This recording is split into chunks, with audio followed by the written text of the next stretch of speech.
Chapter 140, Hatched 6. But it seemed like Leonte had been played as well. Well, considering Leonte's personality, loving power and pleasure, he would have easily gone over for Vieradune's seduction. Although he might not know it. And Leonte continued his explanation. The Emerald Tablet was an ancient document that had the directions for how to make the Stone of the Sage. While Purgasnocht and Chionwado had secretly worked together to attack the dungeon on the 69th floor, and Leonte swiped away the item that Viera was supposed to get. And he worked on it behind Sword God's back. Then where is that Emerald Tablet? Broke. Yianwu lightly clicked his tongue. He would have been able to tell with his draconic eyes if the Emerald Tablet was real and if Viera had done something to it. Then tell me about what was on the tablet. Then, if I tell you, will you kill me? You're already dead. Well, I'll let you disappear. Leonte became brighter, and he revealed the process to create the stone that was on the tablet. The process was simpler than he thought.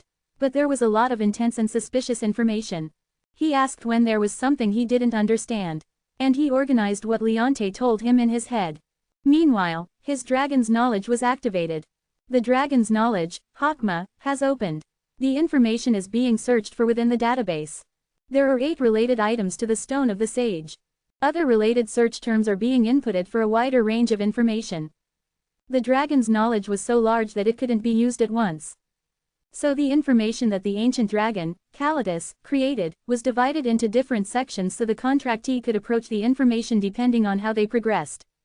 So they could slowly understand the information as they went. In order for the contractee to understand, like a sponge that absorbed water, slowly and in order, until they finally reached the truth at the end. The condition to view information was only after new knowledge was attained from the outside. It was the same way Draconic Eyes had slowly expanded before he received his dragon body. With the base of mechanical magic, with alchemy on top. It's so widespread, it'll take an entire day for me to get through everything. And Yianwu was able to tell if Leonte was telling the truth or not. It's fake, with the slightest of a lie mixed in. He didn't know who added it, but he thought that they had quite thoroughly interfered with it. And he was also curious. Who was the person that made the Emerald Tablet? And what was Viera trying to achieve by making this? Yianwu thought that there was a chance that Leonte had lied. So he forced Leonte to speak with his holy fire in hand, draconic eyes wide open. He checked over and over again to see if there was something that he was lying about. And when he got all the information he could, Leonte's mind was already destroyed that dangerously shook.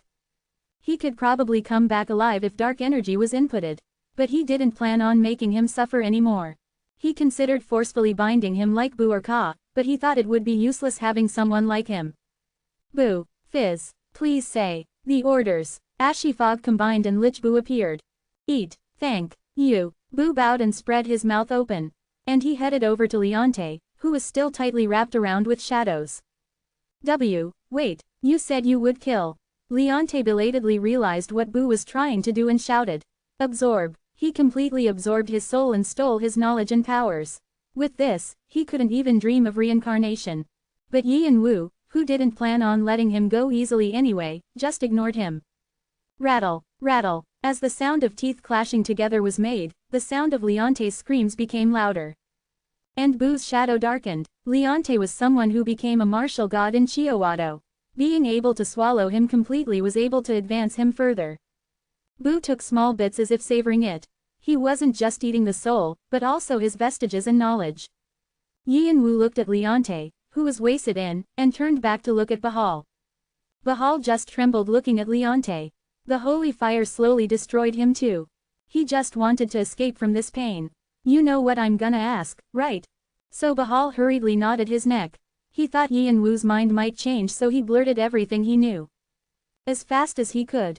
So he could comfortably disappear. Yianwu was able to know the truths about the war between Cheonwado and Red Dragon. As he continued to listen, it became more absurd. The Summer Queen's dragon heart is broken, and she needed the Stone of the Sage to fix it. Bahal weakly nodded his head. Like he didn't have the energy to use his vestige anymore, his soul wasn't able to use his power anymore. It was the result of Yianwu's torture. And because he had already swallowed holy fire multiple times, he was almost ruined beyond the point of return with dark energy. But Yianwu had already figured out everything he needed to, so he didn't worry about it. So the Summer Queen that's called the last dragon is now in danger. And it was an aftereffect of fighting with his brother. So he had been able to get an attack in. It's a relief he wasn't stupidly on the receiving end. Yi and Wu grinned unintentionally, and it turned into a smirk towards Cheonwado, Red Dragon, Summer Queen, and everything else. For the bastards who fought each other without even knowing where the stone was. It was hilarious how they were played like retards. Because he had the stone that they were looking for. From the beginning to the end, they were in Yi and Wu's palm. And if he used this truth well, he could play them for a little while longer. If she participated in the war with a broken dragon heart, she must be anxious right now, since she used the last of her magic power. Dragon heart wasn't simply a heart of draconic species. It had the foundation to provide magic power, and it was the origin of the strength that allowed the user to be an outstanding being. If such a thing was broken, if it was hard to fix it, it can easily flip the board. Yi and Wu sparkled his eyes and wet his lips with his red tongue. It would be nice to leak this information somewhere. Devil Army, Elohim. Red Dragon had a lot of enemies. It was obvious Elohim would be dancing with joy if they heard, because they extremely hated that the Red Dragon and the demon-serving Devil Army was above them. Yi and Wu thought that he needed a way to secretly spread this information. Without revealing himself.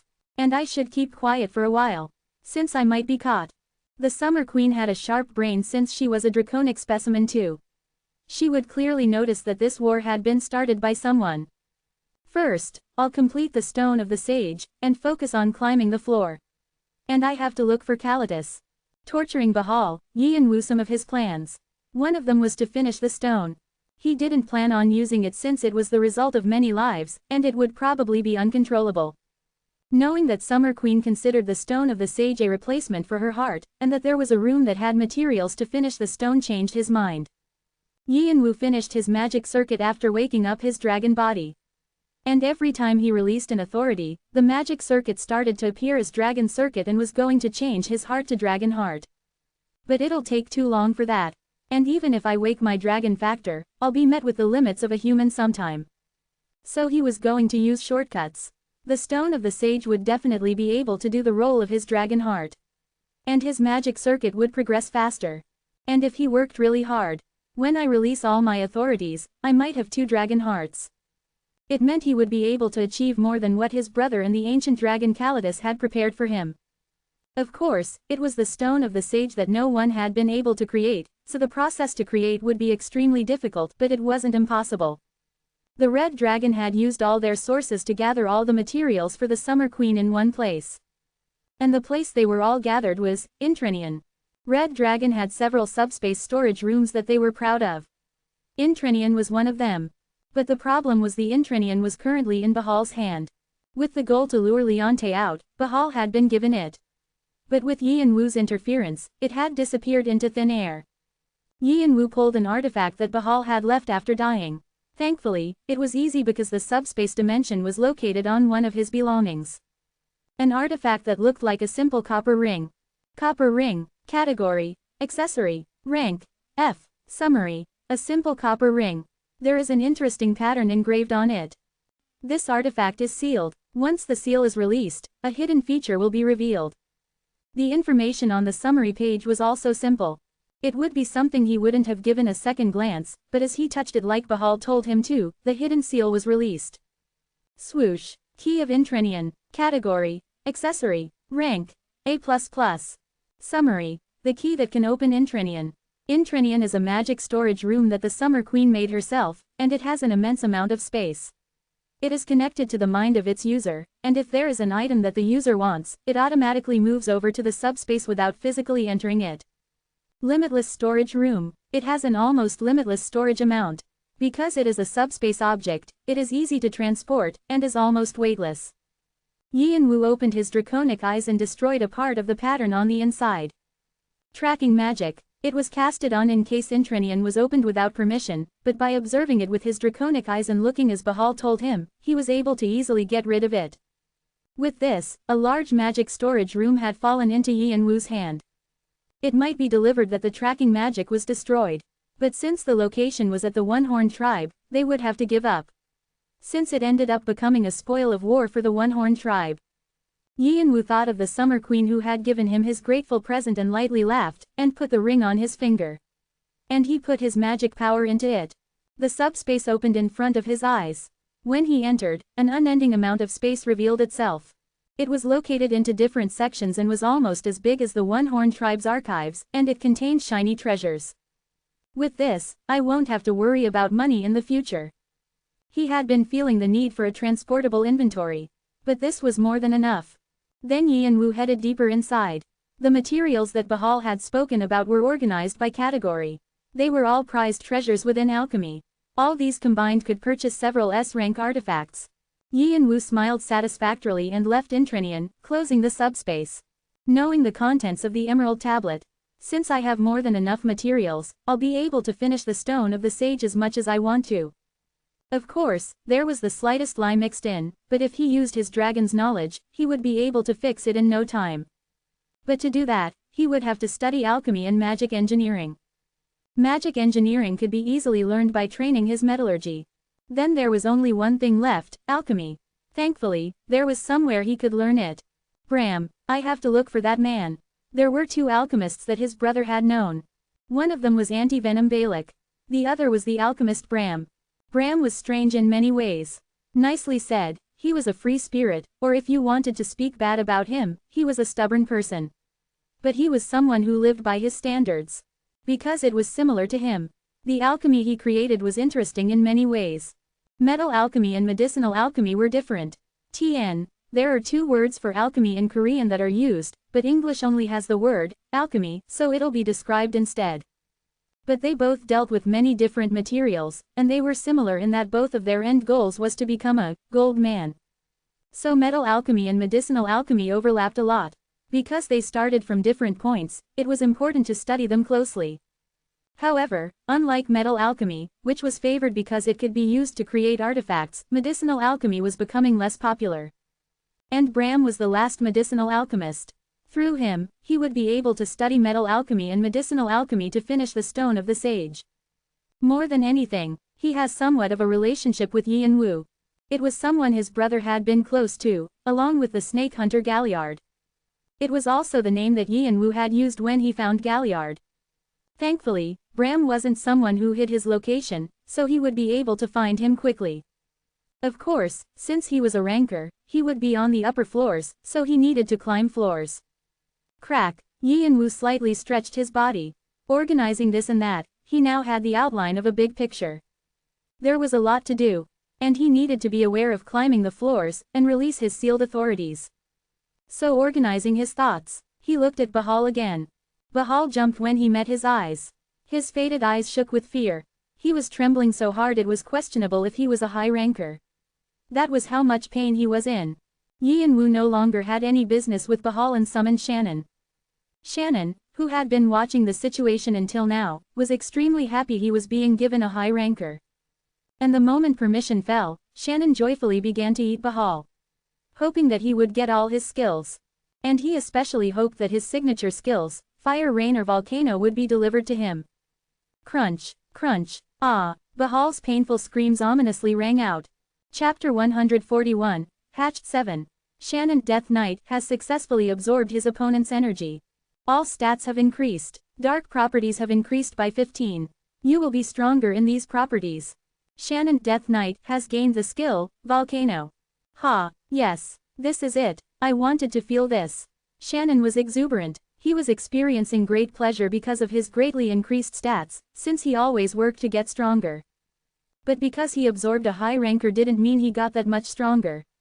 If that was the case, the monster portents at the battlefield would have already evolved. However, his rank was still there.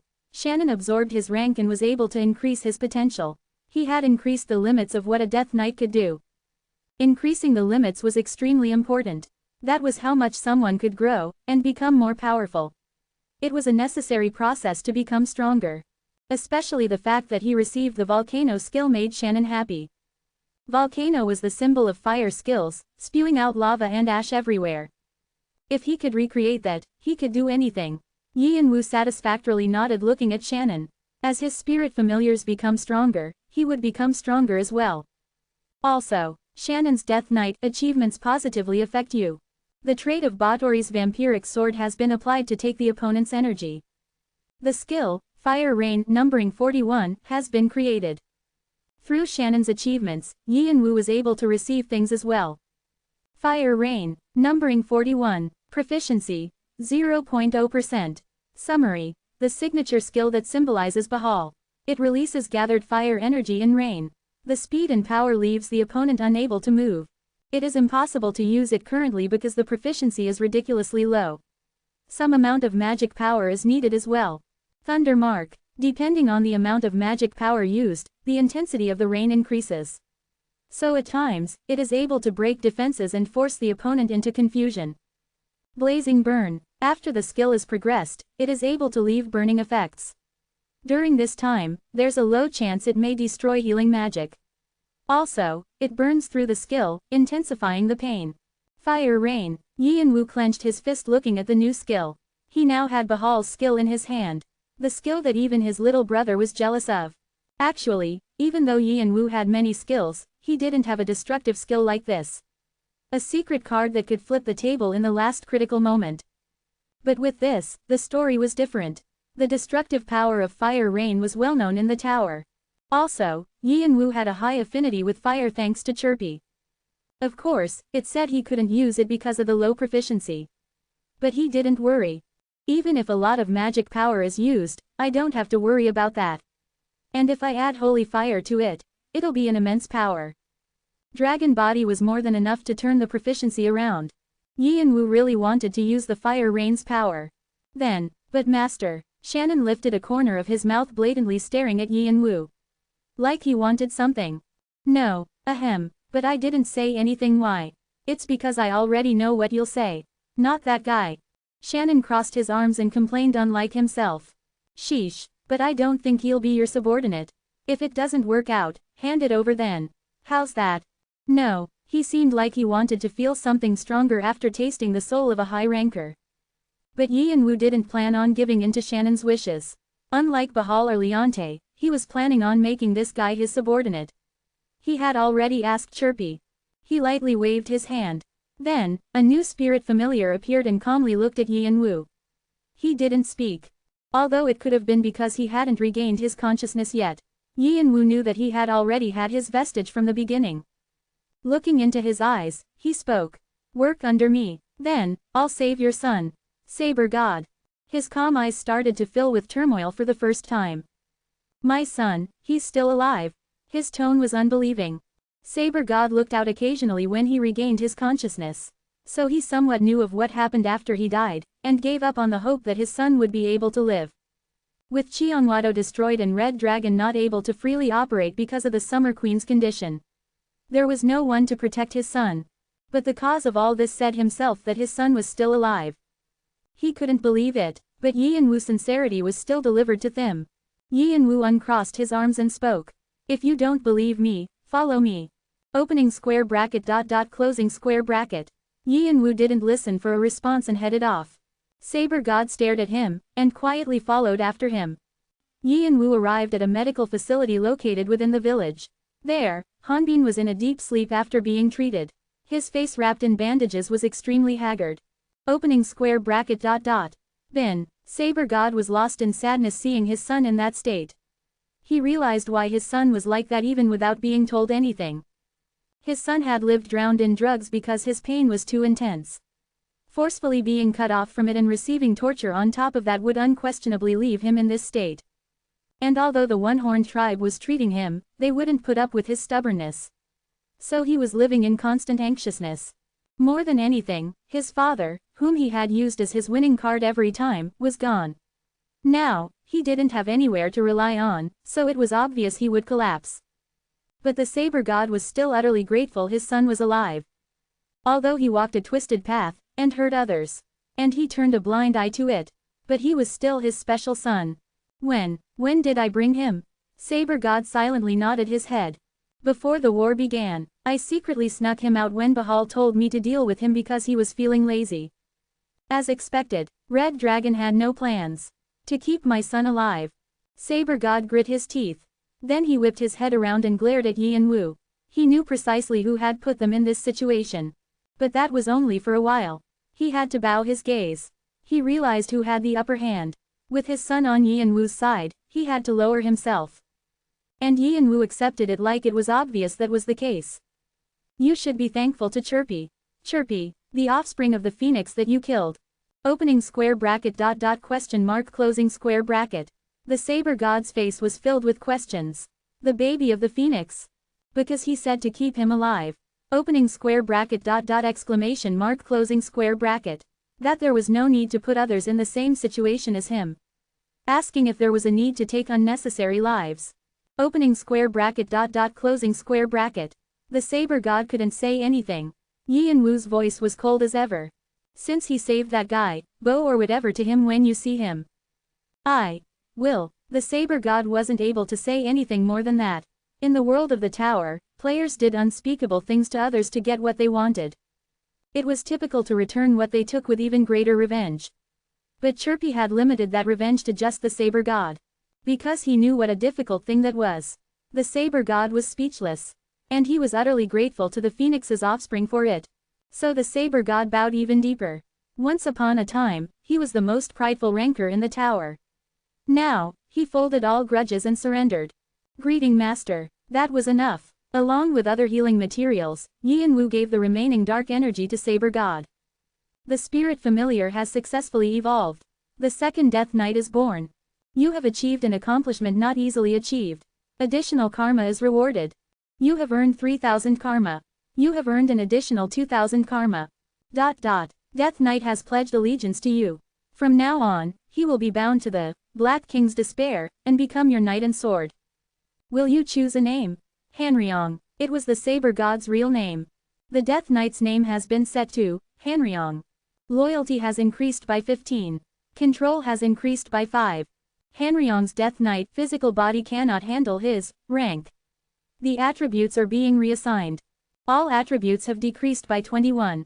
All attributes have decreased by 17. Hanryong's Death Knight attributes have been reassigned. But his soul's rank is the same, and his potential is the same. With the growth of his existence, his lost previous rank can be regained.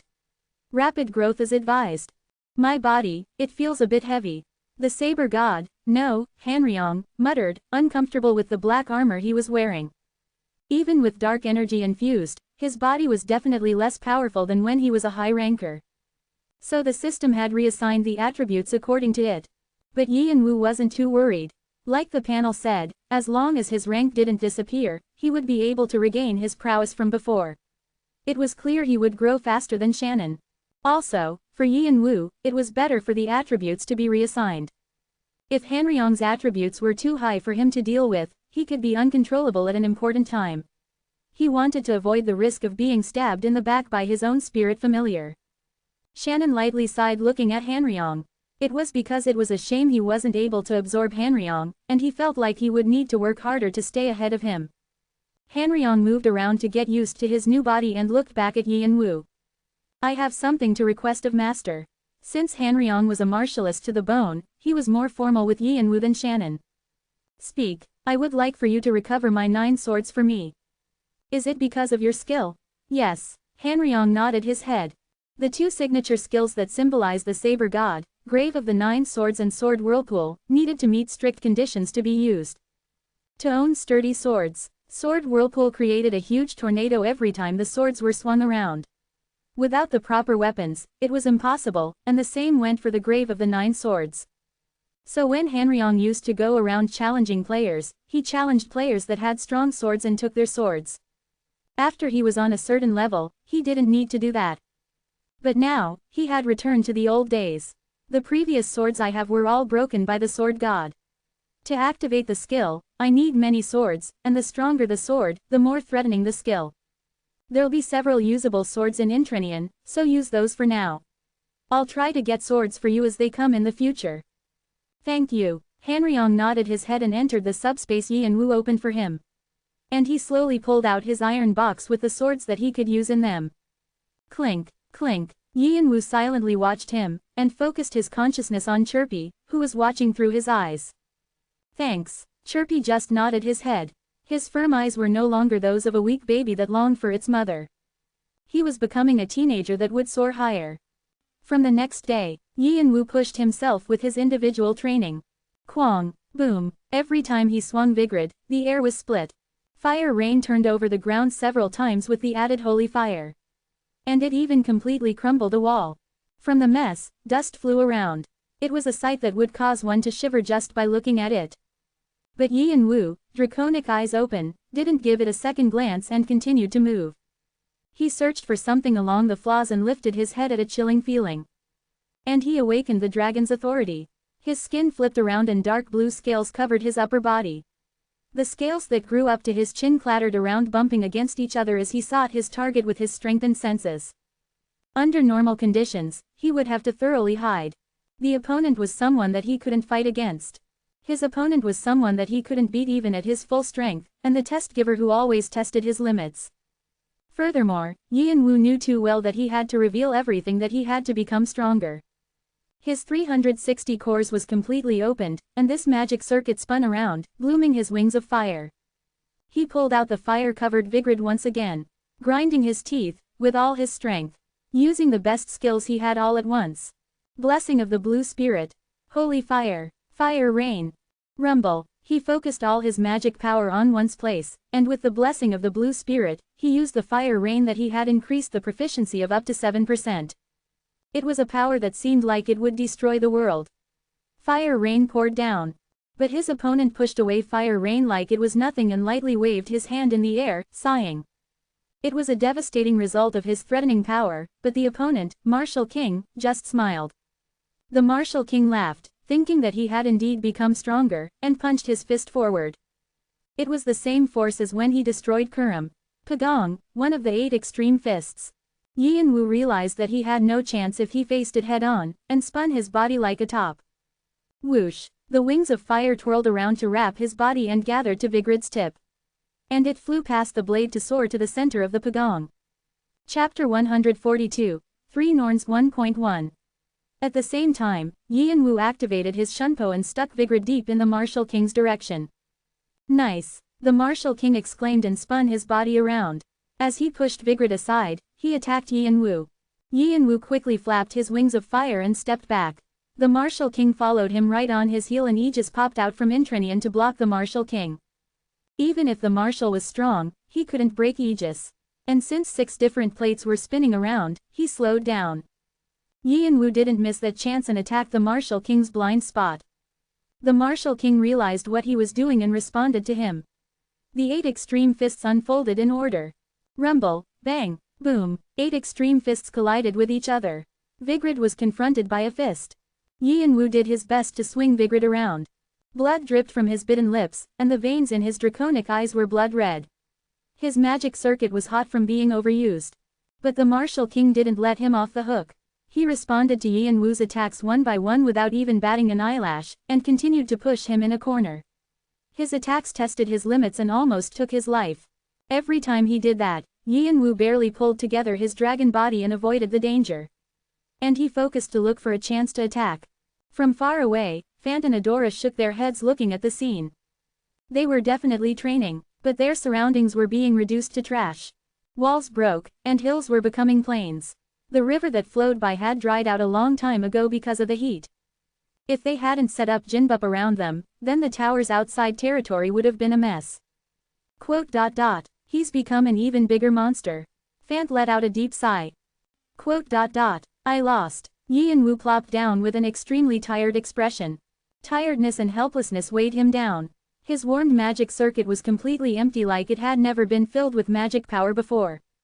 A week had already passed since the Martial King offered himself as a sparring partner for training.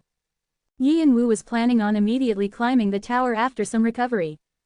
However, disciple, even if you go, you should get checked by your teacher before you go, right? Right before he left, Yin Wu nodded at what the Martial King said. It was hard to deny his teacher, who wanted to see how much he learned, and he wanted to see how much stronger he had become with the dragon body. So he started training with a light heart.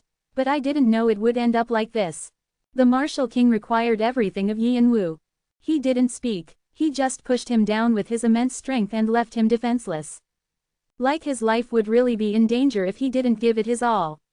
The Martial King really pushed Yin Wu like he was going to kill him. So he had shown all his cards. But Yin Wu was able to completely understand his limits and what to do when he was met with them. And he was able to show a greater strength than before. And he considered it deeply. If it was really okay to reveal himself like this. He still hadn't shown the power of the black bracelet, which was his last card, but even showing the power of the draconic species was a lot for Yin Wu. But Yin Wu quickly folded those thoughts. He thought of the martial king at the time when he said he would leave the one-horn tribe. He still remembered his words not to forget the relationship between a teacher and their disciple. On one hand, it was relieving. It was still a bit uncomfortable, but the martial king didn't dig into it. Like it didn't have anything to do with him, he didn't take any interest in it. And he didn't accidentally let it slip anywhere else either. He only focused on breaking it during the sparring. So Yin Wu was able to comfortably test his limits. He grew thanks to that, and even though only a week had passed, he was already more experienced. The martial king's eyes were mixed with something else other than respect when he looked at Yin Wu now. Wariness, not of a teacher to their disciple, but from a player to a player. The desire to break him with his skills was able to be seen. The martial king smirked, seeing Yin Wu had read his mind. He was satisfied every time he saw his smart disciple understand more than what he taught. But on one hand, he felt a bit bitter as well. He had nothing else to teach him. Thinking those thoughts, he crossed his arms and raised a corner of his mouth. Cain, yes, now, you can leave. At his teacher's words that he could now take care of himself, Yin Wu widened his eyes and bowed. With a short goodbye saying thanks. You're already heading up, Oriboni. It would be nice to go together. Exactly, what's the rush? Looking at Adora, who was upset, and Fant, who complained with a pout. Yin Wu grinned unconsciously, seeing the siblings. They were scary monsters to other players. But to him, they seemed like innocent lambs, and they felt like his real siblings. After the martial king had announced that he had nothing to teach him anymore, Yin Wu started to get ready to climb the tower right away. Of course, the martial king probably still had some things to teach Yin Wu. But he thought that it was more important for Yin Wu to learn and experience things for himself for his growth. Since he had set a firm foundation, it was up to Yin Wu to build on top of it. So Yin Wu began to move as the martial king ordered him to. However, Fant and Adora couldn't budge because their work to finish creating a legendary beast hadn't ended yet. If they wanted to simply finish the trial, they could easily leave, but a lot was required of them to create a legendary beast, so they couldn't just give up on it. So while the two remained in the village to take care of their eggs, they were planning on catch up on their training as well. Watching the players and the Summer Queen and Sword God fight each other, they felt the need to work harder. But like it was a shame just letting him leave like this, Fant and Adora didn't easily turn back. Looking at them, Yin Wu chuckled. And he patted Fante's shoulder and spoke. I'll slowly head up, so come quickly. Yin Wu put the good luck wishes of the tribe members behind him and left the One-Horn tribe's village. But Yin Wu didn't head straight to the tower. He went on a detour to the marketplace outside of the tower. Past the crowds, the place he arrived was a humble smithy decorated with hammers and anvils. It wasn't too different than when he last saw it.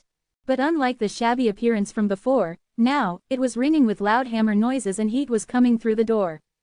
I ended up coming here. Should I go back? Yin Wu stood still in front of the door and was deep in thought. The place he had arrived was Heneva's smithy. Actually, when he had left this place before, he didn't plan on coming back here. Thinking of the dangerous path he would walk on, he didn't want to hurt Heneva, like with what had happened to his brother. But the reason why he came back was simple. I hope he's doing well. Because he was curious, and he thought he might be distressed by Bahal's death. Heneva said he had cut off ties, but Bahal was one of his disciples whom he had taught how to deal with metal and fire. As much as he was affectionate towards his brother, that's how much he opened his heart towards Bahal. Yin Wu had killed that Bahal. And the news that Bahal had died in battle in a war with Cheongwado had already spread everywhere. Heneva would definitely have heard the news. Even if he couldn't confess what he did to Bahal, he couldn't help but worry about whether Heneva was distressed or not. So he had rushed over here. But upon arriving, it hesitated. Yin Wu repeatedly grabbed and let go of the door handle and eventually turned around with a sigh. He thought nothing good would come of meeting him. However, creak, the door suddenly opened, and he was facing an iron carrying Heneva. What's this? What are you doing there? Heneva frowned. Yin Wu uncomfortably scratched his cheek with awkward eyes under the mask. It was weird heading back now that they had seen each other. It's been a while, Heneva. Only this chapter is split into 2 parts as its size was quite large for TL to translate it in one go. Chapter 143, 3 Norns 2. Drip, drip, the sound of something falling. The sword god opened his eyes at the ticklish sound. The lion mask that always covered his face was gone at some point. Where was this place? The sword god wanted to speak but only a whimper escaped. He couldn't muster anything. From birth, he was mute, so he didn't know how to speak. Thanks to this, he was always bullied. Because a disabled person could only survive by being strong in this tower, he worked harder towards his goal. Then, the martial king noticed him, and he became his disciple and arrived at a high point in his life, earning a skill called open speaking. At the time, he was so moved to tears. That was the first and last time he cried. After that, he used open speaking all the time and he didn't feel any discomfort anymore. But since his body was heavily damaged, as was his magic power, he couldn't use open speaking. It was this uncomfortable to not be able to speak. The sword god reminisced about his old days. And barely pushing down his confusion with pain and pulling out whatever he could, he opened up his open speaking. Is anyone there? He spoke with difficulty, but there was no answer. His open speaking evaporated futilely into the air. Did no one hear? The sword god pushed out his open speaking again. Anyone there? But there was still no response. He grimaced. Wherever he went, his subordinates always followed like shadows. So even when tired, they always followed him. No, they used to ask if he was tired first before he called for them. So the sword god thought something was wrong. In his scattered memories, his subordinates still existed. His subordinates that followed him even when badly hurt, and spear god running with him on his back. And after that, what happened? His head ached like it had been bitten into with canines. The sword god frowned. As if saying he shouldn't think about anything else, his head was denying further thinking. Saying as if to rest, since it was tired. But the sword god frowned and tried to explore his mind even further. It was clear he was missing something. He had to remember it. So he tried to remember what he was missing, and with his mind becoming clearer, everything started to fit like a puzzle. The Summer Queen right behind them, Red Dragon, his subordinates who threw their bodies like moths drawn into a flame, and the collapsing island. And the spear god who had been protecting him to the best he could, receiving arrows and knives with a smile. Opening square bracket ... exclamation mark closing square bracket. The sword god shot to attention. When he opened his eyes, everything swept by like a panorama. He remembered being chased, but he didn't know what happened after. The sword god ended up using the last of his energy at the ominous feeling. The destroyed magic power system continued to move. Every time it did, his body twisted around screaming in pain, but he endured it.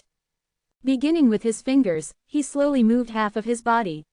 Moving his arms, then his legs, his body started to unsteadily stand up. He stretched out his hand to grab the wall. And he lifted his heavy head to observe his surroundings. The sword god was able to realize he had been in a tunnel all this time. He could feel the humidity through his nose. And when he barely managed to trudge along, the puddles on the floor made a splashing sound as he went. He moved towards the light he could see far away. Like it was a lifeline from the sky, he walked towards it like it was a signpost. After some time, he was able to leave the tunnel. The damp smell of the tunnel disappeared, and a breeze slapped his face. He felt relieved. But the sword god couldn't smile. He saw a sight spread along the large field in front of the tunnel. Familiar faces were standing along it like a wall. As if they weren't going to allow anyone inside the tunnel, they stood trying to block the tunnel, standing in a line. No, they did block it. People who looked like enemies were all collapsed on the floor, not able to climb the wall. Like there had been a messy fight, the surroundings were all destroyed and only empty ruins were left. The subordinates making up the wall were all smiling. Like they were over the moon at the fact that they were able to protect the sword god without letting a single person in. Like they were happy to be able to complete their tasks until the very end. Although they had already breathed their last breath some time ago, they were still standing firmly. As if they would protect their master even in death. And in the middle of them all, was the spear god. In an even worse state than he remembered, with numerous weapons planted in his body, leaving him to wonder how he was still alive at the time. Using a spear as a cane, he was kneeling on one knee with his eyes closed. There were numerous corpses lying down in front of him, like he had been fighting until the very end. Ah! The sword god screamed at the unbelievable sight. He wanted to release the emotions building up. He wanted to shout, but his voice didn't make a sound. For the first time, he cursed his mute body. He was the sword god, calculating every single one of his moves. There was only one person he revealed everything to. Spear god, his friend who had extended a hand to him, who only received scorn and contempt from others. The mischievous guy who had continued to entice him saying that they should learn a fun game called Mugong together. And he died, but he was strangely smiling. He must have been happy at the fact that he was able to protect his friend using all means possible. But the sword god felt even more pain from that fact. He should have run away. What a foolish guy he was. Why would he risk his life for him? If he was alive, at the very least, sword god could slightly hate him and sweep him aside. But with this, he couldn't even hate him. He wanted to pull his heart out. If only he could save spear god. If only he could return his dead subordinates. Then he would immediately give it up. But the world wasn't that simple. So the sword god sobbed. And he lifted his head, clenching his fist and gritting his teeth. The veins in his red face popped out. Then, he felt something with his hands. It was Gingnur, in the bracelet form. The sword that he wanted to wield so bad was still in his hand. At that moment, all of his emotions settled down like a lie. He thought to himself, he already had experience setting up Cheonwado from nothing. Why wouldn't he be able to do something he already did once? Aside from that, he had the confidence to establish something even bigger. Unlike last time, Spear God wasn't with him. But the Sword God thought that he would still be with him after death. No, not, still, be with him. Always with me, forever. Sword God slowly stood up. It was painful because his body wasn't healed yet, but he approached Spear God with a dry face like he didn't feel anything. And he used his hand to cut his chest. Past his chest, a cold heart could be seen. Sword God unhesitatingly put his face towards his heart. Crunch, crunch, the tough heart pieces mushed through his teeth. He felt like barfing, because it was on its way to being rotten, but Sword God forced himself to swallow Spear God's heart. Very slowly, so it would be properly digested. Cannibal. To re-establish Cheonwado, he would need more strength than before. And to do that, it wasn't possible using normal means. He needed to touch a taboo. Cannibal was an energy drain type skill that absorbed the powers of the person whose heart was eaten. It was also one of the basic skills written on the emerald tablet Leonte had. The Sword God had never once used it, even though it was in his possession. Power gained through shortcuts only came back to hurt its owner. And it was something that he, who prioritized martial training over everything, couldn't accept. So he just ignored it. Also, if souls and curses were mixed into his magic power, it could irrevocably damage his body.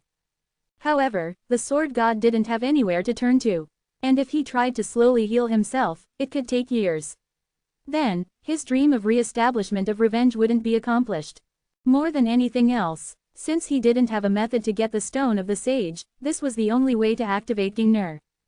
So the Sword God threw away the last of his pride. He no longer had the pride of the martialist. Thankfully, there were many materials that would shoot him up to even higher than before. His friend and subordinates, he was going to make their wish to protect him even by dying true. And he was planning on returning the power of the enemies back to his owner. Crunch, crunch, only the sound of Sword God chewing and swallowing could be heard. It shook the peace of the field. Quote. So, you're leaving? The Summer Queen wrinkled her face at Bow God, who was bowing at her.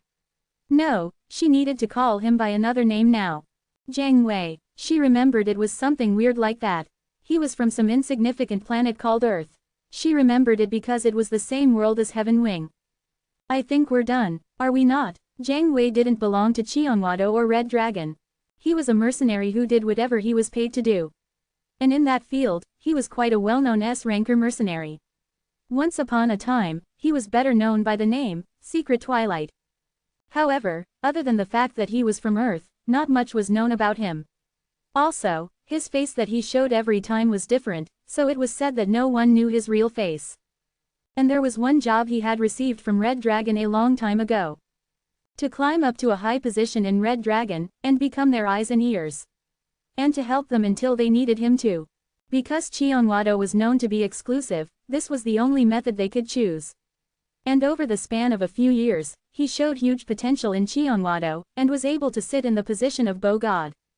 From the Summer Queen's perspective, Jiang Wei was a chess piece that could be used efficiently. Since no one would want to throw away years of what they had been working on.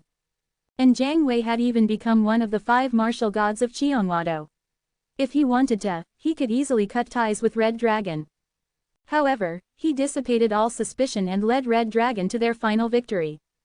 Even though it was a victory with losses for the Summer Queen, with Bahal gone, she wouldn't be able to find a henchman like this. So Summer Queen suggested he become one of the 81 eyes. With the conditions to give him the highest position. But Jiang Wei firmly said no, saying that he would do it if it was a job, but that he wouldn't actually go under someone to work for them. Adding on a threat-like statement asking if they could handle a spy like Qianhuado. So the Summer Queen wanted him even more.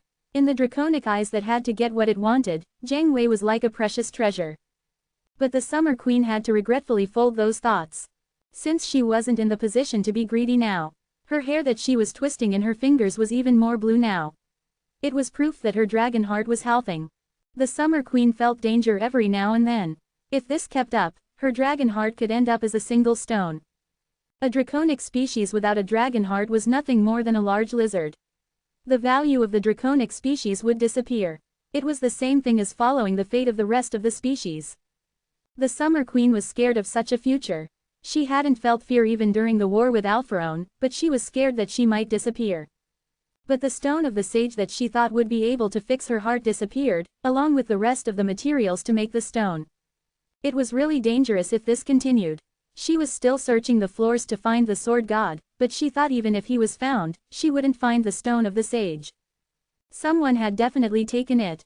The person who had made them fight from behind the scenes and left them with confusion. She needed to find his trace. Fortunately, Jiang Wei said that he was able to track people as well. Fine, then I'll ask you for the last time. Do you really have no intention to work under me? You should know very well what it means to receive my blessing. I already have a god that I serve.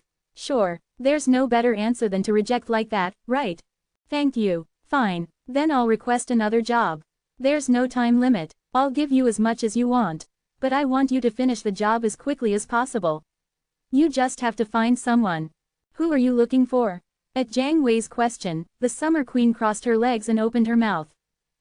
Another job. On the path away from the red portal from the 76th floor, Jiang Wei rubbed his chin with his thumb and foreigner. I wonder how long it'll take this time. Jiang Wei didn't want a lot of money. He had already earned a lot, and he already had the 4 directions bow he received from before, so he didn't need anything else. But he needed something to quench his thirst. The thirst that always itched his soul from the corner of his mind. If this wasn't quenched, he wouldn't be able to settle anywhere and would have to wander around. I hope it lasts a long time this time too. With his fast movements, a necklace shined from within his clothes.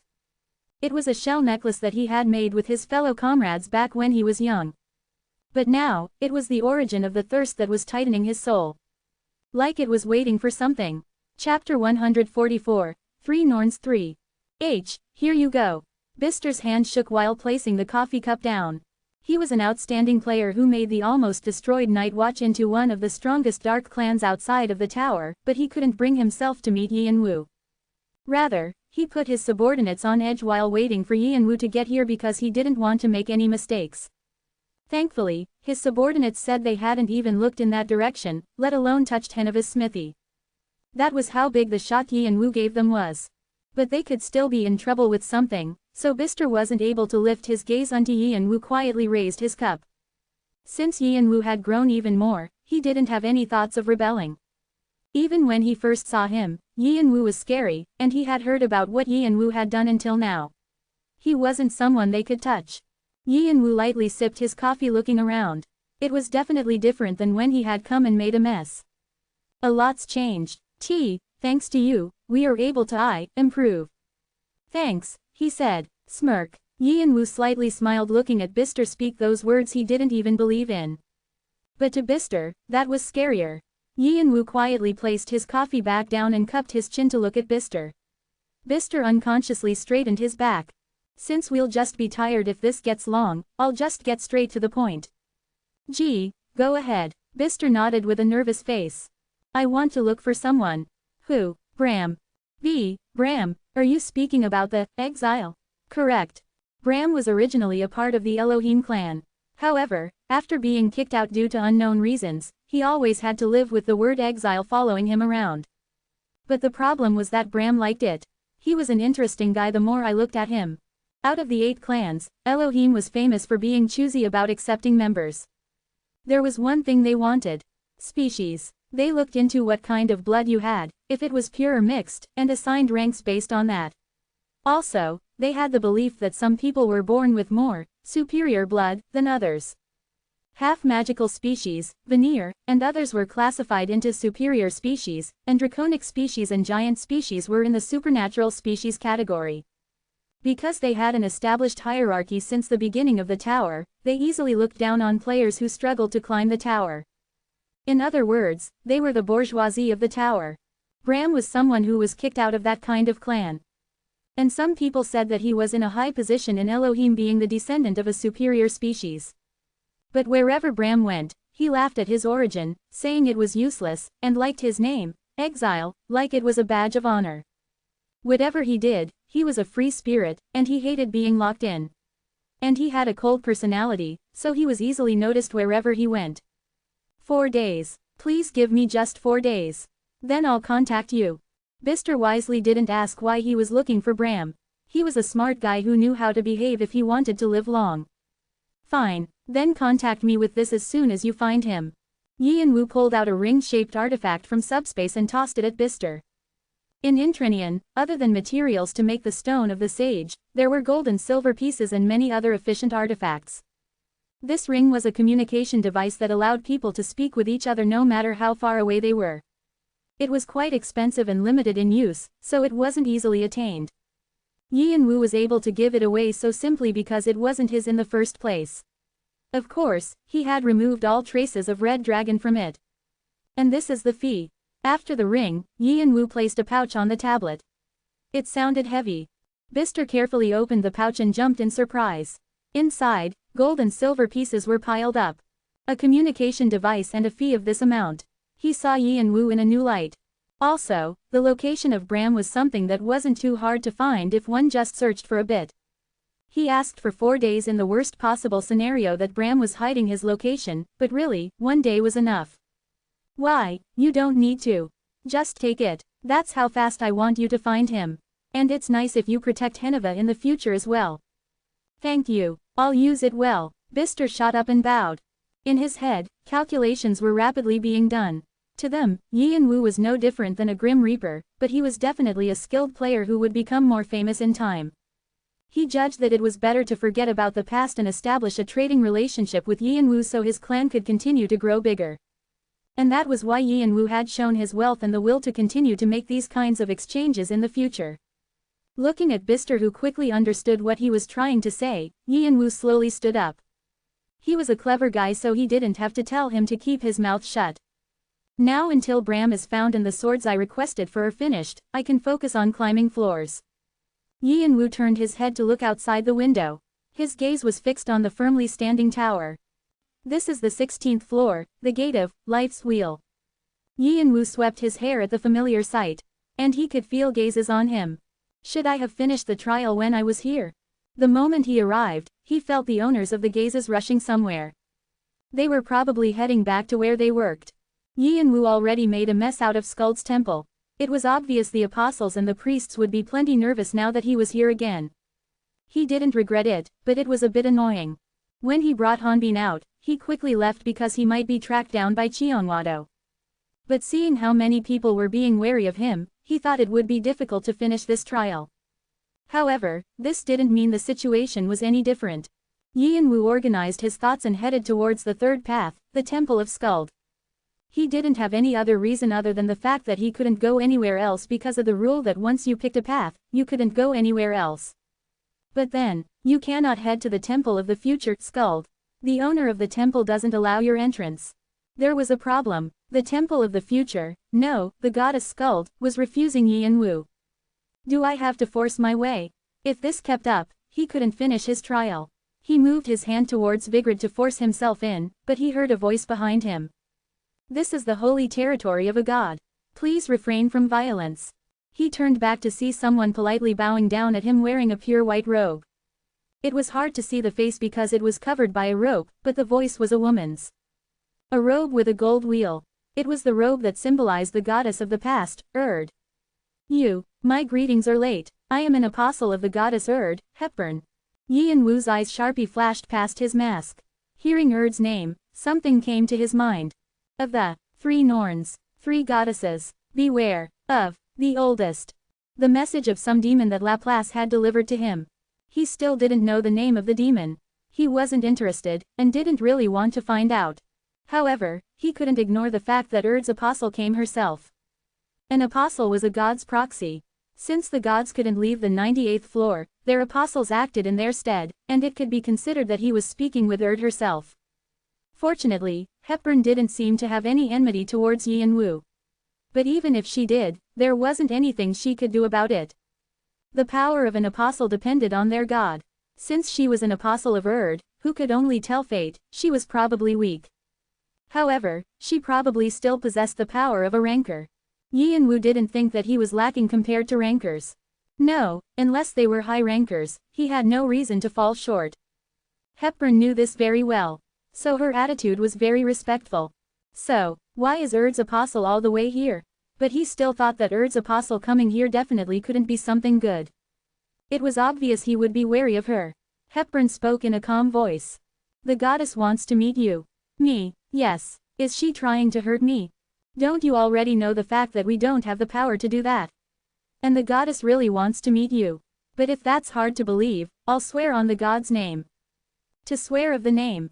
That meant that they were ready to deal with whatever came their way if they broke their promise. The higher gods they were, the worse the consequences were. But she still wanted to meet. Yin Wu couldn't guess what Urd and Hepburn were thinking. However, he couldn't not go now. The path to Verdandie's temple was probably blocked as well. To finish the trial, he had no other choice but to go to Urd's temple. Annoyance surged in his mind. Even if it was a god, he hated this situation being pushed around them. And he couldn't tell what they were thinking, so he could easily be used. In the world of the tower where you were chewed up if you blinked, doing such an act was like suicide. Of course, Yin Wu had aggravated them first. But Yin Wu thought what he did was fair.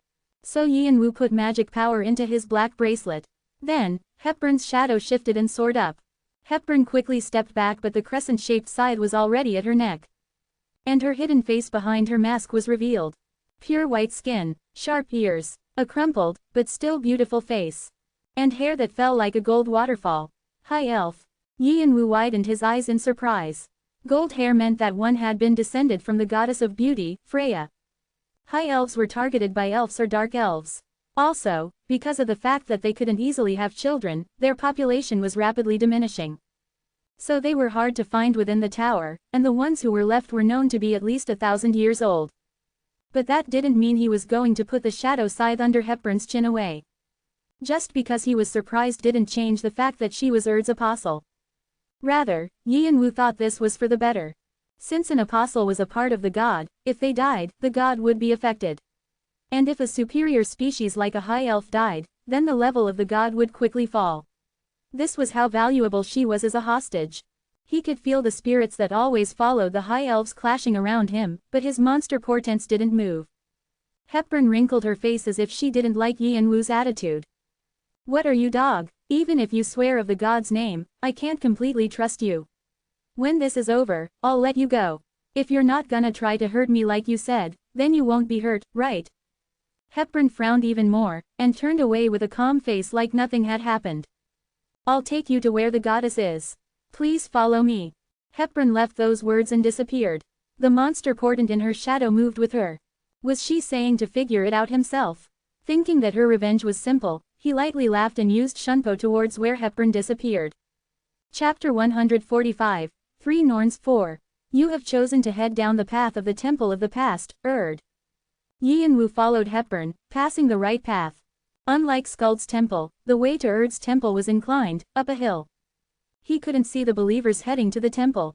Unlike the other two temples where players confessed their worries about the present of the future, Urd's temple managed the past, so it was the least popular. Also, because of the incident with Skuld's temple, the number of players who visited the 16th floor had suddenly decreased. Thanks to that, Yin Wu was able to comfortably arrive at the temple. Skuld's temple had a high marble ceiling, whereas Erd's temple had a round arch ceiling. Considering she was the oldest of the three goddesses, it was humble and simple. He is a guest that the goddess invited. Open the doors. The disciples in front of the temple saw Hepburn and frantically opened the doors. They saw the shadow scythe under Hepburn's chin, but no one commented on it. Rather, they didn't meet her eyes, like it would be disrespectful to her if she did. An apostle was the god's avatar. It was clear this was considered to be true seeing how they treated her. So Yi and Wu followed Hepburn down a hallway and stood in front of a large door. As if the 4-meter-tall door was showing Erd's personality, it was simple, other than the decoration of the gold wheel on it. But Yi and Wu knew the moment he saw it. It was heavy. No, maybe it was deep. But from one hand, it seemed wide, and it seemed high from another. It even emanated a cozy feeling. Something unknown was hiding behind the door. And as if agreeing with Yi and Wu, the black bracelet and Vigrid slightly rang. And he could feel Aegis crying in the subspace that it was in. An immense strength was hiding. It was different from what he felt with the Martial King or the Summer Queen. You feel it, definitely. Hepburn looked at Yi and Wu with mysterious eyes. Yi and Wu narrowed his eyes. What are you saying? Occasionally, we have people like that. People who feel what's behind the closed door. Most of those people are people who are very sensitive, or have the holy sense. Or. Hepburn's gold eyes calmly shined. They have experience with godly power. Yi and Wu couldn't understand what Hepburn was saying. What's behind this? A god. What? There was a god here. And behind the door. Gods couldn't escape the 98th floor. The three Norns always left their consciousness on the 16th floor because they didn't want to be locked on the 98th floor, but they couldn't descend with their complete body. But Hepburn was saying there was a god behind this. Yi and Wu sent her questioning eyes, but Hepburn politely bowed like he would know if he went in and took a step back. From here, this is the holy territory that the god is located in. I didn't receive the permission to step in, so I cannot come with you. Holy territory was the territory of the god. Like how Yi and Wu had absolute power using his draconic territory, a god could use their power in the limited section of the holy territory. Yi and Wu hesitated, not liking the situation, but he stepped in front of the door. Even if he went in, his communication with the monster portent in Hepburn's shadow wouldn't be cut off. No, he thought this was actually better. Since he was curious about the existence of a god, he thought he would be able to know if he met Erd, so he opened the door. Creak. Darkness surrounded him. It was dark enough that he couldn't tell where the front or back was, but Yi and Wu headed in without any hesitation. Bang! The door shut and isolated him. And he went deeper inside the dark. He could feel the territory slightly dissipating. And in its place, something else took over. In the endless darkness, what Yi and Wu saw was so large that it seemed like there was no end. A similar strength to what he had felt outside of the door. It felt wide, high, and deep. Not able to know where its limits were, Yi and Wu felt like he had become a small and helpless existence like a firefly. When he felt it on the outside, he thought that it would be a strength not able to be understood. But faced with it now, he couldn't even recognize it. This is a god. Yi and Wu unknowingly mused to himself. The god in front of him was really distant. He thought of Hermes, who he had met in Olympus's treasury. Then, he hadn't been able to feel his presence at all. This was the complete opposite. No, actually, this was correct. Hermes had been considerate of the weak Yi and Wu, and Erd didn't feel the need to. To a god, a human was just a simple microbe. Like how a grain of sand castle wiped away the waves couldn't be found, or like how the light of a firefly couldn't be seen in front of the sun. His existence was too poor. He felt like he would be blown away if his opponent just blew softly with their mouth. No, before that, wouldn't his existence be eaten up? He felt like he was in critical danger, like he would disappear like a candlelight without even realizing what was happening. Yi and Wu immediately pulled his magic circuit to the max. He spun his 360 cores and sent magic power to each of them, and spread his wings of fire apart to wrap around his body for protection. So he wouldn't just disappear, so he could feel something, he forced himself to attention. And blocking outer influences with his magic power, he lifted his head. Combat will. Yi and Wu pulled his consciousness as much as he could and focused on one thing. He didn't know exactly where the god was. However, Yi and Wu thought none of it mattered. This was holy territory. It was where the god's consciousness was, and where a god themselves was. So it was clear where he looked, he would feel a gaze. And, like he was correct, and a firm voice pierced Yi and Wu's head. You're quite a tenacious child. Well, I guess you have to have that much to make a mess of the youngest's temple. A voice that sounded like it was laughing at him. No, there was more of a cold tone to it. Yi and Wu became more nervous. And he added fire to his defense and took his left hand to his black bracelet. It was to move the shadow on Hepburn if something went wrong. Yi and Wu's intent was visible to Erd. I don't know why you're so wary of me. I promised I wouldn't hurt you, and I don't plan to. But you don't try to hide your sword. Because I don't know what you're thinking. Considering you're a successor of the ancient dragon's power, you're quite careful. Lizards are usually nothing without their pride. I don't know how you got such power. The ancient dragon's successor. She was talking about Calidus's power that he got from his brother. Like a god that observed the past, Erd was able to see all the paths he had taken so far. So he ignored her gaze, and directly asked, "Why did you call for me?" The trial of the 16th floor was very simple. Asking a question to a priest, and they would deliver the goddess's words. That was it. The difficulty might be easy, but the response from the goddesses could be important to the player's future. So everyone carefully progressed with the trial. However, no one had ever met with a goddess themselves. His brother had chosen Verdandi on the 16th floor, and he had immediately passed after hearing a few words. So Yi and Wu could only be suspicious of what Erd had come herself. I guess you want to leave as soon as you can. Yi and Wu didn't reply. Erd continued in a cynical voice, like it didn't matter. Just because. It was a completely unexpected answer. Yi and Wu frowned under the mask. And Erd's laughs became louder. Yeah, just because. As you can see, there's almost no visitors here.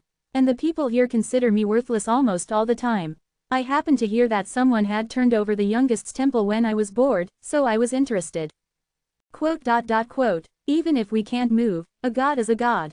It's not common to see a player dare to destroy a temple. Even the fellows who hate us don't try to have us as their enemies. But you kicked it away. Yi and Wu shut his mouth. So I wanted to see you once. And I heard that you haven't finished the trial of the 16th floor, so I was waiting here thinking that you would come back. Then I met you like this. That's it. The trial has been finished. You have succeeded in meeting the goddess Erd. You have achieved an accomplishment not easily achieved. Additional karma is being rewarded. You have earned 5,000 karma. You have earned 3,000 karma. The earned karma is being combined with your total karma. Will you put your name on the Hall of Fame? Yi and Wu's eyes became bigger at the unexpected messages. He still didn't know what Erd was thinking. I've seen many humans here. They were all regretting something about their past. They were all the same bunch. People who couldn't escape from the past. And people who couldn't live their present and future because they couldn't leave their past. There was one thing they wanted, not being able to escape the past. To escape it, they asked me how to gain the future.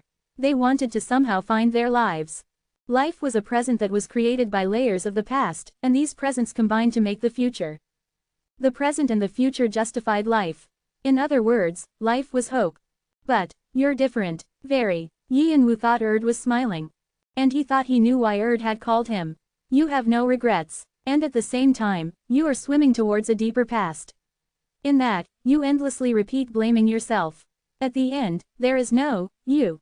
Just your dead brother. So I ask, if you can do this.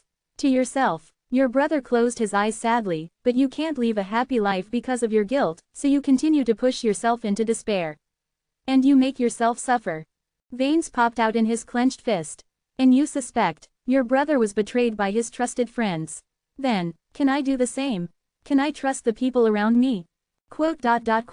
These people seem different than them, but your brother also thought he would live forever with them. Betrayal can come anytime, so you continue to be wary of them. Isn't that right? Yi and Wu grit his teeth. Suspect and suspect even more. Erd's voice became louder. It kept on making his head ring. Don't trust, and don't trust even more. The darkness around Yi and Wu tightened. It all shifted and beat his emotions like they were waves. It was the craziness of someone caught by their past. Those with you can turn their backs anytime. If they want to. If you don't fit their goals. They can cut your neck anytime. So hurt them before you get hurt. Move before they move. Chew them up, and rip them apart. Then you won't be hurt. Then you won't be in pain. Yi and Wu brought his fire up as much as he could. So he wouldn't be swept away by the waves. Just by being open to them he felt like he would disappear. You may want to ask, why you have to do that? Isn't that obvious? But he also thought, the craziness of was somehow familiar. Don't say you don't know. Don't avoid it. Knew Yin Wu's mind inside and out. And she picked out a place from his memory. Africa, isn't that how you lived until now? The life you lived, it's always been like that. Even if the smell of blood and fire spread, even in that hell-like battlefield. And this palace isn't too different. However, you're only forcing it down. An event from the past flashed past his eyes. Playing a memory that he had hidden away. He wanted to push it away, but the video in front of his eyes didn't stop. In that place, Yin Wu was moving through a mountain. Hunger and thirst, tiredness from a long battle, bullets that pierced his sides. His comrades, who had disappeared while he fainted. He had to survive, and he slowly trudged by. With the anger of the comrades who left him behind. He trusted them until the end, but his hate towards those who betrayed his trust moved his body along. And he moved again. Then, he met them in the process. He killed, and killed again. That was probably when it was made. Always moving within Yin Wu's mind. The monster that whispered to him like a demon. So pull it out. Yin Wu woke up from his reverie. He felt like he woke up from a nightmare. Was trying to tie him to his past. But then, he felt like he could see herself past the darkness. She was definitely smiling, revealing her teeth. The monster, that's still inside. With the same appearance of the damned bastard that was inside his heart. Chapter 146, 3 Norns 5. To see the great like this. It's such a sight hard to see. From a corner of dark holy territory, a snake popped out and turned into a human. If you're gonna say bullshit just leave, Hermes. Shouted at Hermes with an annoyed voice. Hermes lightly tapped his staff, Herald, on the floor, and laughed. You wicked. As he continued to laugh, became even more annoyed. Was planning on making Yin Wu feel confused. Because from her perspective, there weren't a lot of people with this kind of a messy past. Many players entered the tower with all kinds of regrets in their past. Of those, Yin Wu was the best. Most players lived with a hope. People who had no other things to achieve came to the tower to do what they couldn't here, and others wanted a new life. Some wanted medicine to fix their loved ones. Whatever the reason was, they climbed the tower with hope. That was the life they lived. It was their present and future. But Yin Wu was different. He didn't have a particular hope, and just climbed the tower. He didn't escape the shackles of the past. No, he pushed himself into them tighter. So she stimulated that point. Was a god that saw the past. It was easy to pick the past out to test people. Like she had done in the past, she thought Yin Wu wouldn't be able to escape them. However, don't you think it's time you stop misleading people? People like that poor friend over there aren't your playthings. Hermes turned his head to the door. The poor child he was talking about was standing there. Hepburn, she was fated to be the High Elves' queen, but she couldn't stand up from the scorn of her species and fell into another hole. Then, a woman plodded out of the darkness. Every time she moved, her dry leg showed itself and disappeared again. Hair that came down to her feet, and eyes consisting of just white with no pupils. She was half hidden by the darkness, but she was a beautiful woman. Stood face to face with Hermes with a frustrated face. Seeing his smiling face, it overlapped with Yin Wu's face laughing at her as he left her territory. He snorted. Yin Wu dared to snort in front of a god. As if telling her to stop with the bullcrap. No, as if it was hilarious. He snorted like asking if this was all she had and left her territory. She had forced out a pass that he wanted to avoid using any means. Yin Wu had experienced something similar that his brother had experienced. He had been abandoned by his trusted comrades in the middle of enemy territory and forced his injured body to travel 150 kilometers. From that, Yin Wu lost all his emotions. He threw away anger, hate, revenge, and became a doll without any emotions. That was when the monster called Saran was born. Later, he learned that it was a slight misunderstanding, but it was too late. Yin Wu never looked at them again. Rather, he glowered at them like he would kill them if he saw them again. And he forgot about it. She had made him relive that memory. That it would be the same this time. That it wasn't different, so he should betray before he was betrayed. She whispered in his ear not to trust anyone and live with suspicion and worries his entire life. She told him not to live the same life as his brother. Thought Yin Wu wouldn't be able to escape her trap. Everyone she had met was like that. That was how she met Hepburn, and how she collected her other dolls. But Yi and Woo just kicked it away like that was obvious. And he headed straight to the 17th floor like he wouldn't ever see her again. Couldn't read his mind. Just what was he thinking? Living in the past and not being able to wake up a mythical beast because he didn't have any dreams or hopes. How was such a guy able to escape her? Since you make the string of fate, I guess. You might not know. Yeah, since everything seems like a puppet show for you. Not knowing that people who are connected by the string might be moving on their own will. Don't make me laugh, Hermes. The string is decided, the beginning, and the end. Fate cannot be avoided. Everything that we saw was right. Hermes shrugged his shoulders. Well, since the path that we see is different, I guess what we see on it is different too. Ground her teeth. You Olympus fools are always like that. Mere usurpers. Because we overcame it, but you all haven't. That's the difference. Ha, overome, my ass. You're all only cowards who stuck a sword in your father's back. And locked him up. But what, overcome? I always say this, but this conversation only runs in circles. Bit her lips. Hermes was right. Since their domain was different, what they saw was different. Even if they were the same gods, they were different. From their creation. It seemed like you all have been watching that child. That child. She meant Yi and Woo. It's not just me. Athena is also interested. Ares and Dionysus as well. No, actually, it's not just us, but more correct to say that everyone is interested. From when Yi and Woo had begun to adjust his inheritance of the draconic species to his own liking. From when he had the idea to create a Mugong that would help the magic circuit that didn't flow in his body. Most of the beings on the 98th floor were interested in Yi and Woo. A few of them seriously thought of how to make him their apostle. If he had reached the 50th floor, which was the qualification to become an apostle, he would have received so many offers that he would have been sick of them. And same goes for the demon guys. What? Widened her eyes at the unexpected words. Unlike the gods, who showed an interest in the lower floors, it was hard to guess what the demons were thinking. But they were also targeting Yi and Woo. There's rumors that Agares of the East is drooling. Agares was the second ranking of the 72 demon kings. He symbolized destruction and madness, and had an endless greed even for demons. But knowing that such a guy had stepped up, something came to Yi and Woo's mind. A small piece of a memory that she saw from Yi and Woo. A message from a demon that Laplace delivered. That nameless demon was Agares. Clenched her fist. There were this many beings trying to get her food. She hated her things being taken away from her. Then, and most of all, Hermes smiled and brought down Harold on the ground again. Then, a deep crack was made where Harold was, and it began to spread all over the ground. The holy territory filled with Erd's energy started to collapse. In its place, there was a new ashy world. And tens of colossal boa constrictors lifted their heads to look down. Hiss, hiss, their sharp tongues glistened. ! In front of the tens of snakes, Erd stiffened. Boa constrictors were magical creatures that swallowed dragons and gods in a bite. They were Hermes' symbol and signified his great strength. I hope you don't forget about me. I picked him first. I was feeling a bit annoyed because others were trying to take him. But cutting in line like this isn't nice, right? Erd clenched her fist. Hermes was one of the only gods who could move as he wished along the land of the living and the land of the dead. So he could appear in the lower floors himself. Although it required a lot of energy. If she got on his bad side, then everything was over. He could make the boa constrictors eat her and she wouldn't be able to say anything. Eventually Erd had to step back. Even if she was humiliated, Hermes had the power.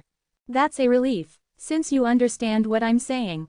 Hermes brightly smiled and the snakes disappeared back into the ground. The boa constrictors glared at Erd and disappeared after them. The holy territory turned back into the black that symbolized Erd. But her pride didn't come back. Hepburn. Yes, master. At Erd's command, Hepburn appeared from the dark with her head bowed. Because Yi and Woo was gone, the shadow under her chin was gone. Swallow that child, using whatever means. If she couldn't have it, she would break it. That was the stubbornness that Erd had retained for a long time. And Erd felt strange at what Hermes had said about Yi and Woo, that he had called dibs on him.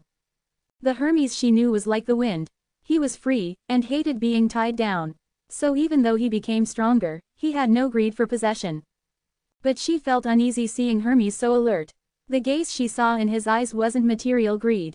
The eyes when one wants to protect someone. It was a gaze when trying to hide something from the public. Hiding something tightly under wraps so something important wouldn't be stolen. There's something about it. Thought there was a reason why Hermes was so protective of Yi and Wu. And she didn't like that Athena and Dionysus were interested in Yi and Wu. They were the second generation that hadn't committed any crimes amidst the Olympus full of dethroners.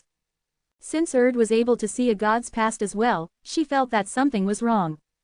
Hermes shouldn't have spoken for so long. Hepburn bowed at the command.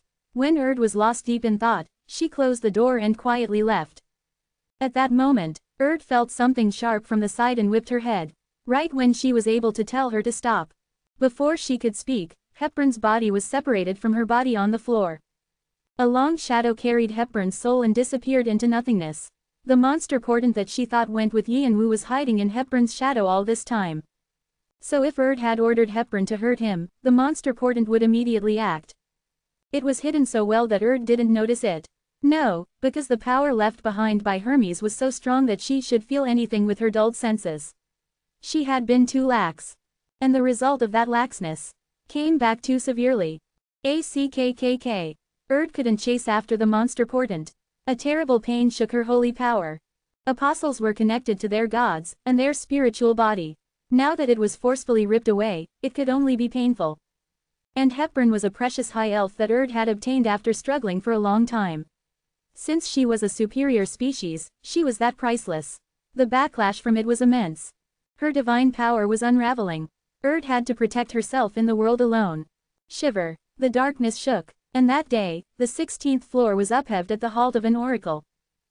This is the 17th floor, the gate of white air and blue water.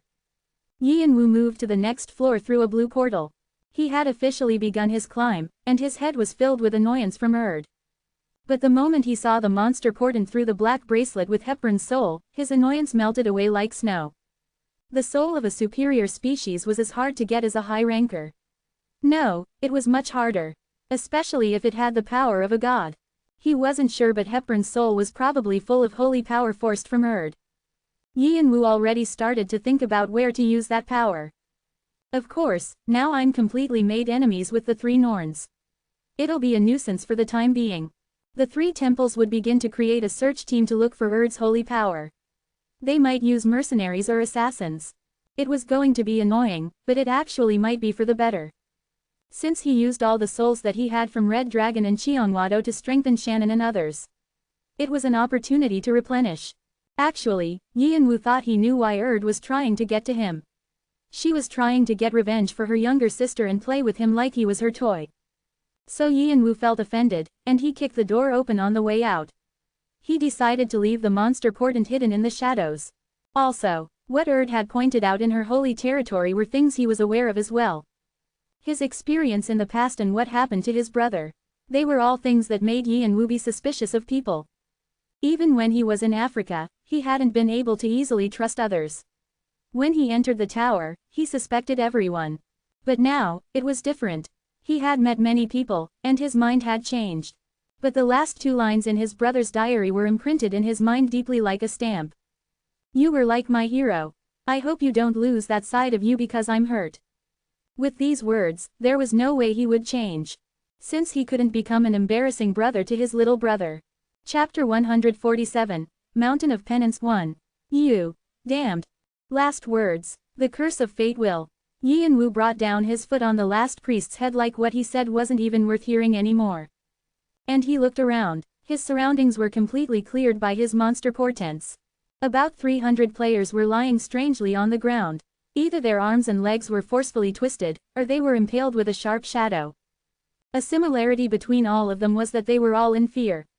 Since they had been killed by horrid undead. They were all players sent to target Yi and Wu, sent by the three goddesses.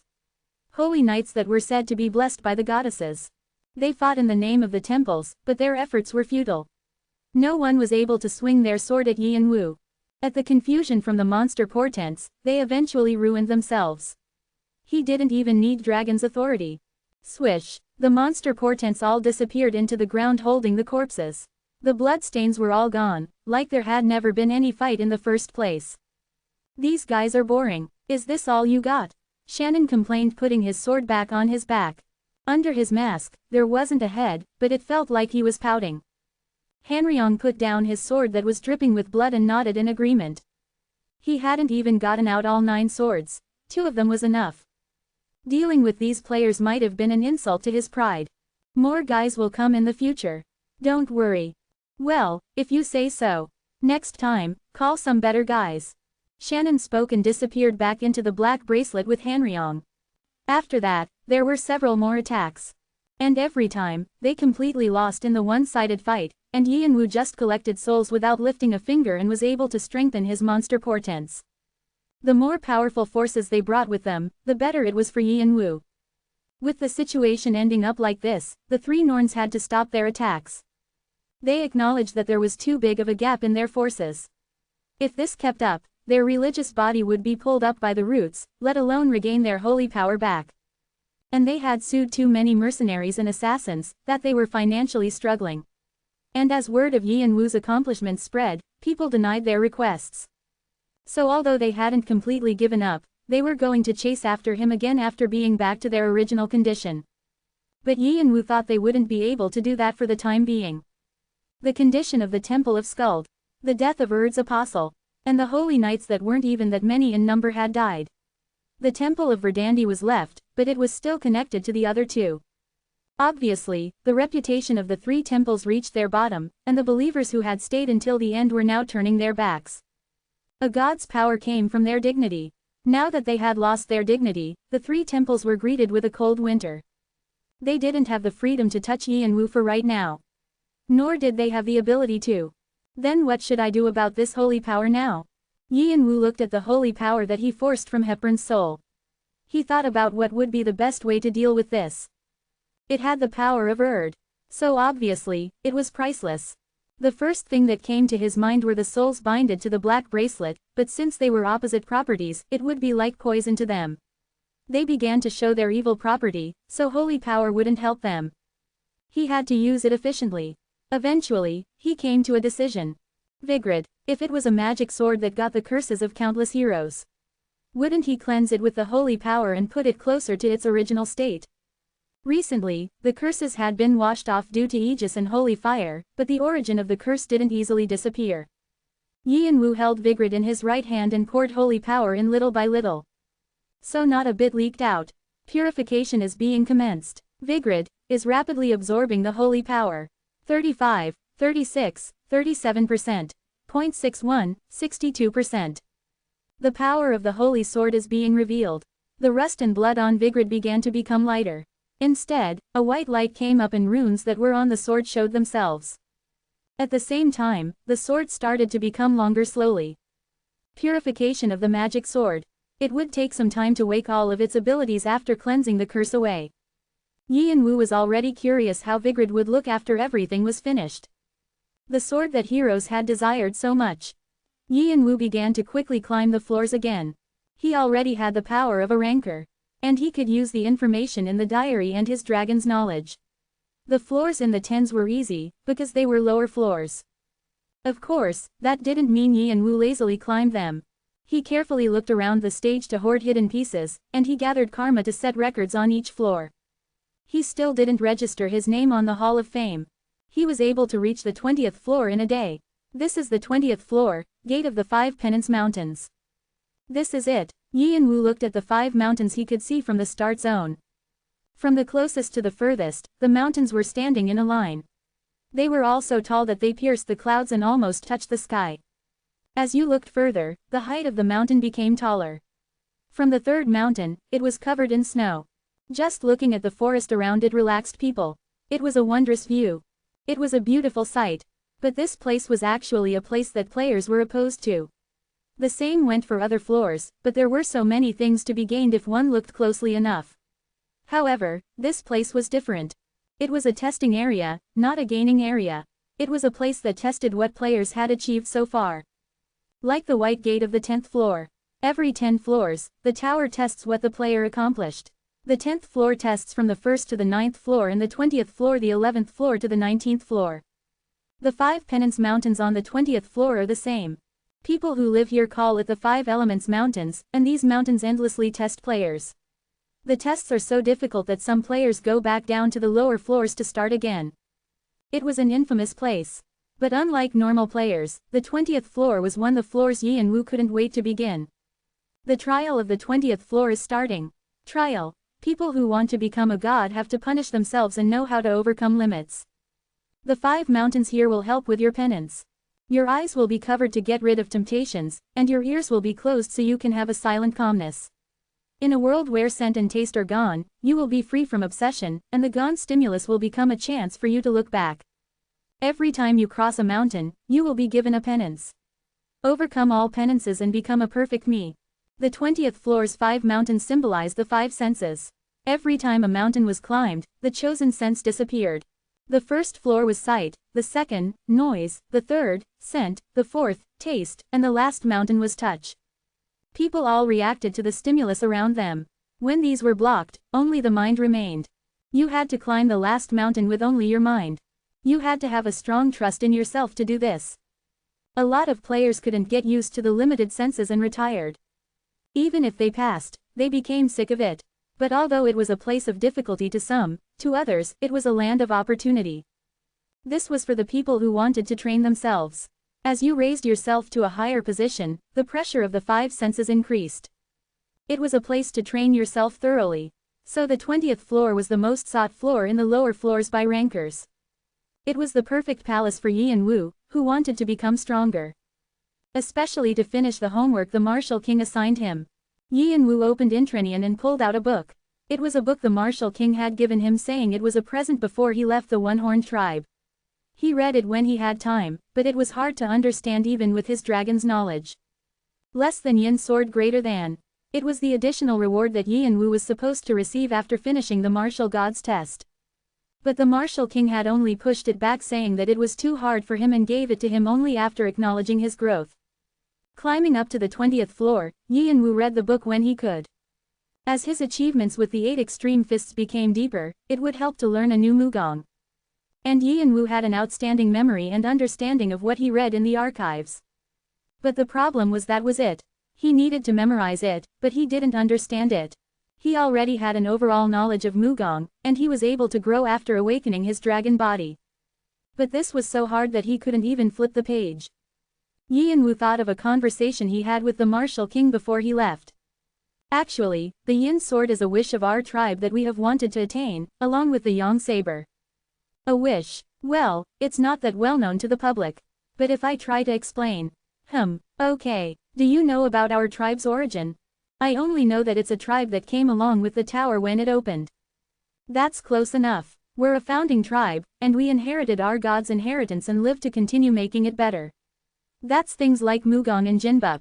But there's something that we haven't been able to do for thousands of years. Damn thing. Are you saying? Yes. The yin sword and the yang saber. The combination of the 2 Mugongs takes us closer to the Mugong that our ancestor god used. Great Bright Pengu Sword. That's our longtime wish. Great Bright Pengu Sword. He still remembered the madness in the Martial King's eyes when he spoke about it. The Martial King said that even he, who was a genius, couldn't make himself touch the yin sword and yang saber. It was a Mugong that even the Martial King who had led the one-horned tribe to a new era of prosperity hadn't been able to learn. And the Martial King continued to explain. The yang saber could be inherited by Adora, since she had her insight, but that no one had the yin sword. So his disciple should succeed it. And with that, Yi and Wu realized the Martial King had been looking for a successor of the yin sword. A successor didn't come from the one-horned tribe. So he had to look outside of it. His past 2 disciples were probably nominees. The sword god, and the person who could rival him. And both failed. Yi and Wu might fail. Since it was a Mugong that the one-horned tribe hadn't been able to learn for thousands of years, Yi and Wu couldn't guarantee anything. But the fact that he received the book meant that he had the qualification, at the very least, and Yi and Wu wanted the yin sword. No, not only did he want the yin sword, he wanted the yang saber and the Great Bright Pengu sword after it. It was the Mugong that one of the 3 who opened the tower used. Trinity Wonders Geomtian. He wanted to have it. Let's try it, whatever I need to. And this floor was the perfect place for him to train. After organizing his thoughts, Yi and Wu began to move towards the first mountain he saw. Chapter 148. Mountain of Penance 2. That person, the hoarder. Why would the hoarder? Is he here for the prize money too? No, I heard the hoarder's a lower floor player. so he could be here for the trial. When he was at the mouth of the mountain, he saw a bustling crowd of people. About 100 gazes landed on Yi and Wu. Yi and Wu tilted his head wondering what was going on. Players on the 20th floor usually wanted to just quietly pass the trial. Of course, it was hard for the people who attempted it the first time. But this kind of mood was created by the people who came down to train themselves. But the people at the base of the mountain were noisy. None of them seemed like they wanted to climb the mountain. Yi and Wu used his territory senses to observe him. They were skilled players who seemed to have passed the 20th floor. It didn't seem like they were here to train, so why were they here? He was curious, but he didn't concern himself with it since it wasn't his business. He only thought about how he could get the yin sword. As Yi and Wu approached the crowd, they split into two, creating a path for him. Yi and Wu had already made a name for himself in the Cheonwado and Red Dragon War, and the fact that he defeated a semi-ranker was well known. Because of this, players were wary of Yi and Wu, but didn't want to face him. Yi and Wu passed by them into the mountain. Then, a message popped up in front of him. You have entered the first mountain.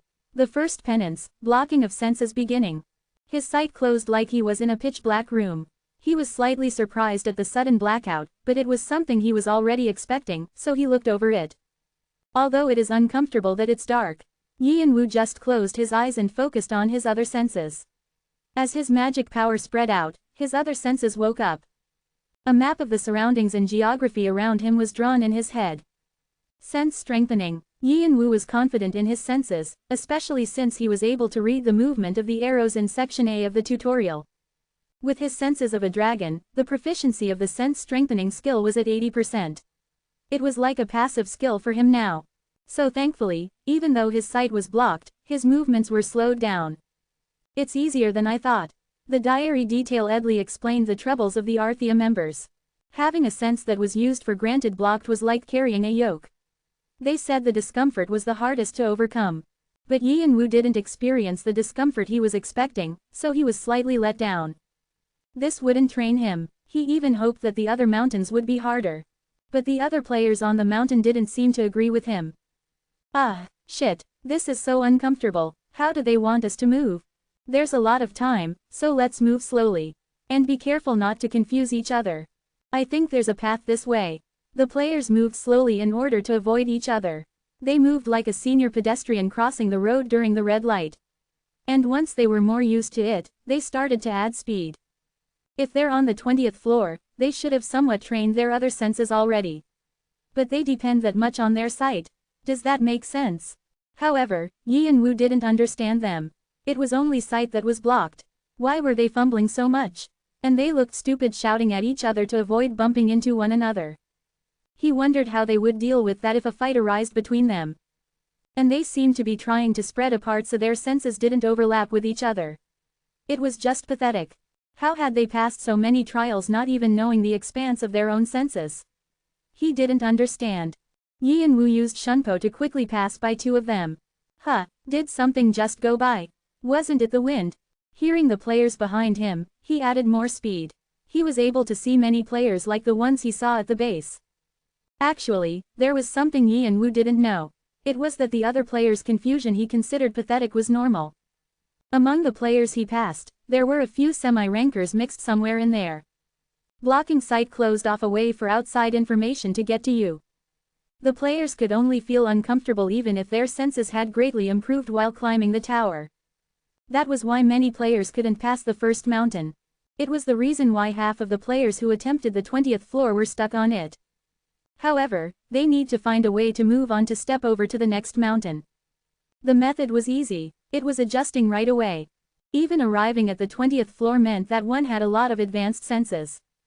So even if they were uncomfortable at first, they should quickly get used to it and speed up. And in that process, they would throw away their habits of relying on one sense and feel their other senses. Then, the sense that was strengthened was hearing. The next mountain blocked hearing so other senses could be felt better. After that, smell, taste, and touch was blocked, completely closing off a player from the outside. During this time, players needed time to adjust. They needed to find a way to get food. In this process, people always started to have problems. And when they had completed all the trials, players received a shock when all their senses were suddenly given back to them. When they came back to attention, a deep joy was left in their hearts. They were able to experience worlds they hadn't seen before. As their senses were more detailed, they could deal with magic power better, and the control of their skills dramatically improved as well. So the most important part about the 20th floor was adjusting. No, to be precise, it was how one endured. Overcoming the discomfort raised patience, and the joy when one surpassed their limits wasn't able to be explained. Of course, if they didn't pass, they couldn't feel this. However, Yi and Wu had already felt all this before, so it didn't really affect him. Testing a limit and overcoming it. Then, moving right on to the next limit and repeating it. It was something he did every day. Every day was like a penance for Yi and Wu. He just didn't realize it because he was used to it. The penance of the 20th floor was just like his daily lifestyle, so he didn't think too much of it. Yi and Wu just worriedly thought about how to raise the difficulty of the trial that was so boring. He had come here expectantly and ended up being completely disappointed. Eventually, he decided to set limits for himself. He put all the artifacts he had on into Intrenian. He changed into comfortable clothes, and held only Karshina's dagger in his hand. He even changed into the mask he wore when he first entered the tower. Then, the options to add strength to his body disappeared and his body settled down. Still not enough for him, he condensed his territory that was spread far and wide to just right around him. As all the information disappeared, the drawing that was in his head disappeared as well. He felt uncomfortable, like he was being pressed down with something heavy. He even locked his magic circuit. All the power that was circulating in his body disappeared and only emptiness remained. All the skills he was using disappeared, and as dragon's sense vanished, he was back into an ordinary human again. And when Yi and Wu threw away everything that made him strong, and when the walls that were protecting him were gone, he gripped Karshina's dagger even tighter. You have forced the stop of the magic circuit. Warning, you may be in danger from outer influences. Use your magic power. You have blocked your senses. You have blocked your skills. You have, ... He felt like all his cells were standing up. His back straightened, and he was on guard for anything that might come from around him. Yi and Wu swallowed. Nervousness poured down his body. His heart sounded like a drum. He had always used dragon's territory to protect himself. So he was confident that he would always be able to protect himself from outer influences. But since it was all gone, he felt empty. Now he was only a slightly strong human. His strong body was still left, but that was it. The nervousness that someone could attack him any moment and the anxiousness of not knowing what was going to happen. He wasn't able to plan out his actions. It was like being thrown into the middle of nowhere without anything. Even when he first entered the gate for the tower he didn't feel this way. It was like when he was first dispatched to Africa after only receiving basic training. The danger of death always hovered above him. And so Yi and Wu thought, this is a bit better now. He was happy. He had only focused on getting power, not training his body from the basics. If he knew it was gonna be like this he should have tried it earlier. But on the other hand, he thought that he would be able to improve even more since it was his first time doing it. More than anything, Yi and Wu had a lot of enemies. He had to stay tense at the fact that anyone could start to attack him. In a way, he put himself in a dangerous situation. No, he definitely did. But Yi and Wu satisfactorily started his hike again. Climbing the mountain with blocked senses and nothing else was definitely not an easy feat. You could trip and fall off a cliff or get scratched by good-for-nothing tree branches. Even though Yi and Wu fumbled around moving a step at a time, Yi and Wu moved comparably faster than others. His physique could only be different because he had awakened his dragon body. Other than his stamina, his nose and ears were more sensitive that most objects weren't dangerous to him. Becoming used to the blocked senses helped Yi and Wu move faster as well. So Yi and Wu reached the peak of the first mountain and even had the composure to think about getting the yin sword on the way back down. He didn't forget about being attentive. With one misstep, he could fall down a deep cliff. The yin sword is completely different from normal mugongs. If you don't completely understand the meaning behind it, you can't dig deeper. Usually, mugongs were set up in 4 steps: hung, shik, cho, and ui. Hung meant the shape. Mugong had several hundreds of detailed movements, and they all followed a shik, and combined together, they created the cho. And when they were all combined, the meaning, ui, behind it all was revealed. It was like how when a puzzle was split, no one could see the overall picture, but when they were connected, it was easy to see what it was. However, the yin sword was the opposite. The order was flipped around. Ui, cho, shik, hung. You had to find the meaning first to understand the overall flow, and learn more about it as you went. And when you understood everything inside, that was when you could learn the yin sword. Usually, after training, understanding can be gained. But this is the complete opposite, so I don't know what to do. And the information is hard to understand. It's like the Bible, or a legend. In the beginning, a giant woke up and split everything. What rose became light to shine below it, and the things below it combined to support the world. This support set up the world today, and gave many fruits. He didn't know where the meaning here was. The young saber Adora learned was probably not too different. Then how was Adora able to understand this? Yin Wu lightly sighed and was lost in thought again. He finished the first mountain, and he was entering the second. You have entered the second mountain. The second penance, blocking of hearing, is beginning. Chapter 149, Mountain of Penance 3. The moment his hearing closed, Yin Wu felt like he was locked up somewhere. The body organ that people receive the most outside information from after the eyes were the ears. And since he had closed his magic circuit, he couldn't shake the feeling of his subconscious being locked. Yin Wu hesitated for a second. Taking a step without any help right now was too dangerous. He could hear the sound of the winds on the trees and the scent of the flowers to determine distance. But with his hearing closed, it was impossible. The fact that he would move depending on his nose was crazy. He also had his touch and taste, but these were useless without actual contact, so they weren't a big help. He had already experienced something similar in Section A. At the time, the sense that had improved the most was sight and hearing. So he was totally anxious. But he thought that it would be just as fun. Yin Wu slowly moved his feet again. His thoughts about the yin sword would have to be pushed back until he got used to it. As he expected, climbing the mountain just by depending on your nose was really dangerous. Using scent to determine the distance, location, and shape of things was near impossible. Depending on the direction of the wind, the scent could be stronger, or he could not smell something because the area was too vast.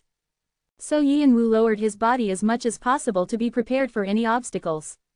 Experiencing the danger of falling several times, he found a solution. It was the sense that he hadn't imagined would be helpful. As the wind breezed down, it carried plenty of sense with it. His sensitive nose could approximate where things were, and his touch could locate where things were by the wind. He had to analyze information that he had to quickly judge things, but thanks to his increased thinking abilities, he got quick results. And when he made the wrong choice, he rolled around and managed to find his balance again.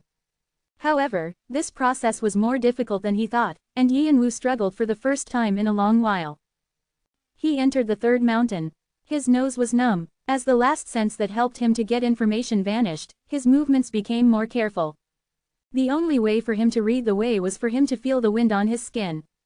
No, there was something else that he faintly felt. The wavelength. On the way down the second mountain, Yin Wu faintly felt something with his touch. The things brought to him by the wind actually carried all kinds of different things. At first, he couldn't tell the difference between them, because it was too minuscule. He just thought that something like pollen was mixed into the wind. But as time went by and he used his thinking abilities, he was able to tell the difference between. Something was spreading in waves. It moved up and down, and some things moved side to side.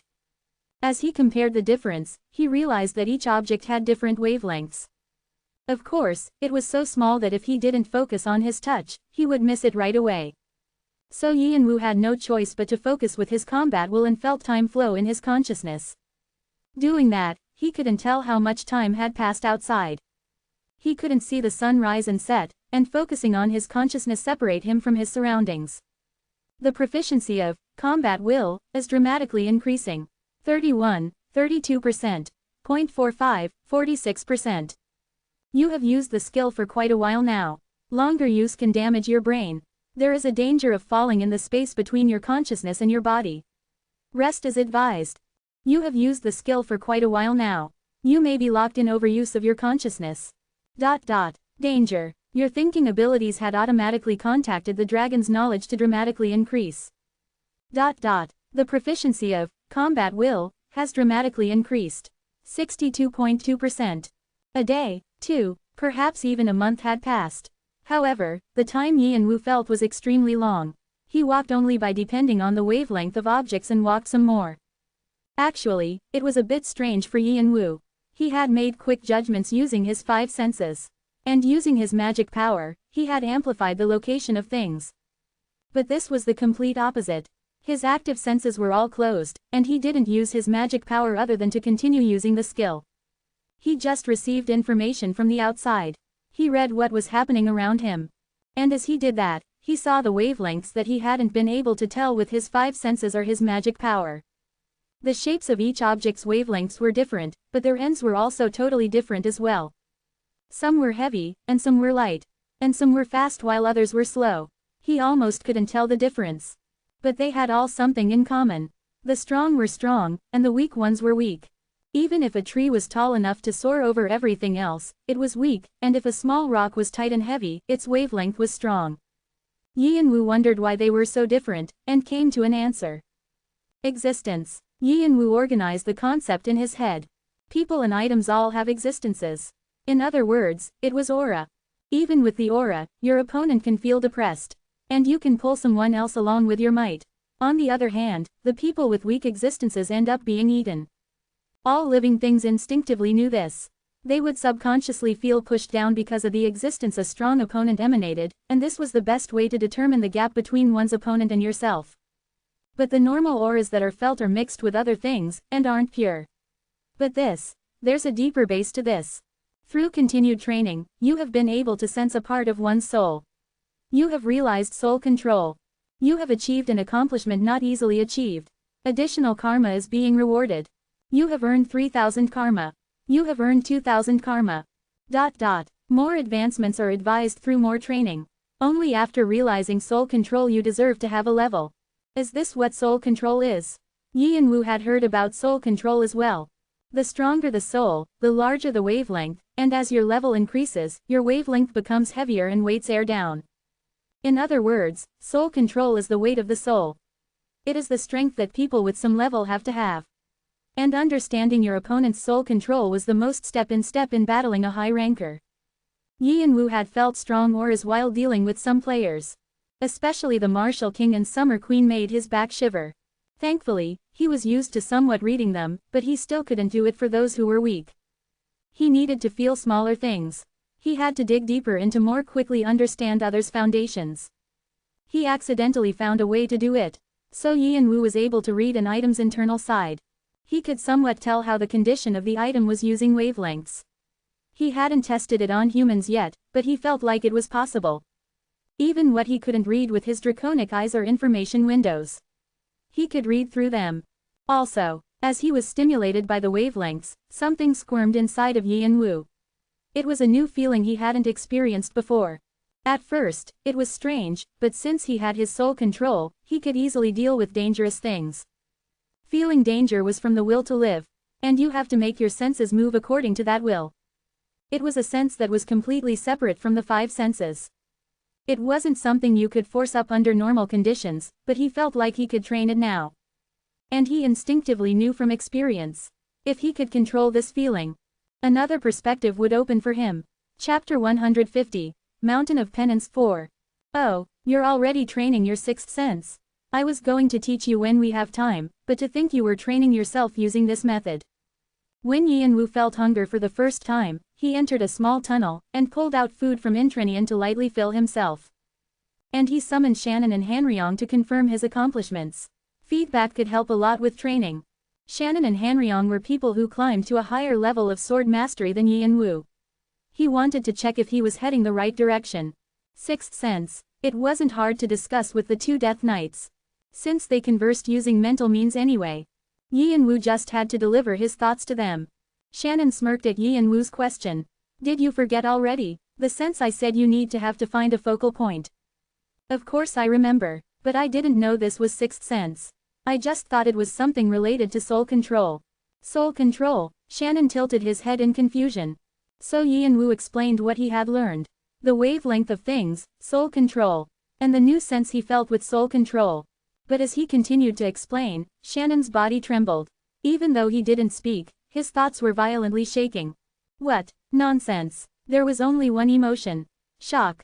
Yi and Wu cocked his head, not being able to understand. It was a good thing to understand the 6th sense, but why was he exuding those thoughts? And so he turned his consciousness towards Hanryong. Opening square bracket closing square bracket. Hanryong, who had been quiet all this time, was even more quiet now. He seemed like he needed to think something through. His dignified personality was slightly shaking right now. And he opened his mouth to speak.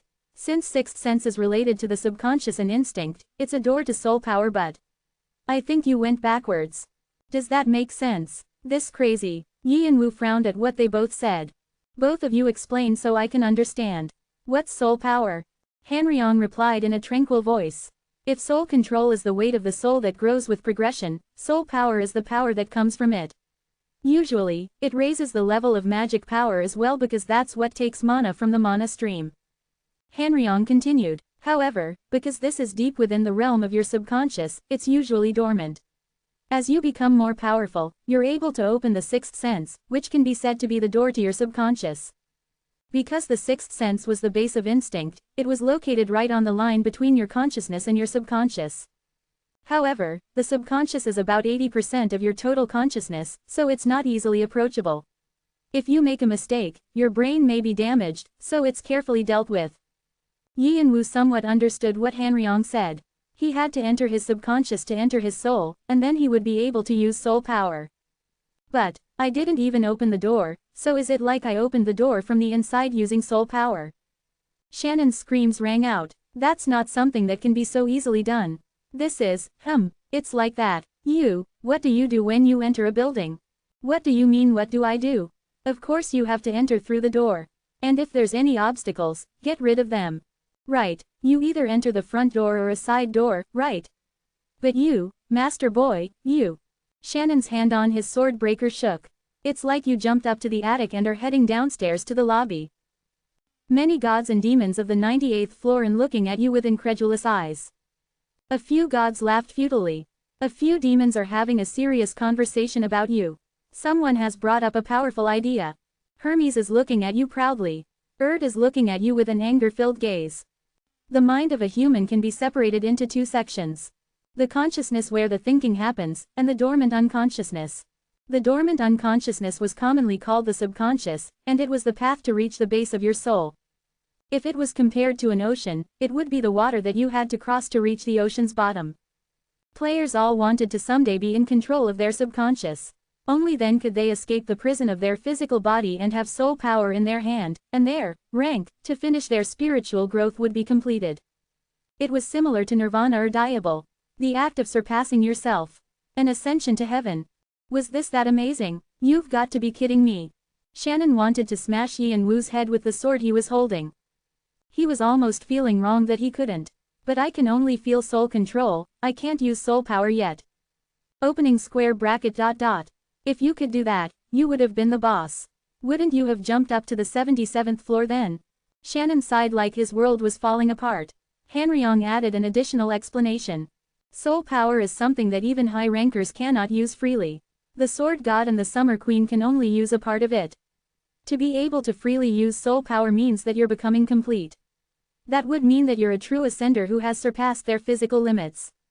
The highest point, and those people are usually called gods or demons. Hanryong nodded up and down. That's right, his serious voice spread out. It's too early for you to deal with soul power. Your soul hasn't even developed fully, and if you make a mistake, it could shatter. Unlike magic power that could always be replenished, soul power was the strength that came from your soul, and it couldn't be renewed. So opening your soul power was something that was only possible when your soul had developed and you had soul control. However, just by sensing soul control, you already put the first button on what others can't easily do, so it'll be easier from now on. We don't even need to talk about training your sixth sense. Shannon crossed his arms and spoke in an aloof voice. So first, like how you felt soul control, think about expanding your sixth sense to the outside. Yi and Wu narrowed his eyes. It was a training method he hadn't thought of before. Expand, sixth sense. Sixth sense is just another sense. It's not something that should remain in your subconscious, but also come out to the outside. Then, the path for your soul power to leave your body will be made as well.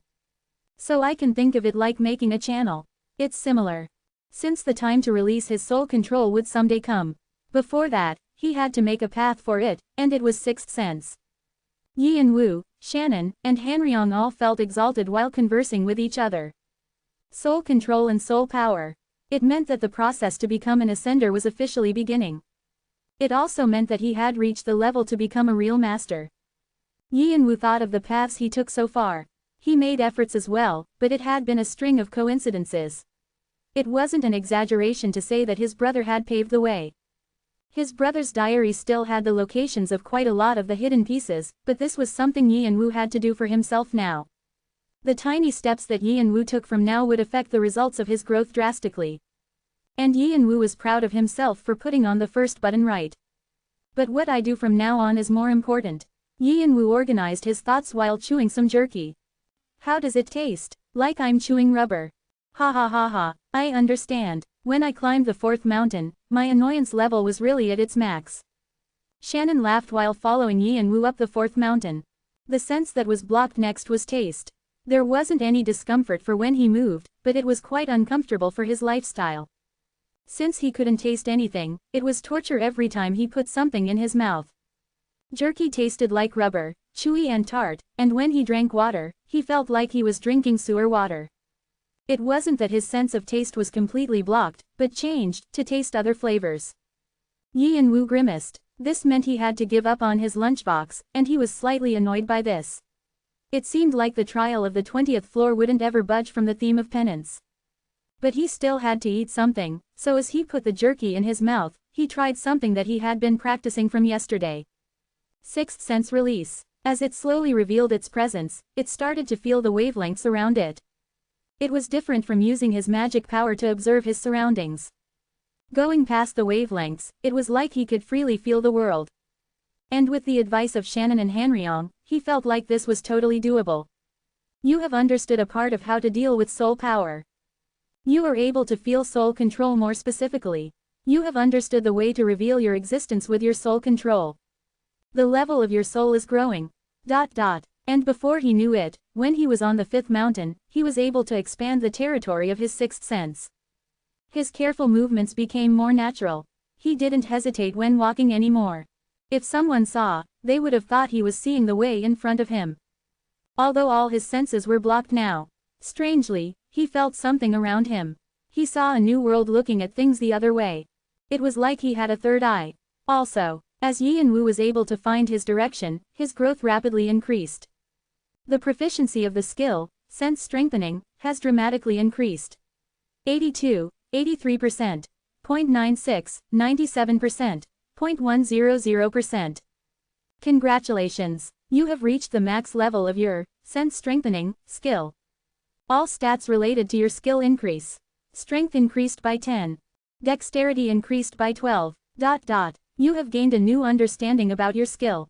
A superior skill is being opened. The skill, Sixth Sense, has been created.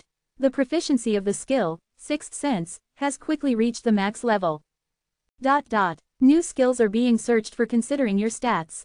The superior skill, Inspiration, is being opened. The proficiency of the skill, Inspiration, has dramatically increased. After he mastered his sense-strengthening skill, multiple superior skills were created and disappeared after being mastered. The Tower's system was looking for a skill to fit Yi and Wu's achievements.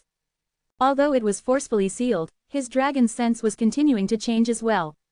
Then, the skill, Extrasensory Perception, has been created. The messages reached one place. Extrasensory Perception. Numbering 95. Proficiency, 0.0%. Summary. It combines the five senses and the sixth sense into one, and allows for the recognition of things that couldn't be felt before. Intuition. As the proficiency increases, the range of your sense increases, and you can easily feel the base of items in your range. Sometimes, you can activate a sense similar to foresight, and you can peek into the idea. Automatic defense mechanism. In the case of an unexpected situation, your speed to realize this increases. Also, in the dangerous case where your HP decreases to under 10%, all stats can increase by 200% once a day. Extrasensory Perception. Yi and Wu was completely surprised at the newly created skill. Mastering the skills that were given and making a signature skill of your own was the path to becoming a ranker. But it wasn't easy to make a superior skill, and even if you received one, it was much harder to control it. It was obvious, but raising the proficiency of a superior skill was more tricky than raising a lower skill. He thought he would receive a skill that was a few levels ahead of what he had. But the system gave Yian-Wu something much higher than he expected. Extrasensory perception, one of the top sensing skills that had a numbering, had landed in his lap. Without any warnings in advance. The proficiency of the skill, extrasensory perception, is increasing. 3%. And the proficiency of even this skill was quickly rising. In a way, this was something that should have obviously happened. 5 senses that were trained with sense strengthening. Recognition using magic power. 6th sense that used soul control. And the dragon's sense. They were all combined into one. It was only expected that an outstanding skill would come out. He could feel the range of his 6th sense expanding rapidly. It wasn't something that could be explained. Yian-Wu felt like his mind was going to explode. It was different from when his consciousness had grown after awakening his dragon body. Then, it was like forcefully growing his vessel, and now, it was like filling that vessel to the brim. Additionally, Yian-Wu was able to see a kind of flow in the information that was being entered. He saw things he couldn't before. He felt things. And he easily realized what it was. Mana stream. He could clearly feel the mana in the atmosphere flowing in like a large stream. And he could see the smaller things inside it. They came to Yian-Wu as a newfound wonder. It was like his third eye was widened. Yian-Wu's environment was highlighted so clearly with his extrasensory perception, he thought his senses had all been opened. He checked his condition to check just in case, but his 5 senses were definitely closed off. Yian-Wu subconsciously shivered. He could already feel all these things with his extrasensory perception. What would happen when all his senses opened after finishing the trial? He couldn't tell what he would feel then. Master. Shannon, who had been blankly looking on, spoke in a sour voice. Yian-Wu pressed down the joy in his body and turned his consciousness to where Shannon was. What? I think I get why that fan sighed every time he looked at you now. You're infuriating. Single quote. Sheesh. Does this make sense? The thing that some have to work their entire lives to get. It comes to someone like this. How? Shannon thumped his chest with his fist. He felt so wronged. He worked his ass off to get to the 50th floor for a long time, and now felt aggrieved. But then, Shannon sighed like the sky was coming down. Watching Yian-Wu from his side, he knew how much he pushed himself. What he thought was difficult when he was living, the things that he worked so hard for, was actually just child's play in Yian-Wu's case. Yian-Wu did the crazy act of sealing all his senses and skills when he climbed the mountain. If he took a single misstep, he could plummet down a cliff. He faced dangerous situations head-on and challenged himself after overcoming his limits. In a way, it was like abusing himself. Shannon couldn't think that he had unfairly achieved this. No, Yian-Wu's gift was just normal. However, he overcame that with tenacity, rigor, and clear judgment. And when Yian-Wu was satisfied with himself for accomplishing such a feat. Opening square bracket ... Whose disposition is this? Was there someone like this? Yeah, there's no way I wouldn't now. Hey, who are you? It seems like you were enlightened after coming here. Hey, youngest, it's the newbie you were looking for so long. Except the newbie. Hey, who are you? Suddenly, voices popped inside his head and made him dizzy. It was the same open speaking the sword god used. Yian-Wu was able to immediately realize the owners of the voices. Sadhu. Of the trials of the 20th floor, obviously, the trial of the 5th mountain was the most painful. Because all my senses are all blocked off, isolating me in darkness, and I still had to somehow climb the mountain. This was hard even for the skilled rankers. No, actually, it was harder. Because the more you have, the more pressure is put on you on the 5th mountain. This is the reason why players who were met with a wall came back to the 20th floor. However, they came here feeling like they were grasping at straws. The 20th floor wasn't somewhere they came because they enjoyed it. But it's a fact that all kinds of perverts exist in the world. There's people who enjoy torture and pain. And they experience pleasure as they receive the penances, and said something about a new freedom. They were crazy scumbags. However, they called themselves this. Climber of the penances, Sadhu. Long story short, Sadhu were hermits who focused on their individual training by isolating themselves in the 5th mountain. Like they didn't want to be disrupted, they were spread all over the mountain. In the middle of a tunnel, in a large forest, and even in the lake. But Yian-Wu felt them with his extrasensory perception. They were all people with trained sixth senses because of their time in the mountain, and he could feel something scanning him. And there were 5, when he read the foundation of them. They're strong. He clenched his fist. Each of them were skilled people. 2 of them were skilled people who could probably stand against Bahal or the Saber God. And, whoosh, Yin Wu felt something approach him quickly. Like a flying bird, it landed on the top of a nearby tree in a blink of an eye. They were probably curious about the expert who could feel them. The player who wanted to check out the newbie was surprised when he checked Yin Wu. You're. Yin Wu looked around, trying to look for the player, still not used to his extrasensory perception, and he was taken aback as well. It was familiar to him. Someone he had met in the tutorial but someone he hadn't kept in touch with. Khan, Chapter 151, 5 Mountains of Penances 1. Yin Wu thought he was seeing things. There was no way Khan was here. The guy who said would wait for the next time with Doyle. He hadn't even heard that a new tutorial had opened. So he thought it was just someone similar to him, but... Kane, right, the guy who was shouting his name happily was definitely Khan. What's this? It's someone the youngest knew. He. Then isn't that good? We can use him more. Other voices from those who had been watching the two chuckled. He didn't know what they were talking about, but it didn't matter. Yin Wu's attention was focused on Khan. You're really Kane. Hey, how did you get here? Dang, what's this? You look better now. Khan spun around Yin Wu and burst out in laughter. Yin Wu slightly narrowed his eyes. Seeing his flippant attitude, it was definitely Khan. He still drove people crazy. He wondered how he should speak to him. Open speaking. It seemed like there was a way of speaking beyond your consciousness, and it probably wouldn't be that hard if he learned how to do it. The action of releasing your senses outside. It was similar to releasing your mind, so releasing your consciousness probably wouldn't be that hard either. Yin Wu focused his senses on Khan, and tried to make his thoughts tangible so they could be sent. Khan felt what Yin Wu was doing and told him to take it easy. Hey, from what I can tell, it's probably only been a while since you learned about the base of your consciousness. So it's hard to. Is this how you do it? Do it, but you did it. I guess. Since you were always like this. Khan had a speechless expression seeing Yin Wu use open speaking. You have learned the way to deliver your thoughts by focusing your consciousness. The skill, open speaking, is being created. Open speaking, proficiency, 0.0%. Summary, focusing your consciousness can deliver your thoughts to people you want. Depending on the proficiency, there are various methods to use this. Yin Wu slid the message down and looked at Khan. Hair that was as messed up as his shoes. Clothes that looked like diapers. A dull sword. He looked filthy because of all the time he had spent in this mountain, but there was still a certain sharpness to him. It was different from how he was in the tutorial. Back then, he wasn't able to control himself, but now, he knew how to freely cover himself.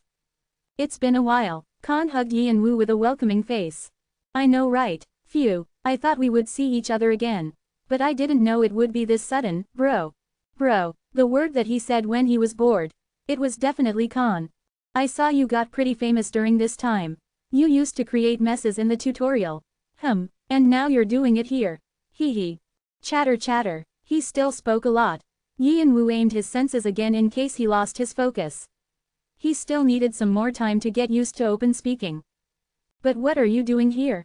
And where's Doyle? That's. Khan was beginning to explain with a strange expression. Youngest. Aren't you going to introduce him? It was a ticklish high-pitched voice. It seemed to be a cute woman. But Khan grimaced like it was disgusting and lifted his head. Granny, if you're gonna try something to this kid I advise. Ack.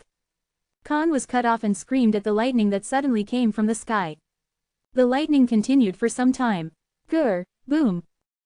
Stop, I said stop, ho. If you say useless things again, I'll rip your mouth off. Understood? Yes, sir. Khan straightened his back and shouted in a loud voice. Yin Wu widened his eyes seeing what happened. Even with his extrasensory perception, it was sudden. It definitely wasn't something to be taken lightly. Rune magic, the language of the gods, rune, was tricky to handle. There weren't a lot of people in the tower who could use it this neatly. Anyway, bring him here. Khan pointedly looked at Yin Wu, as if begging him to follow him. Yin Wu subconsciously grinned. The guy was the same. After his extrasensory perception was opened, he wouldn't have any trouble walking around, so he was able to quickly follow after Khan. He wouldn't have normally just followed him like that. But he was curious about the sadhu who lived in the fifth mountain. Anyhow, this guy, he got a lot stronger. Yi and Wu had just one thought looking at Khan's back. How? From Yi and Wu's perspective, what Khan accomplished so far was unbelievable. His well-gathered strength was sharp. It was like it was in his sheath right now, but when it was pulled out, it would cause a storm. Completely fitting of his nickname, Blood Sword. It was incomparable to what he did in the tutorial. It was a good thing. Since Khan was ambitious like him. But unlike him, who had the advantage of dragon body, Khan had nothing like that. But if he had still gotten this far, that meant he worked that much more. Khan wasn't stronger than Yi and Wu. But he would definitely be worthwhile to spar with. No, he even thought that Khan might be dangerous. He had wanted to beat Fantanadora that bad. He had passed the tutorial without him knowing, and he had probably continued to train while climbing the tower. And he had arrived at the 20th floor faster because Yi and Wu had his hands tied with the 11th floor. But like he hadn't completely isolated himself from the outside, he seemed to know what Yi and Wu had done outside. Hey, but how did you get this strength? I can't read anything. Did you eat a dragon somewhere or something? Like Yi and Wu was looking at Khan with interested eyes, Khan was looking Yi and Wu up and down like he was an interesting animal. He also looked like he was sick of something. Hee, I know that feeling all too well. Shannon snickered. He wasn't in the black bracelet, but hidden in a shadow. All because he was curious about the sadhu. Yi and Wu told Shannon to stop saying useless things and spoke to Khan. I became half a dragon. Tien. In Korean, becoming a dragon is equivalent to the rags to riches idiom in English. It's not funny. Sheesh, you still don't know how to tell jokes. Khan shook his head, not knowing Yi and Wu was actually telling the truth. In the meantime, they reached the peak. There were people at the top like they had been waiting for Yi and Wu. 2 people stepped out to greet him. Including Khan, there were 3, so half of the people Yi and Wu had felt were here. A mask. Ho, but your outfit's pretty normal. Are you here to train? It was a woman with white hair all the way down to her feet. Overall, her body was extremely curvy, and her large chest added to her seductiveness. Even though his senses were closed, she was still sexy. Magic flowed around her. Rune magic. The lightning that had fallen on Khan was definitely from this magician. On the other side, there was a short small child. His smiling face was cute. But Yi and Wu paused while running. He was one of the 2 high rankers that Yi and Wu felt when he opened his extrasensory perception. The child looked like a brat, but there was something fierce inside him. It was like a beast. If he was to compare him with the martial king, it was like the martial king was the king of the jungle, but the boy was a beast who roamed the forest alone, looking for prey. No, just considering the aura coming from him, he could be compared to a demon. Demonic energy, the energy that demons were said to use. If his smiling face disappeared, it was clear the demonic energy would suddenly pop out. Sacred Red Tree Victoria and Pestilence Ghost Kindred. Yi and Wu realized who they were immediately with the information in the diary. Victoria was a magician well versed in rune magic.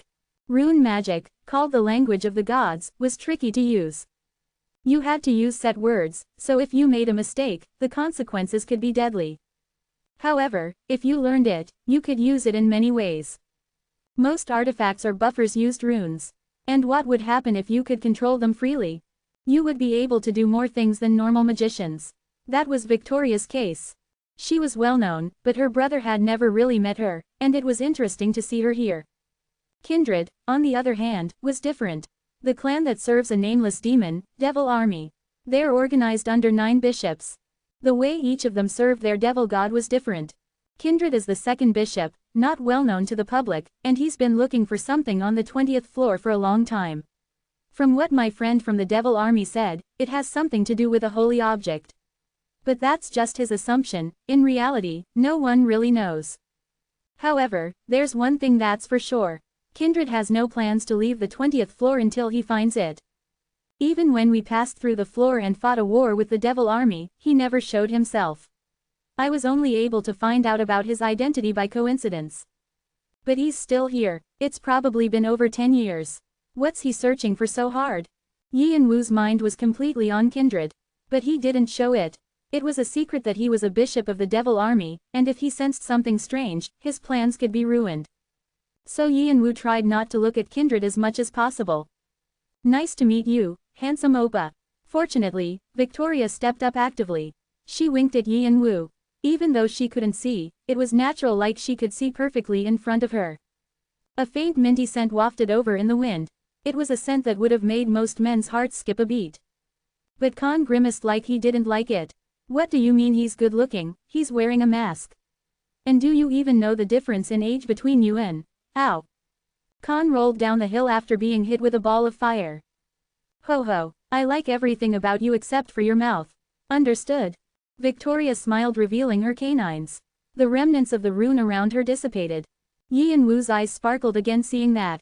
This time as well, he hadn't been able to feel the magic activate. The moment the rune disappeared, it became magic and beat up Khan.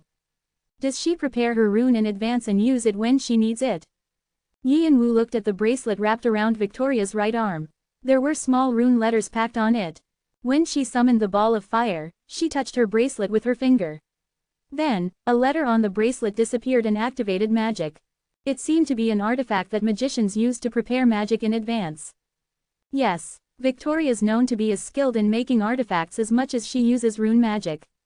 From what he heard, Victoria was one of the top 5 magicians along with Heneva. She uses memorize to store them, and uses it when she needs it. Sounds okay for me to use as well. Every time he fought, he felt that fighting shouldn't be focused on using skills or physical strength.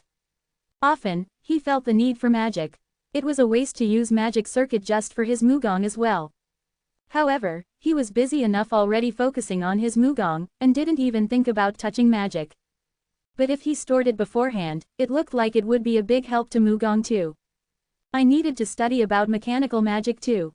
And whether it be the Philosopher's Stone of the pocket watch, I need more knowledge to fix them. So he thought he would be able to learn something if he observed her. Handsome Oppa, I like that you're Kerwis, but I'm embarrassed did you keep on looking at me like that. Opening square bracket ... exclamation mark closing square bracket. Yi and Wu stepped back in shock when Victoria suddenly appeared right in front of his nose. Victoria was smiling seductively where Yi and Wu had been standing. She winked again. Yi and Wu felt shivers down his back. She read me. He had focused his consciousness to see the rune magic, but she noticed it. Well, considering her levee, it was probably weirder if she didn't notice it. But what made him shiver more was the fact that she approached him without him realizing it. Another rune was disappearing next to her. Blink. It was magic that allowed you to teleport short distances. Even with his extrasensory perception open, she avoided it. Magic was scary in this aspect. You couldn't predict it. There was only one way to prevent it. It was getting rid of the magician quickly.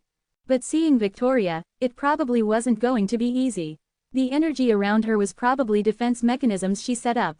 The problem was that other than Khan, he was the weakest person out of the 5 sadhu. This was a cave of beasts.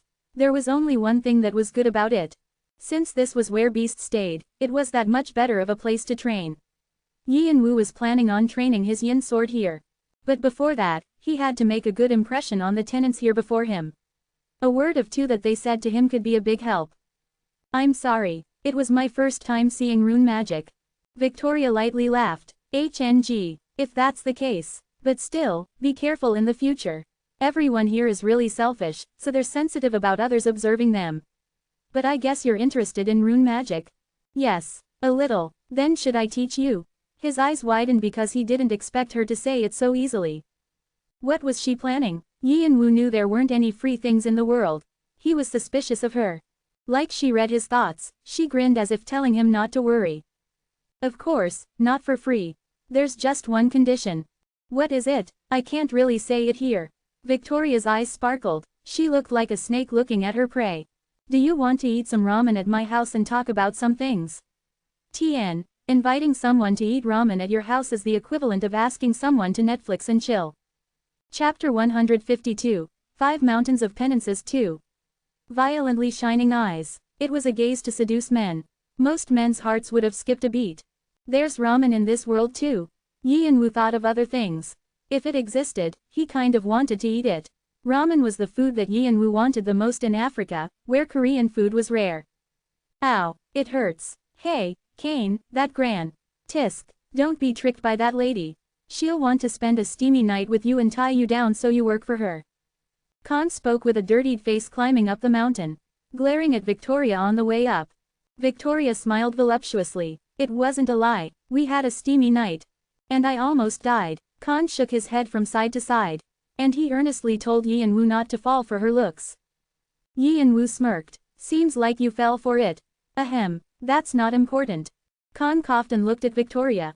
Anyways, don't bother this kid. He's like a savior to me. Victoria's eyes widened, her seductive gaze disappeared, and curiosity replaced it.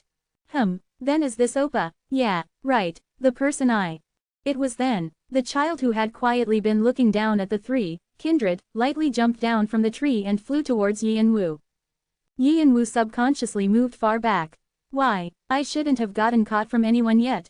It was because his extrasensory perception was opened that his body moved instinctively in defense. At the same time, his sealed magic circuit activated. His 360 cores spun around and released a bunch of magic power. Magic power drew a circle around him and covered the mountain in a storm. His extrasensory perception dug deep into the territory. As his magic power and extrasensory perception combined, it became an even more dangerous and concentrated power. And within the territory of the fifth mountain, Yi and Woo was able to see a clearer world than he had ever seen before. Like he was seeing it from inside his mind, everything was clear. It was detailed enough to feel mana streaming with his skin. And he could read everything little thing happening inside it. Khan was shocked as Yi and Woo's senses felt more heavier. He wouldn't have imagined that he wasn't using magic power. And the heat that was mixed in his magic power was enough to boil the atmosphere. Victoria used Blink again to move far away from them. Like she was surprised by the magic power storm, or she expected something big to happen, she prepared herself with 5 layers of defense around them. Kindred, who was right in front of Yi and Woo, seemed a little surprised. And he smiled, baring his teeth like the situation was amusing. At first, he was only planning on testing him. But if he was this much, he wanted to check his skills a bit more. The air split and a sharp wind blew between the 5 layers and tried to blow Yi and Woo away. He could read the actions and thoughts behind the movements. He could also see where they were moving. He could automatically predict what was going to happen. Prediction. Yi and Woo realized this was the best effect of the extrasensory perception. It was reading his opponent and the environment to predict the next situation. In other words, this means I can take a step ahead. He heard that he needed to learn Sixth Sense to predict the next attack of the hard-to-read focal point countless times. It seemed like the extrasensory perception could calculate more specifically than that. This was the numbering skill Yi and Woo learned here. He already felt like this now. He could only imagine how he would feel when all his other 5 senses were opened. There's no murderous intent. He's only trying to test me. Then, his prediction finished. The calculation to turn the tables also finished. From the quick judgment using his combat will, to the extravagant attack using his magic circuit. They were all specialties of Yi and Woo. Yi and Woo. A red heat wave turned blue along Yi and Woo and hugged him in the shape of wings of fire. At the same time, he swung his Karshina's dagger around him. Holy fire fancily exploded. Boom. Kindred's attack scattered. But he didn't stop, like the whole situation was amusing, and brought down his right hand on Yi and Woo's head. Yi and Woo twisted his body to the side and stabbed Karshina's dagger. With the proficiency of the 8 extreme fists over 50%, he was able to do more. Crash! Yi and Woo's dagger crashed into Kindred's hand and created an explosion. Because it had been mixed with holy fire, Khan had to step back even further from the sparks. Victoria added another layer of defense. Crash! Then, Kindred pushed it away with an uppercut, forcing Yi and Woo's body to slide back. Yi and Woo clenched his teeth. His right hand was already cut, blood dripping down. Karshina's dagger was bent, almost broken. That was how chaotic Kindred's attack was. The entire time the ground vibrated, it was hard to control his body. If it wasn't for extrasensory perception and combat will, he would have collapsed a long time ago. But this was the furthest he could go. If he went more, he would have to reveal everything. And he couldn't guarantee victory even when he did that. On the other hand, Kindred was smiling like this was all child's play. His appearance was cute, but Yi and Woo shivered. It looked like a devil licking his lips in anticipation. His opponent was too strong. Even Hanryong wouldn't have been able to defeat him on his best days. Was Kindred always that strong? Shannon quietly murmured from within the shadows. Then, Kindred opened his mouth. I attacked, but not only did you block, but also attack back. Oh ho, impressive. The test was over, but Yi and Woo couldn't relax. He felt like Kindred would eat him up if he showed even the slightest weakness. And as expected, Kindred didn't pull back his aura and narrowed his eyes. But you, what's your relationship with Sword God? It was a completely unexpected question. Yi and Wu tried to remember whether Kindred and Sword God had any meeting points. But there wasn't anything about that in the diary. What do you mean? You can't say no. The sword skills you showed. Even though it was a bit different, it was definitely the same as Sword God's. Yi and Wu realized what Kindred was saying. He was misunderstanding something. That's not right. What? My Sezong Nim is the martial king. This time, Kindred's eyes widened. Khan and Victoria also had shocked expressions. They seemed more shocked than when they saw his skills. Martial king, from the one-horned tribe.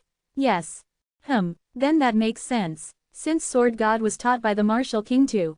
But the person who said wouldn't take another disciple after, that guy, took a new disciple. Yi and Wu thought, that guy, that Kindred spoke about was the second disciple that the martial king had talked about. He seemed to know well about the martial king. What was their relationship? Acquaintances? Enemies? He couldn't read from Kindred's attitude what kind of relationship they had. Kindred was lost in thought for a moment before he released his position and walked back. His aura was pulled back, but the leftover aftereffects were still floating around in the atmosphere. Normal people would have been trembling from fear. I didn't expect much since you just realized your consciousness. But it seems like you have the basics down. I understand why the youngest complimented so much about you.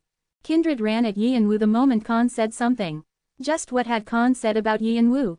Are you planning on training in the 5 mountains of penances as well? Kindred seemed to have a leader role in the 5th mountain. Because he might learn something, Yi and Wu answered politely. Yes, that's correct. Fine, you pass. Kindred left those words and went away. Fortunately, he received the permission to stay, but he thought it wouldn't be that easy after experiencing Victoria and Kindred. He wouldn't have accepted you if you were just a good-for-nothing. That guy just chases out people if they're not to his taste. Khan said he would introduce Yi and Wu to a place where he could stay and moved along with him. Before they left, Victoria told him to contact him if he ever changed his mind, saying that they should really share a steamy night together. Of course, Yi and Wu didn't reply. Are Sadhu all like that? It's a lot different from what I know. Khan realized what Yi and Wu was trying to say and lightly chuckled. No, the image that you're thinking of is probably right. People who are selfish, greedy, and don't want to talk to outsiders. They don't want to interfere in others' businesses, they just focus on their training. Isn't it obvious by looking at the other 2 people who didn't appear? Then what about Kindred and Victoria? Those 2 are the same. They don't usually stick their noses in others' businesses. And they don't like other people getting in theirs. But they've been here for so long that if they see someone who seems like a potential newbie, they take interest. I see. Yeah, but Kindred despises people who aren't that trained to get near him. Like being around weak people makes him weak. So because of him, a lot of people were kicked out. And so that's why I'm playing the role of the youngest. Khan lightly muttered to himself. To be precise, he doesn't want to be bothered by nobodies. Yi and Wu thought about Kindred. But they're not bad people, so don't worry. As long as you don't bother them, you can stay close to them. And after some time, they offer advice and help a lot. Thanks to them, I was able to become this strong faster. Yi and Wu felt like he knew why Khan had gotten this strong so fast. Being with those kinds of people, there was no way he wouldn't grow. How long has it been since you entered the tower? Not that long. About 2 months. And when I came up here, I heard you entered Red Dragon and you were like fish in water. Quite some time had passed since Yi and Wu had entered the tower. While he was focused on the war, it seemed like a new tutorial had opened. Hey, but the records you left were all unbelievable. The unrevealed person in the Hall of Fame. That's all you, right? Yi and Wu wordlessly nodded his head. Khan shook his head. Because of that, I couldn't even think about breaking it. I just focused on climbing up. I thought about going to see you, but I thought I would just be a bother. And I thought we would meet someday anyway. And like he thought, they had met like this. Have you been well? So, I've been the same. Actually, after retiring then, I thought a lot about how to become stronger. I wanted to find my path. When Yi and Wu saved them in Section F, Khan had been greatly shocked. He realized the world he knew was too small. So he wanted to break free from it. And he climbed the tower like there was no tomorrow, and pushed himself thinking of Yi and Wu in Section F to find himself here. Khan could affirm himself that if Yin Wu was the person who shook his world, this place was the place that put it back again. What about Doyle? And when Yin Wu asked the question he wanted to avoid, Khan smiled bitterly. Obviously, he would be curious. After all, they used to stick to each other like they were real brothers. He's not here, but Khan didn't reveal his frustrated mind. Although Yin Wu could read his feelings with extrasensory perception, he tried to hide them as much as possible. It's been a while since I split up from him. Chapter 153, 5 Mountains of Penances 3. Khan bitterly smiled. Don't ask for the specifics. Yin Wu silently nodded his head. It was sad that the two were now split, but it wasn't something he should interfere with. It was their business. But well, he can take care of himself, so I'm sure he's doing fine. Since he was a child smart enough to be called Foxy Tail. Yin Wu thought he might see Doyle someday too. From now on, you can stay here. The basic necessities are inside, so you can use them as needed. The place Khan led him to was a small house. Like there were people who had lived here before, everything necessary to live comfortably was here. In the simple backyard, there was a lot of firewood, and an area dedicated to training. And more than anything, he liked that it was hidden in the forest. The chance of lost players wandering in here was low. You have to find your own food and water, but if you need anything, just come find me. And ask me right away if you need help. And Khan told Yin Wu other things so Yin Wu could focus on his training. However, he also repeatedly told him about things he needed to be careful of. He told him that everyone here was for individual training like Yin Wu and not to bother them. Along with the fact that even if he wanted to make light conversation with them, he should ask for their permission first. But sometimes people gather when they're bored. So it won't be too stuffy. Yin Wu satisfactorily nodded at the thought of being able to focus on training. Then work hard. I've changed a lot since I came here. It's frustrating, but it's that much more beneficial for you. If it's you, you'll be able to take a lot. And spar with me if you get the time. Khan patted Yin Wu's shoulder. The two were able to catch up on things. Although it was mainly Khan who spoke and Yin Wu listened, they were able to understand how the other person had spent their time. Khan had put his everything into training. The passion to become stronger.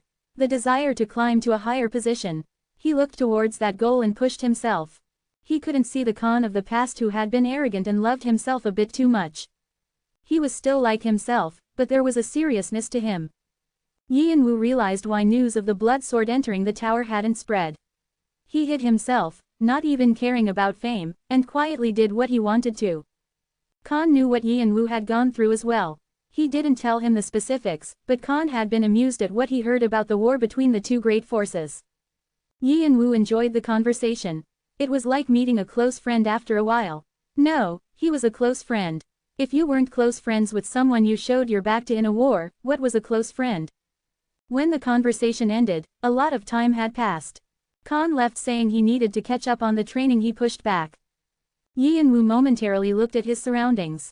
He had plenty of food and water in Intranian, but it seemed wise to prepare for unexpected events. Fortunately, there was a stream to get water from nearby. He even found a small field, so he didn't have to worry about food. When Yin Wu finished looking around, he pulled back his magic power. I need to cover my magic power if I want to train. He became more sure after fighting with Kindred. The theme of the 20th floor was, a battle with oneself. The more limits you set on yourself, the more you were uncomfortable, the more you would be able to achieve. So he was planning on sealing his magic circuit again. His extrasensory perception became less detailed and he focused his range to just himself. And when he did that, he felt trapped. It was like he was confined in the darkness, but things were also easier this way. From now on, he could really focus on his training. It would be nice if all he had to do to learn the yin sword was move his body, but unfortunately, he had to realize his consciousness first to understand the yin sword. Now there was a limit in what he could do physically. So there was only one thing he could do. Meditation. Combat will. His thinking abilities sped up. As he locked his extrasensory perception, he really felt like he was trapped in the darkness. He couldn't tell how much time had slowed down. Without caring about his environment, he was locked in his yin sword training. One thing Yin Wu felt when he looked at how the yin sword was composed was that he wouldn't be able to solve it normally. It was something that the one-horned tribe hadn't been able to solve for thousands of years. The tribe members that Yi and Wu had seen all this time was that they were strong and acted on instinct, and as they grew older, they became like philosophers. Their knowledge was incredible. Solving something that they hadn't been able to solve in a day was impossible. Then I have to use shortcuts. The shortcut that Yi and Wu was thinking of was the dragon's knowledge. He remembered everything Adora had told him about the tribe's research, and he was planning on using dragon's knowledge to look at it from different angles. If the research of the tribe and dragon's knowledge is combined, we can somehow find a way. It was a method the one-horned tribe wouldn't have been able to try.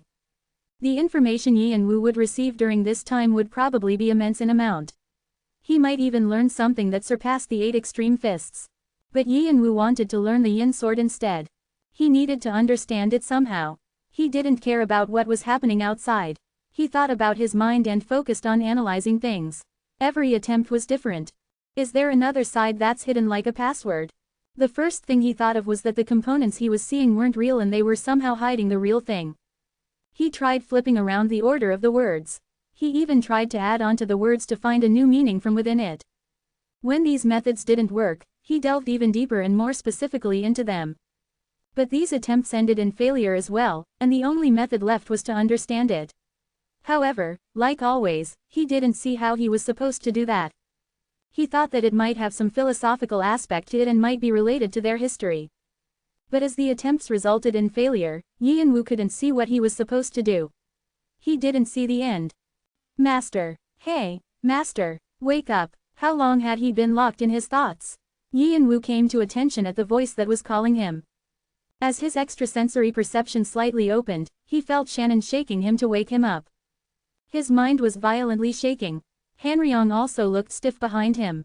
Are you awake? Huh, Shannon's voice was desperate. Yi and Wu realized his mistake belatedly. How long was I like that? How long had he been locked in medication?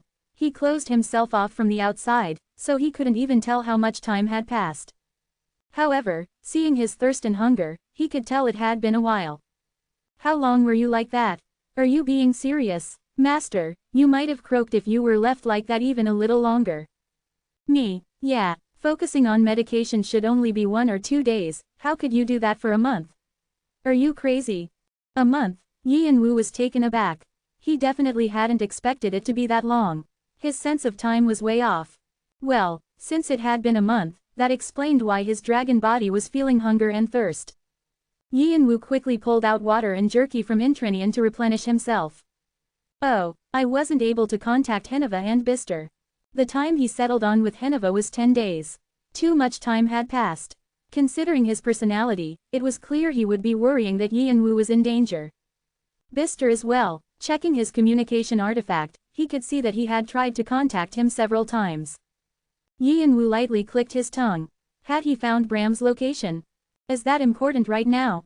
Phew, Yi and Wu bitterly smiled. Well, he could contact Bister later and tell Adora to relay his news to Heneva. He had a way to contact the One-Horned tribe as well. He quickly got out his artifact. Bister's shocked emotions could be plainly felt through the artifact. See, Kane Nim, something came up. Did you find Bram? Yes. I thought you might contact me soon, so I continued to track him. Where is he? He was at the 23rd floor. The 23rd floor. He had been concerned about what he should do if he was past the 50th floor. But he was unexpectedly closer than he thought. As the 23rd floor the Devil's Forest? I guess he would be there. The 23rd floor was a floor that was filled with trees that gestated devils, called Devil Tree. It was similar to the devil's birthplace, so it was famous for being totally different than the other floors. Bram would definitely be interested in a place like this. Why, yes, it seems like it's been a while since he stayed there. Then continue tracking him, and let me know immediately if he leaves for another floor. You, understood. As soon as he finished his business with Yi and Wu, Bister immediately hung up. That was probably how scary Yi and Wu was to him. Yi and Wu sighed in relief knowing that he wouldn't need to rush after Bram and called Adora. Adora was greatly surprised at Yi and Wu's contact and asked him if he was hurt anywhere. Yi and Wu explained what happened and asked her to deliver the news to Heneva. He's already been here several times. HMPH. Like he thought, Heneva had probably been worried about Yi and Wu, enough to come find the One-Horned tribe. And Adora added that Heneva had been staying at their village for some time. Yi and Wu let her know that he would visit them soon and hung up. He felt his hair that was dusty from not washing in a while and frowned. A month. It wasn't a short time. Considering how fast his body had sped up in that time, it seemed like he invested about a year in meditation. Since that's over with, let's talk about the specifics. What did you learn? Shannon spoke in a serious tone. Hanryong started at him from behind as well. He couldn't not be interested in it as a martialist. Yi and Wu shook his head. Nothing. What? Even though you focused like that? Shannon was completely surprised. Hanryong emanated his thoughts as well. I tried this and that. But I didn't even get a single hint. What nonsense. Shannon knew the weapon Yi and Wu had. The research results of the one-horn tribe and his dragon's knowledge. And his thinking abilities that came with his dragon body. But even with this, he couldn't solve it. Shannon couldn't imagine how that happened. Hanryong was thinking the same thing. That's not a scam, right? No, it's not a scam. I'm sure it's real. Yi and Wu had also thought about what Shannon brought up. When he couldn't find any clues, it was obvious that he would suspect if the yin sword was just a legend. But as time passed, Yi and Wu became more sure. This was real. What he got from trying to learn the yin sword was plenty, and Yi and Wu was able to have a deeper understanding of Mugong in the process. However, he didn't have a single clue about the yin sword itself. Because no one had learned how to open it, it wasn't released yet. Once it was opened, things would definitely fly out from it like Pandora's box. The problem was that he couldn't find a way to unlock the key. I guess, unless all the oldies of the one-horn tribe got Alzheimer's, they wouldn't have held onto this for so long. Shannon tsked. He also wanted to see the yin sword. I don't know how to approach it. It felt like searching in the fog. Even when he first learned Mugong, he didn't feel this way. It was incomparable to back then. Then, the quiet Hanryong spoke up. If it's like you're searching through the fog, how about taking tiny steps? How? Even if it's hard, yin sword is also just a sword technique. Then shouldn't you learn the sword first? You're saying to establish the basics first. Yes. Shannon nodded like he agreed. Yeah, what Hanryong is saying makes sense. There's time when you have to move your body instead of theorizing about things. Training till you become a master of the sword. Martialists divided people who learned about martial arts into roughly 3 classes. A master, who completed things until the end. An expert, who surpassed completion and took it to another level. And an arhat, who surpassed even that. Yi and Wu had learned a lot about the 8 extreme fists, but not enough to be called a master. So I need to be a master first. Shannon and Hanryong were more advanced than him in martial arts. Then he needed to listen carefully to their advice. If you want to be a master, how strong do you need to be? You have to be able to make aura. Aura, a strength that condensed magic power into a blade. Being able to do that much sounded alright for a master. And Yi and Wu had a standard for making aura. The 8 extreme fists. He would need to finish the 8 extreme fists that he had pushed back for a while now. Chapter 154, 5 Mountains of Penances 4. To me, aura was a form of energy that was difficult in so many ways. The magic would disperse or explode, and you needed a strong consciousness to maintain it. Consciousness. You had to use a mental thing that you couldn't even see, and this was too hard, almost impossible, for me to understand. But seeing Leonard and Valdebik use it well, it wasn't impossible. I just shook my head. Actually, Yi and Wu didn't know too well about aura. The basics of the concept was in the diary, but like he said, it was just the concept. The only area that his brother hadn't been able to approach was aura. The trait his brother picked up easily was 10,000 clearance. Because he could fundamentally become closer to what things were made up of, even though he was from Earth, he could deal with mana well. So he was able to quickly learn the way to deal with mana, and become the person who controlled magic best in Arthea. And later, he even learned the most difficult types of magic. The skill called Sky Wings, that gave him the nickname Heaven Wing, was something born from those types of magic. He approached magic in the purest way and used it freely. But on the other hand, aura was hard to approach because of this trait. Aura also used magic, but it consisted more of energy. And his brother especially had difficulty with the intangible concept of consciousness. He didn't understand it at all. So Yi and Wu had started learning Mugong, but he didn't think about touching aura. His Mugong was already lacking, and he had too many weapons to focus on other than aura. Unlike his other skills, which were growing in proficiency, he didn't know how much time he would have to invest in aura. No, more than anything, he thought it would be difficult for his magic circuit, which used pure magic, to create aura. But now he had to throw those thoughts away. He already forced his body to get used to magic circuit using cores. He had to somehow use aura now. Like what Shannon and Hanryong said, he would have to be at least of a master level to challenge the yin sword. The good thing was that he was able to train on the 20th floor. And he had 2 outstanding teachers. Shannon was a master, even though he couldn't become a ranker. Hanryong as well. The martialist who fought with 9 swords was almost strong enough to make the sword god step back. He was between an expert and an arhat. There was a lot to learn. However, if there was a difference between the two, it was that unlike Shannon, who walked the path of leading others in martial arts, Hanryong fought in battles since he was young and was almost like an apostle of martial arts. And if he combined this with the 8 extreme fists that he knew before, I might be able to learn aura. His brother couldn't use aura easily because of 10,000 clearance, but Yi and Wu, who was used to Mugong, was different. Yi and Wu gripped his Karshina's dagger. The only thing left to do now was training. Aura is something that you can learn after getting 6th sense. After 6th sense is something that brings out all your consciousness. Aura is using that and changing it to something physical. With what Shannon said, Yi and Wu felt like he understood something a bit more. Since Yi and Wu had already learned 6th sense, he felt like he could grasp the concept a bit better. With extrasensory perception, he could see everything. But it's changing something that was intangible to something you can feel, so you need a balance with magic power. The magic power needs to be strong. Hanryong added on. Yi and Wu didn't worry about condensing magic power. His magic power was incomparable to others. The draconic species weren't powerful for nothing. Now there was only one thing that was left. Then what's consciousness? The problem was that their answer was different. The will to become stronger. The resolve to win. Shannon said that martial arts was a fight with oneself. A process of making yourself sharper like a blade. But Hanryong said it was different. Even if you said it nicely, a sword was eventually a weapon to hurt your opponent. When you were using your sword, you should think about somehow defeating your opponent. Hanryong simplified what sword techniques were about. In other words, he could see the difference between the two. Both of them weren't wrong, so Yi and Wu had to think about what they two were saying. Then what was the consciousness that fit Yi and Wu best? He quickly came to an answer. The strength of breaking everything in your path. Yi and Wu thought it would be nice to make a destructive aura. To him, consciousness wasn't something to improve himself or defeat someone. It was just a survival tool he needed to use, because if he didn't use it, he would be killed.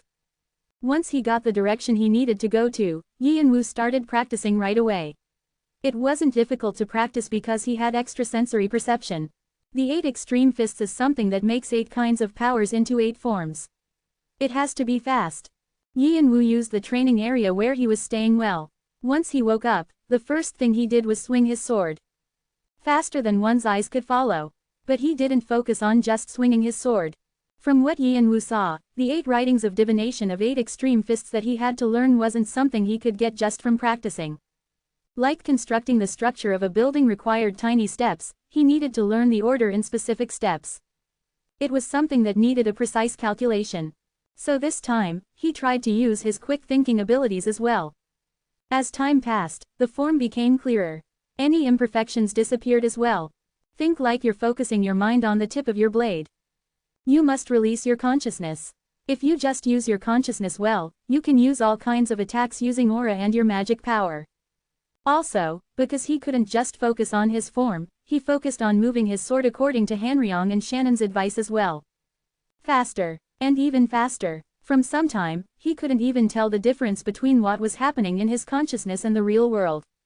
Since he continued to do so without resting, his replenished body started to dry up. Under normal conditions, magic would have chased away his tiredness, but that wasn't the case right now. As it kept on layering upon him, his body felt heavier. And his heart rate was extremely fast as well. Yi and Wu felt heat in his brain for the first time since he was awakened. But that was how much his senses were gathered as well. And despite the time that passed, he didn't know how much magic power was released. Yi and Wu thought that might be his consciousness. And when his mind started to dry up and his consciousness was about to collapse, suddenly Yi and Wu felt like he was being absorbed into his sword. It was like his mind was becoming focused onto one. Boom! With a loud sound, there was a huge explosion. Yi and Wu burst to attention. In front of him, there was a path he didn't see before. The trees were bent to the side. Yi and Wu clearly felt it. His condensed consciousness, and the basics that were combined as one. There was only one thing it explained. Dantian. The first of the 8 writings of divination. It wasn't like when the martial king split the sun, but it was amazing considering it was his first attempt. I got a trace. He didn't have a clue about aura yet, but now he thought he could see the way. You have earned a trace about the 8 writings of divination of the 8 extreme fists. You have learned the way to deal with your consciousness. The proficiency of 8 extreme fists has dramatically increased. 62.1%. You have learned the way to maintain your mind separated from the outside world. You have earned the trait, ascetic. You have learned the way to overcome the time spent from the outside world to the world inside your mind. Your effort for being an ascetic without a bit of rest has been acknowledged. You have achieved an accomplishment that isn't easily achieved. Additional karma is being rewarded. You earned 5,000. You earned an additional 3,000 karma. As an additional reward, the evolution of combat will is being rewarded. A new skill is being rewarded considering your skills and attributes. The trait of ascetic influences this process. The superior skill, time difference, has been created. In the blink of an eye, 3 months passed. No, if Hanryong and Shannon hadn't told him, Yi and Wu wouldn't have known 3 months passed. He worked hard to finish the 8 writings of divination. There were times when his mind and physical body were in extremely different times, putting his body in danger. And it resulted in a new numbering skill. Time difference. Numbering 75. Proficiency. 0.0%. Summary. A skill influenced by your trait, ascetic. You are able to use phase or thinking abilities and focus to judge situations. Thinking acceleration. You are able to escape from the frame of time and move freely. As the proficiency increases, the time used in thinking increases. Organized calculation. You are able to make several calculations at once. As the proficiency increases, the amount of calculations you can do at the same time increases. Time difference was a newly opened skill that was created with the mastery of combat will. It meant that when he thought, he wouldn't be limited to the time in the physical world.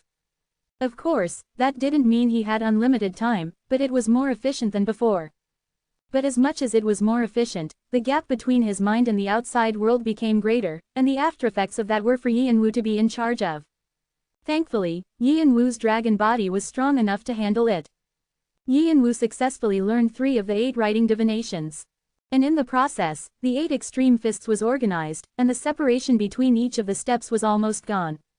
You have almost reached the master level.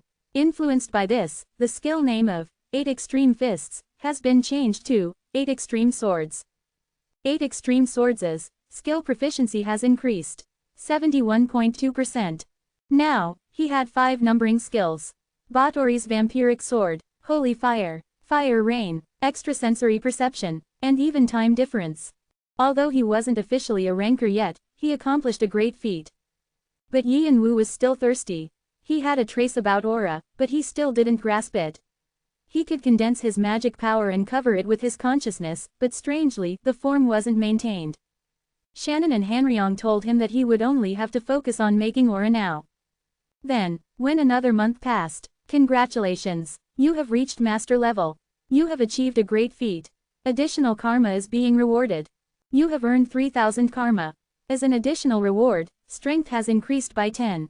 Dexterity has increased by 8. You have learned aura, but it is still incomplete. Practice aura to gain a higher understanding. Along Karshina's dagger's blade, a light flowed and shook. It looked like it would disappear any second, but it maintained its form. Aura blade. He completed the most basic technique of aura. Chapter 155. 5 Mountains of Penances 5. Ho, finally. Red. It definitely fits the fire property.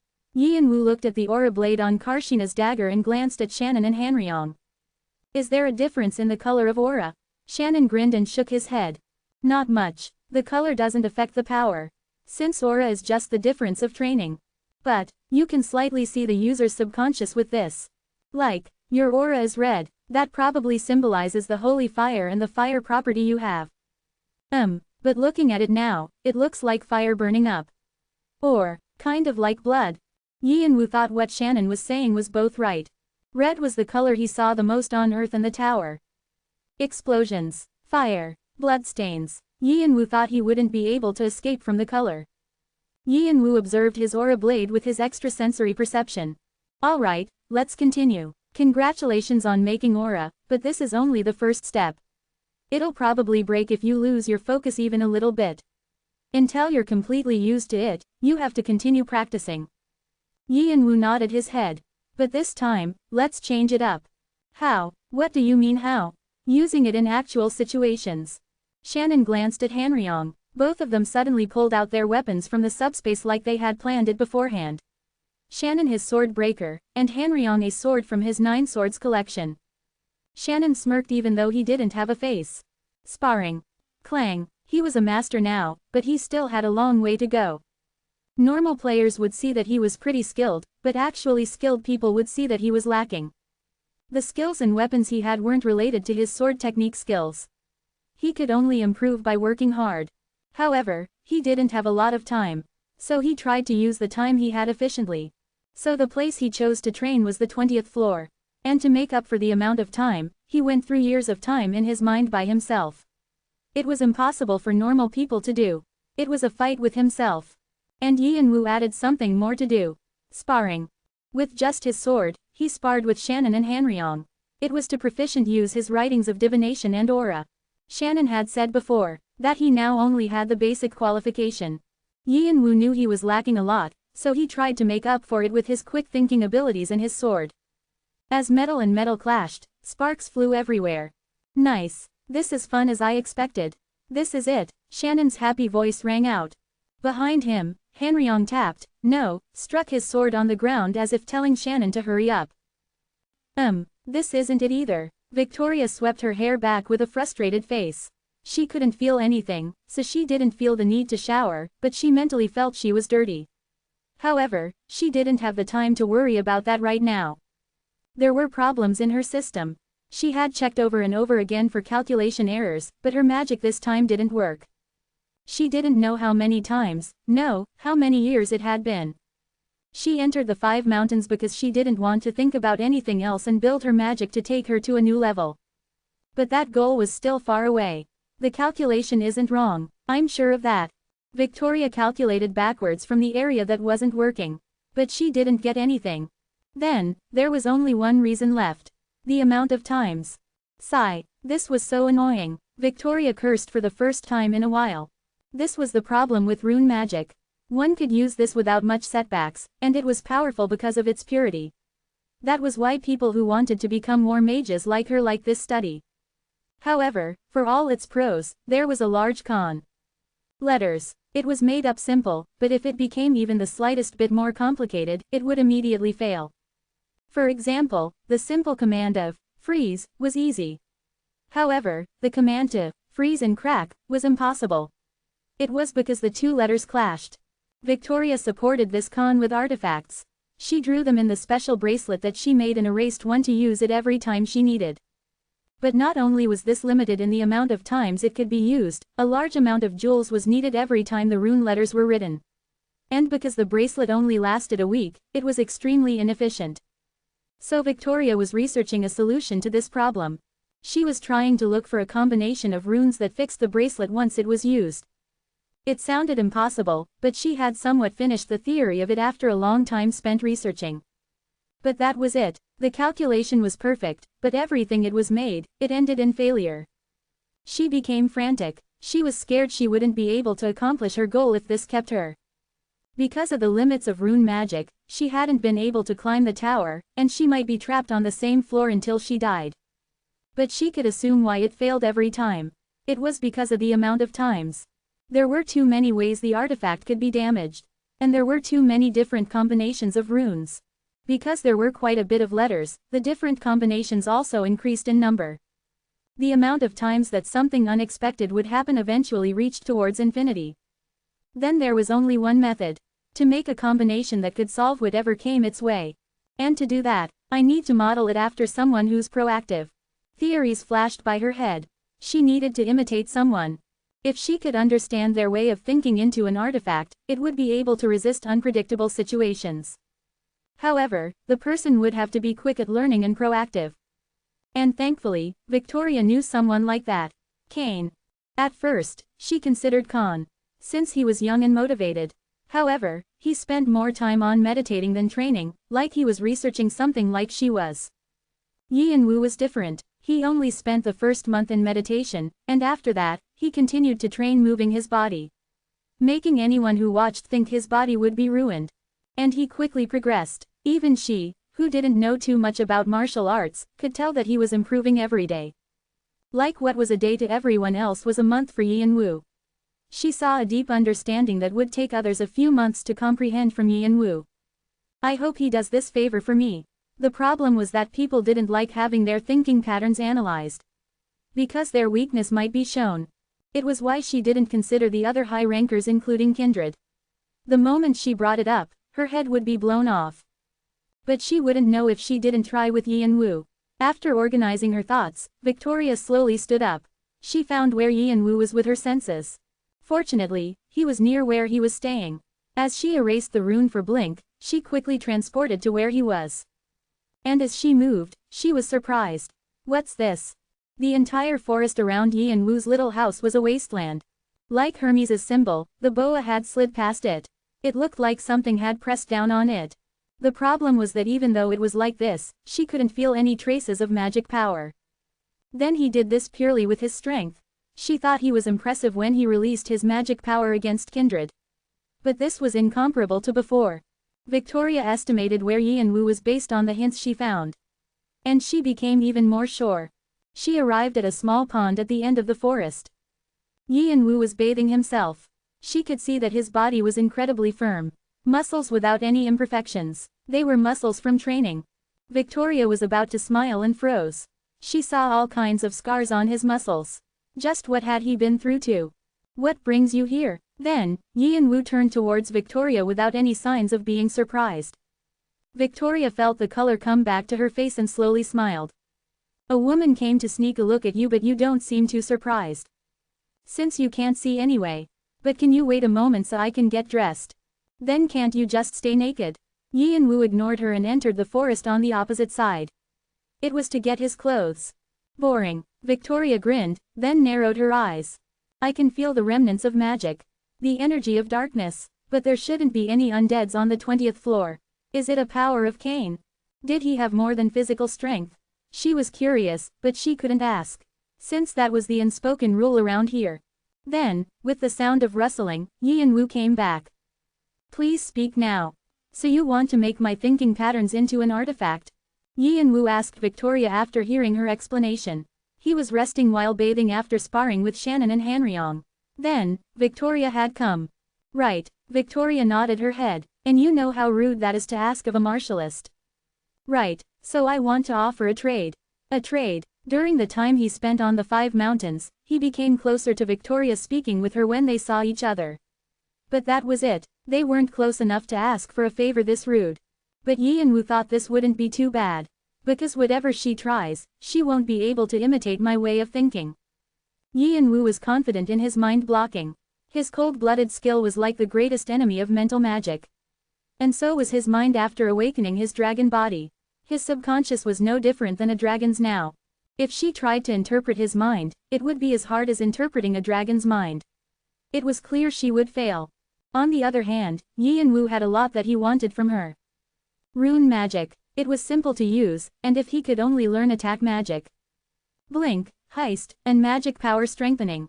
I want to learn at least these 3. And it's nice if I can understand other magic as well. Blink, to quickly change his location. Heist, which would provide his fast movement. And magic power strengthening to increase his magic power. And more than anything, rune magic would greatly help Boo.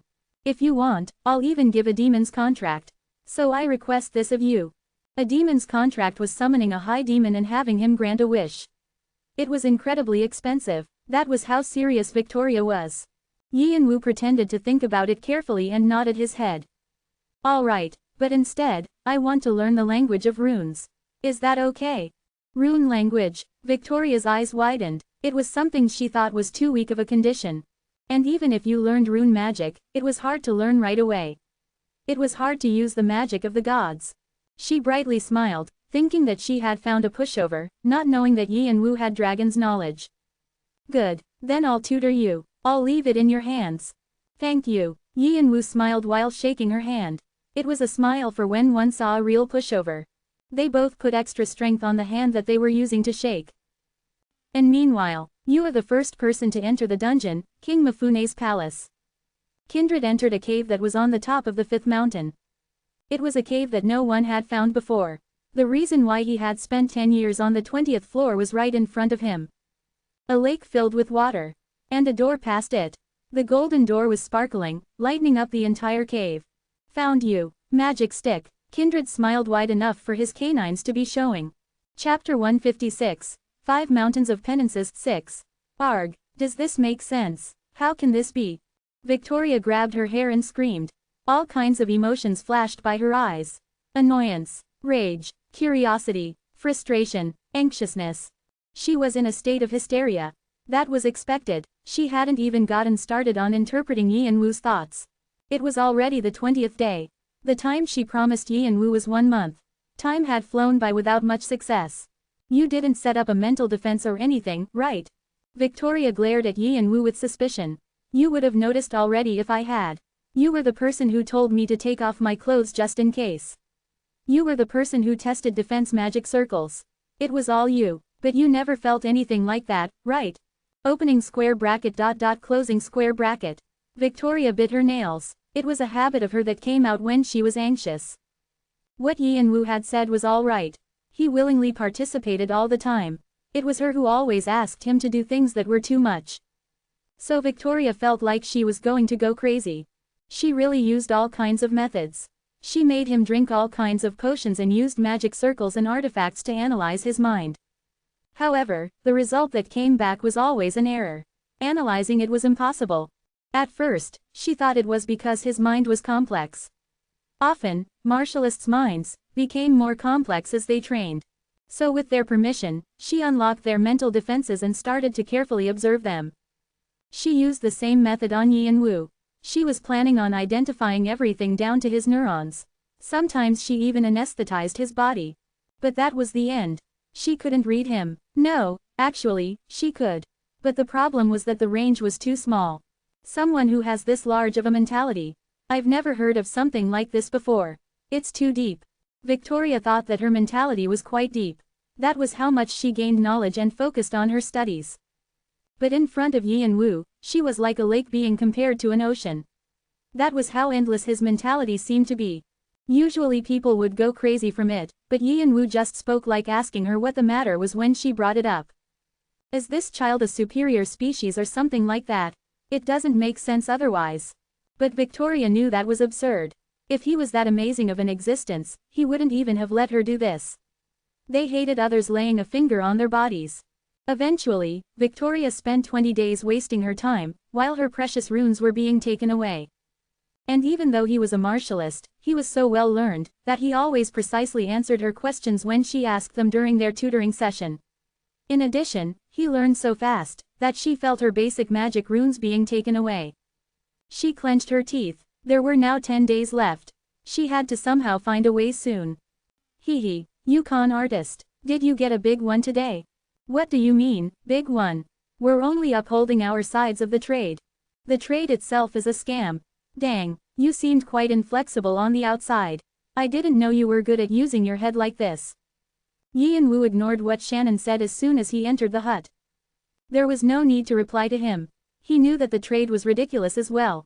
But the contract with Victoria was set with Mana, and if they didn't keep their word, their magic power could be cut off or completely disappear. Yi and Wu had welcomed it with both arms wide open. The rune magic Victoria taught him awoke something in his dragon's knowledge. Like he had remembered something he forgot. He could clearly establish his knowledge, and he was even organizing all the information he knew now. His traits, mana-friendly, and, blessed by magic power, helped him a lot. But Yi and Wu didn't try to learn rune magic itself. He only stacked up the knowledge for it, because he was already busy trying to understand the yin sword. Boo, did you call for me? Boo bowed, the joints in his chin cracking. Yi and Wu gave the magic knowledge he knew to him. Boo, Lich is receiving knowledge about magic from your thoughts. Rune magic knowledge is being applied by turning into a skill. The proficiency of rune magic has increased 12.1%. The proficiency of rune magic has increased 14.8%. Yi and Wu had passed down what he learned from Victoria to Boo like this. It was a big help to Boo, and it was even a new skill for him now. He could be confident that he wouldn't be weak in an actual fight. His other skills were stronger as well, thanks to the influence of rune magic. This much should be enough for Blink now, right? Boo had been quiet for some time with his head bent. Then, he slowly lifted his head. The holes in his eye sockets were burning up with blue fire. It meant that he had understood everything that Yi and Wu had given him. Yi and Wu unhesitatingly took his shirt off and showed Boo his back. On his back, there were countless rune letters. They were things that Boo had left on Yi and Wu every time Boo learned magic. Instead of learning it, he had Boo engrave it onto his skin like this. If Victoria saw, she would be surprised. He was mimicking the way she made her rune artifact. With this, he wouldn't have to write runes down somewhere else, and magic would be activated just by shifting his magic towards the runes on his back. It was perfect for Yi and Wu. There was just one difference. Unlike Victoria, who used an artifact, Yi and Wu used his body. It was obvious, but with the dragon's blessing, his body was more efficient in dealing with magic. At first, Yi and Wu had thought long and hard. He even considered making an artifact like how Heneva taught him. But if a beginner like him made it, he would barely be able to draw letters onto it. Its efficiency was trash. But although Victoria's artifact was efficient, it wasn't well made. It could only be used once. However, Yi and Wu was permanent. And his endurance was outstanding. On top of that, with the new method that he had thought of, it was definitely possible to reuse it. The weapon that Victoria had been trying to make had popped up somewhere else. It wasn't because she was stupid. It was because only Yi and Wu could make something like this. Moss. Tear. What? It's possible. But Blink is deeper than other magic I've done. Boo hesitated before he started. It was because he was worried about Yi and Wu's safety. There were 3 different combinations Boo had learned. Magic strengthening, heist, and strength. They were all basic, but Yi and Wu, who didn't even blink at most pain, had struggled with it. It was clear Blink would be worse. It was magic that teleported the user, so the combination to create it was immense. Adding the 3 runes Boo knew together wouldn't even be half of what Blink was. If Yi and Wu fainted while the rune was engraved, everything would be ruined. But Yi and Wu didn't even blink. Just do it. Understood. As fast as possible. Slow and precisely. Opening square bracket ... I'll be aware. Boo quietly nodded his head. That stubbornness. Let's begin as well. Shannon and Hanryong grabbed Yi and Wu's arms and legs. It was to block him from moving in case the rune was ruined. I'll begin. Boo lifted a black bead with his left hand into the air and put his right hand on Yi and Wu's back. That moment, the black sparks exploded, and runes started to appear slowly on Yi and Wu's back. His skin burned. The black light moved slowly. If even a stroke was wrong, the magic would be incorrect. This was the part that Boo and Yi and Wu focused on the most, so a lot of time was spent on this section. And when a letter was finished and Boo moved on to the next, the finished letter emanated a blue fire to dig deep into the skin. It melted his dermis and his muscles, even clearing through his blood to be carved onto his bones. Grunt. Yi and Wu's back straightened. Shannon and Hanryong did their best to hold onto Yi and Wu. That was how painful it was to have something carved onto your bones. This was the new method that Yi and Wu had thought of. Runes disappeared once you used them.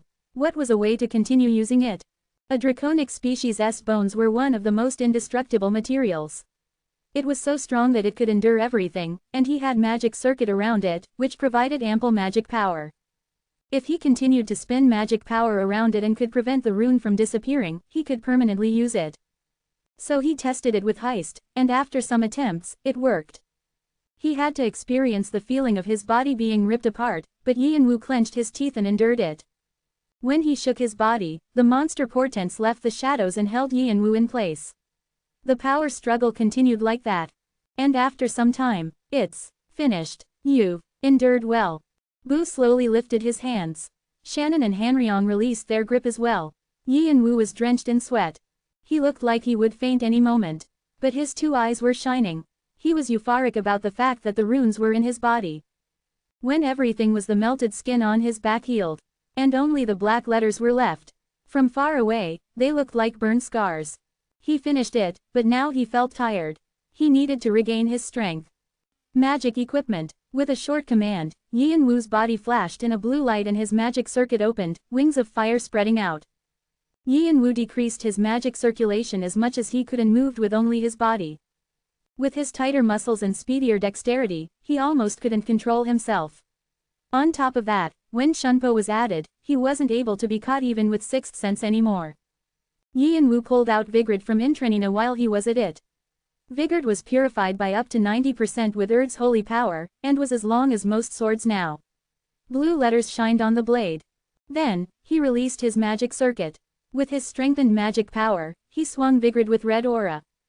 It was a vibrant red that wasn't comparable to when he first made it. With the clear sound of a sword being swung in the air, he unleashed Blink repeatedly. His vision blurred, and he found himself at the edge of a cliff. From there, he whipped his sword down. It had been exactly 6 months since he entered the mountains. He wanted to see how much he had improved. Other than aura, he didn't use any particular skills. Vigrid cut through everything in its path. On the opposite cliff, there was an indentation made by a sword. A part of the hills toppled down and the forest underneath it was crushed. Dust flew up and soared into the sky. Whoa, what's this? Hey you crazy bastard, are you here by yourself? Opening square bracket ... I'd like some peace and quiet. Did you do that with just aura? The sadhu sent warnings to him, and each of them sounded surprised. Because they knew that he had done it without any particular skills. If he combined magic power to it, or if all of his senses were in use, he couldn't even imagine what would have happened. In half a year, he had grown so much, that everyone was surprised. But Yin Wu was even more surprised. He hadn't even revealed his dragon's authority. If he released even that, I won't be beat up anywhere. Yin Wu thought of Phant and Adora making bewildered expressions and put Vigrid back into Intrenian. This is enough. He had already spent more time than expected. He hadn't understood the basics of the Yin sword, but he had achieved things that weren't any less impressive. Now it was time to leave. It's a shame I wasn't able to discover what Kindred was looking for, but oh well. He wanted to secretly follow Kindred when he left at night, but something might happen to him, so he didn't want to do that. He wasn't even going to get any information out of it, so he didn't want to put himself in danger. And since he had searched for it for 10 years, it was possible that it didn't exist anyway. So Yin Wu pushed away his thoughts about Kindred. He was going to see him anyway when the war with the Devil Army started. He didn't need to rush. Right now, he needed to finish what he had been pushing back.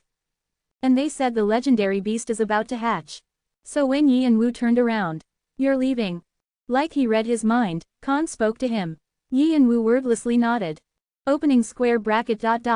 Wait a bit. Khan seemed like he was going to say something, and quickly flew over to the cliff where Yin Wu was.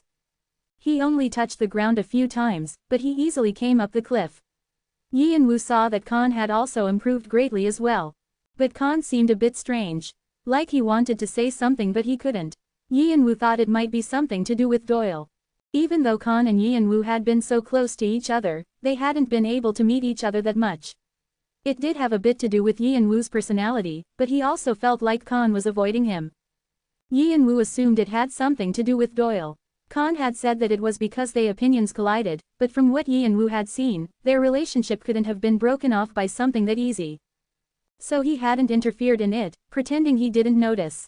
But now it seemed like Khan had come to discuss the matter with him. Since he didn't know when he would be able to meet Yin Wu again. Actually and when Khan was about to say something.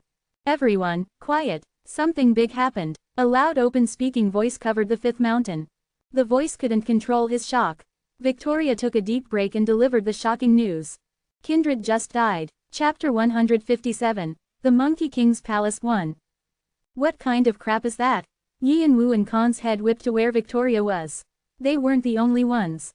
The other two sadhu on the mountain were looking in that direction as well.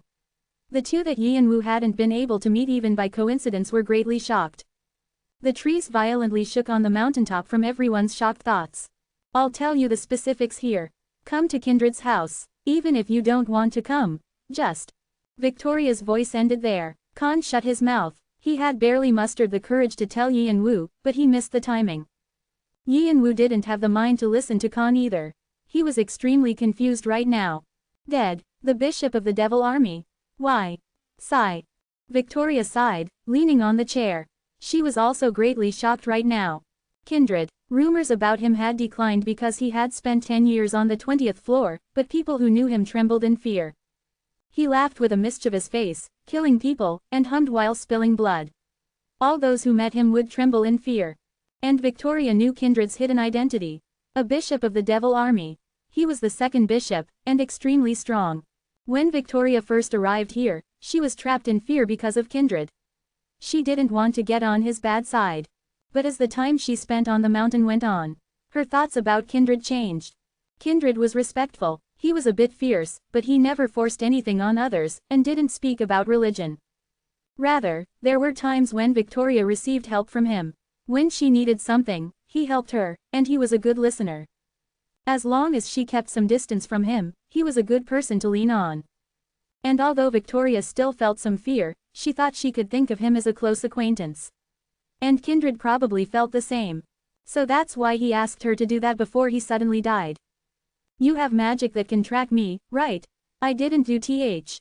I'm not saying you did. I'm asking if you can. Anyway, you can, right? Yes. Then I'll ask for a favor. Kindred had never asked her for anything during the time she spent on the mountain, so she was surprised. The contents of the favor were simple. To cast magic to track her, and retrieve his corpse if the signal was cut off. Victoria didn't understand why Kindred was talking about his death, but Kindred had prevented her from asking more. Telling her that she would be able to know everything if he died. He said that he would set things up so all quests he had would be given to her. Kindred said that the tier of his quest was pretty high, so she could try to finish it or just leave it alone if she wanted to. Saying that it was the price for retrieving his body. Perhaps Kindred had expected his death. A death on the 20th floor. And a high ranker at that. Of course, that didn't mean that there weren't any lives lost on the 20th floor. Losing all your senses would put you in plenty of dangerous situations. But Kindred was different. There wasn't a reason why someone who had cleared the 76th floor should die here. Just what were the contents of the quest? Just what had been hidden there to cause this incident? All kinds of thoughts messied Victoria's mind, but she was sure of one thing. That it was the thing that Kindred had searched for 10 years, and he had died during that process. And she wasn't sure of her abilities to be able to retrieve Kindred's body herself. Eventually, Victoria decided to seek help from the other sadhu. She could feel a tense atmosphere descending around his house. Victoria slowly stood up from her spot. This seems to have been Kindred's house. Yi and Wu was surprised seeing the neatly organized hut. The trees and stones around it were tidy, and he felt his mind relax seeing it. He wouldn't have imagined a bishop of the devil army would have this kind of hobby. Maybe this was how he relieved stress. Khan also had a slightly surprised face like he was thinking the same thing. And soon enough, two other presences quickly flew to where they were. They were the people that Yi and Wu hadn't been able to meet yet. One of them with a bob cut had a fierce gaze. They weren't as powerful as Kindred, but it was still strong. It was the high ranker that Yi and Wu had felt. The other person was middle-aged. They had pale skin and sharp teeth. He looked more like a dead person than an alive person. Vampire. They had the highest IQ out of all the undead, and a few of them worked as players. Rebecca and Saul Luna. Rebecca, who had a boyish look, was an apostle who served the god of hunting, Cernunos. Also, Saul Luna was a skilled sword wielder who used the power of a vampire to support her martial arts. She was called Ghost Sword. They didn't usually leave their spaces, but the death of Kindred was enough to shock them out. It's you, the person who interrupted me sleep. Saul Luna peeked at Yi and Wu and frowned. There was clear enmity in her words. Yi and Wu wanted to ask her what she was talking about, but the door opened and Victoria left. Come in. Rebecca and Khan slipped inside. Saul Luna showed enmity to Yi and Wu again and followed after them.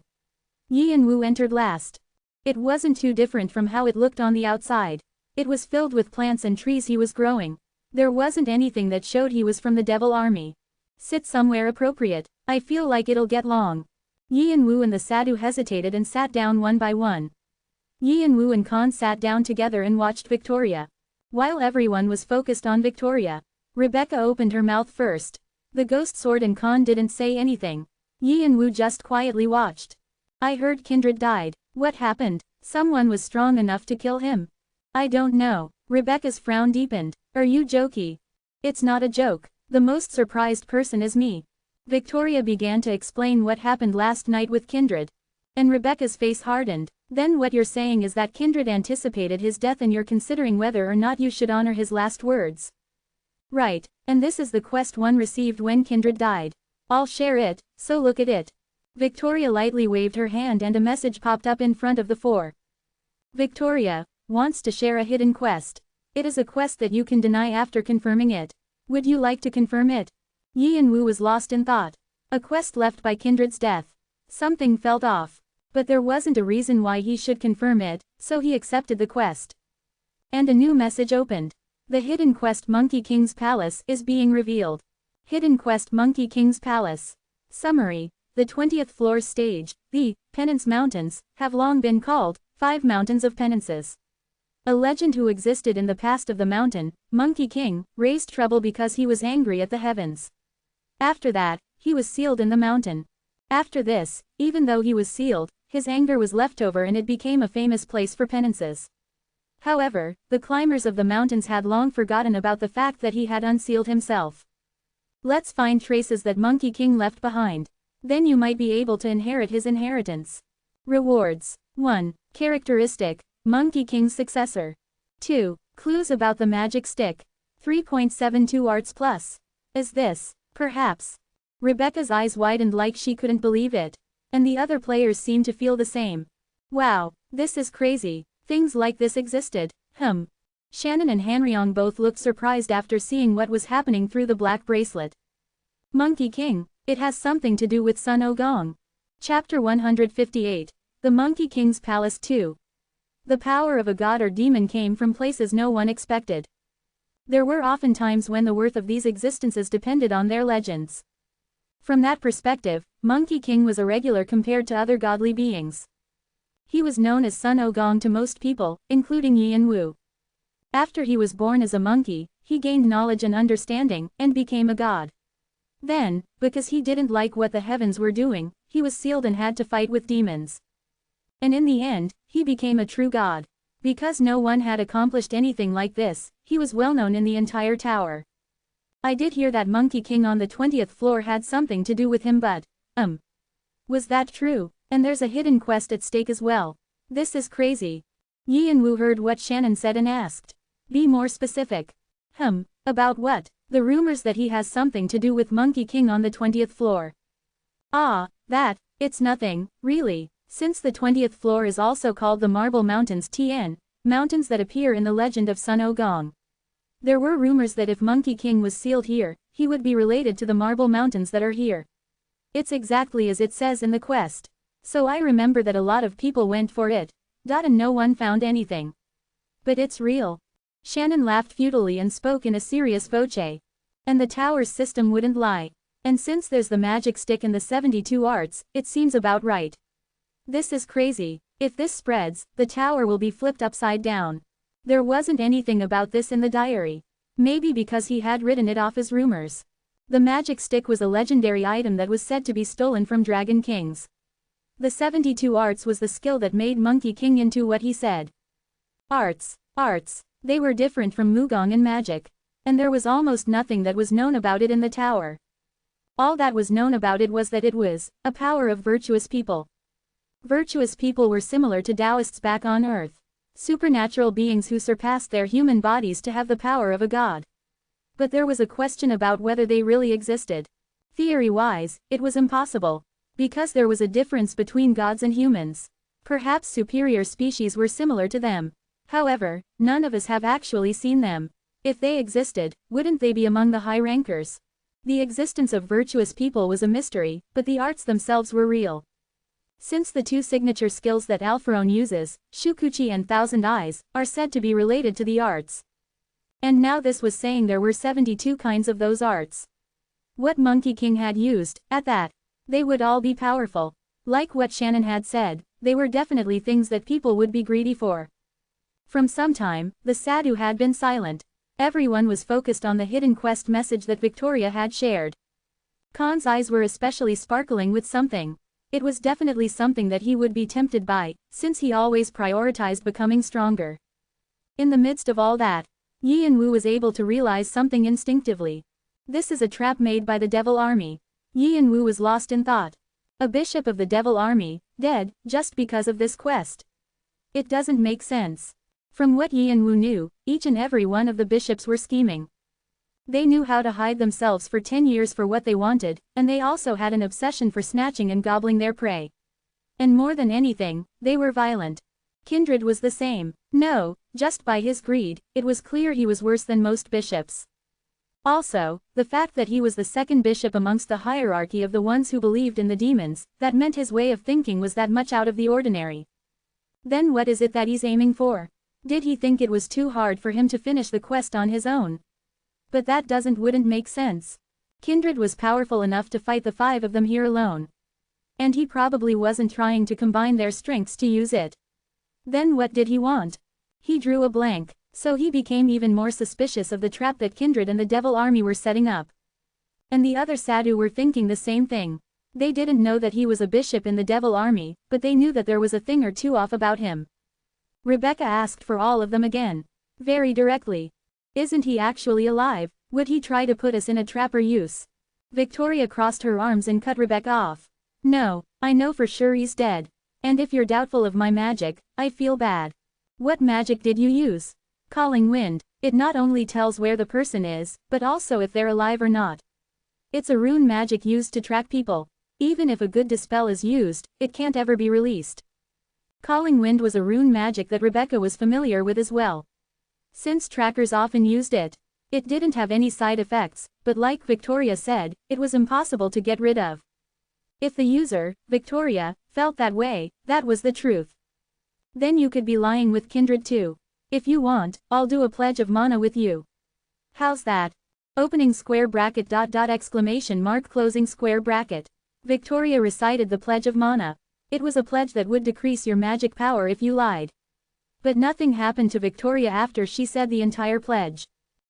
Rebecca was silent. So was everyone else. Victoria spoke in a cold voice. I have something to ask of you all. Entering the quest territory and retrieving Kindred's body. To be honest, I don't really want to do it either. But I'm indebted to him, and so I have to honor his last words. Also, I'm not just asking for your help. Then, I want to make a deal. Deal, people who want to go ahead with the quest. I'll tell you the location of the dungeon. In return, take me to where Kindred's body is. That's my condition. The sadhu were silent again. There wasn't anything wrong with what Victoria said. No one knew what kind of dangers would lurk in the dungeon Kindred entered. Victoria was looking for a guard. She was offering the location of the dungeon. After that, she wouldn't interfere with what they did. The sadhu were all making calculations in their heads. There were tons of suspicious things about this quest. However, the reward that followed it was too sweet. They didn't even have to worry about the quest being fake. Since the system didn't lie. The only thing the system was hiding was how dangerous the quest was. So the sadhu couldn't immediately make up their minds. They were here on the 20th floor to become stronger. The power of the Monkey King that they would get was too tempting. It's like a poison chalice. Yi and Wu grinned reading the minds of the sadhu. They were seriously contemplating it right now, but the result was already decided. Seems like everyone's going to accept. Shannon clicked his tongue reading the atmosphere.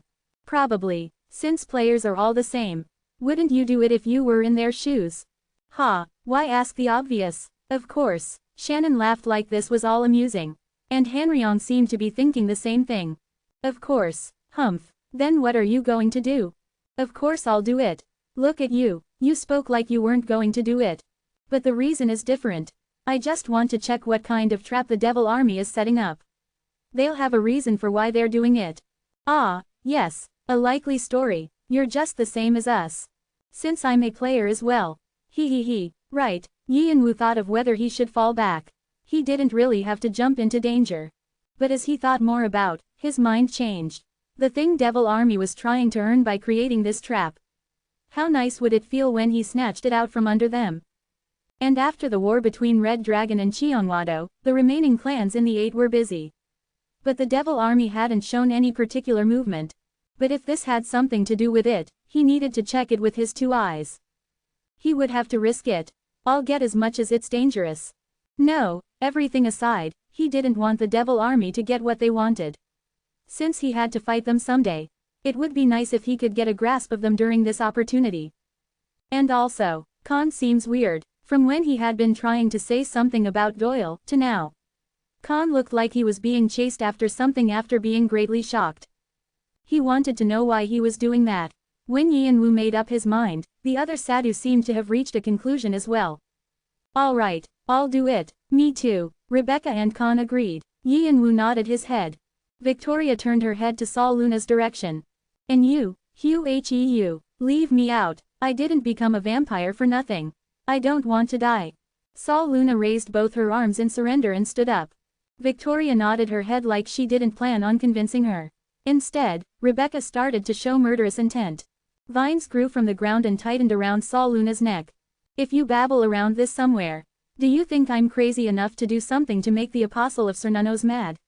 Like I said, my life is the most important.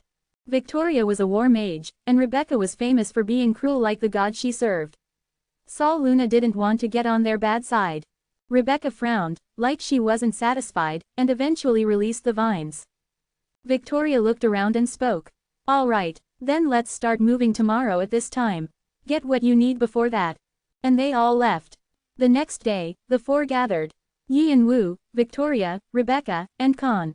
They looked at each other like they suspected each other, but they didn't show it too much. From now on, they had to trust each other. They didn't know what dangerous thing had killed Kindred. If even one person had doubts, then it was over. And they were all veterans on that subject, so they didn't speak about that matter. Instead, Victoria checked the members and gave information about the dungeon. She surrounded them with a magic power wall in case someone heard. The dungeon is at the top of the 5th mountain. The peak. Is there a cave there? Rebecca frowned. It seems like it was covered with something so no one could see it. Since Kindred said he was flabbergasted when he found it. A cover that even a high ranker couldn't find. I said a highest being made it. Isn't that expected then? Highest beings were the greatest gods. Definitely. That sounds right. Victoria and Rebecca walked while conversing with each other. Yian-Wu wordlessly focused on what they were saying. However, Khan had an emotionless face that made it hard to read what he was thinking. Yian-Wu thought he should try to talk to Khan sometime.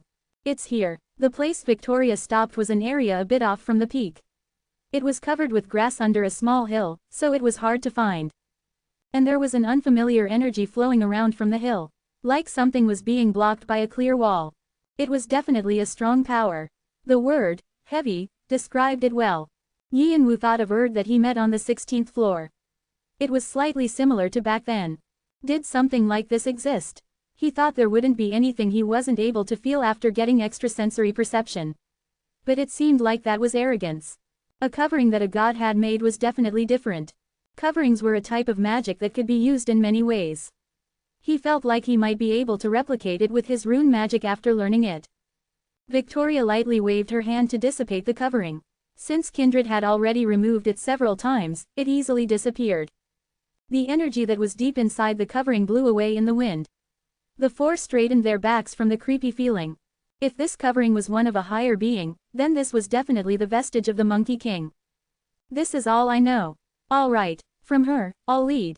Rebecca led the way. Since she was serving the god of hunting, she could easily find the way, and she could use her skills here. Yian-Wu and Khan stood to the side, and Victoria covered the center.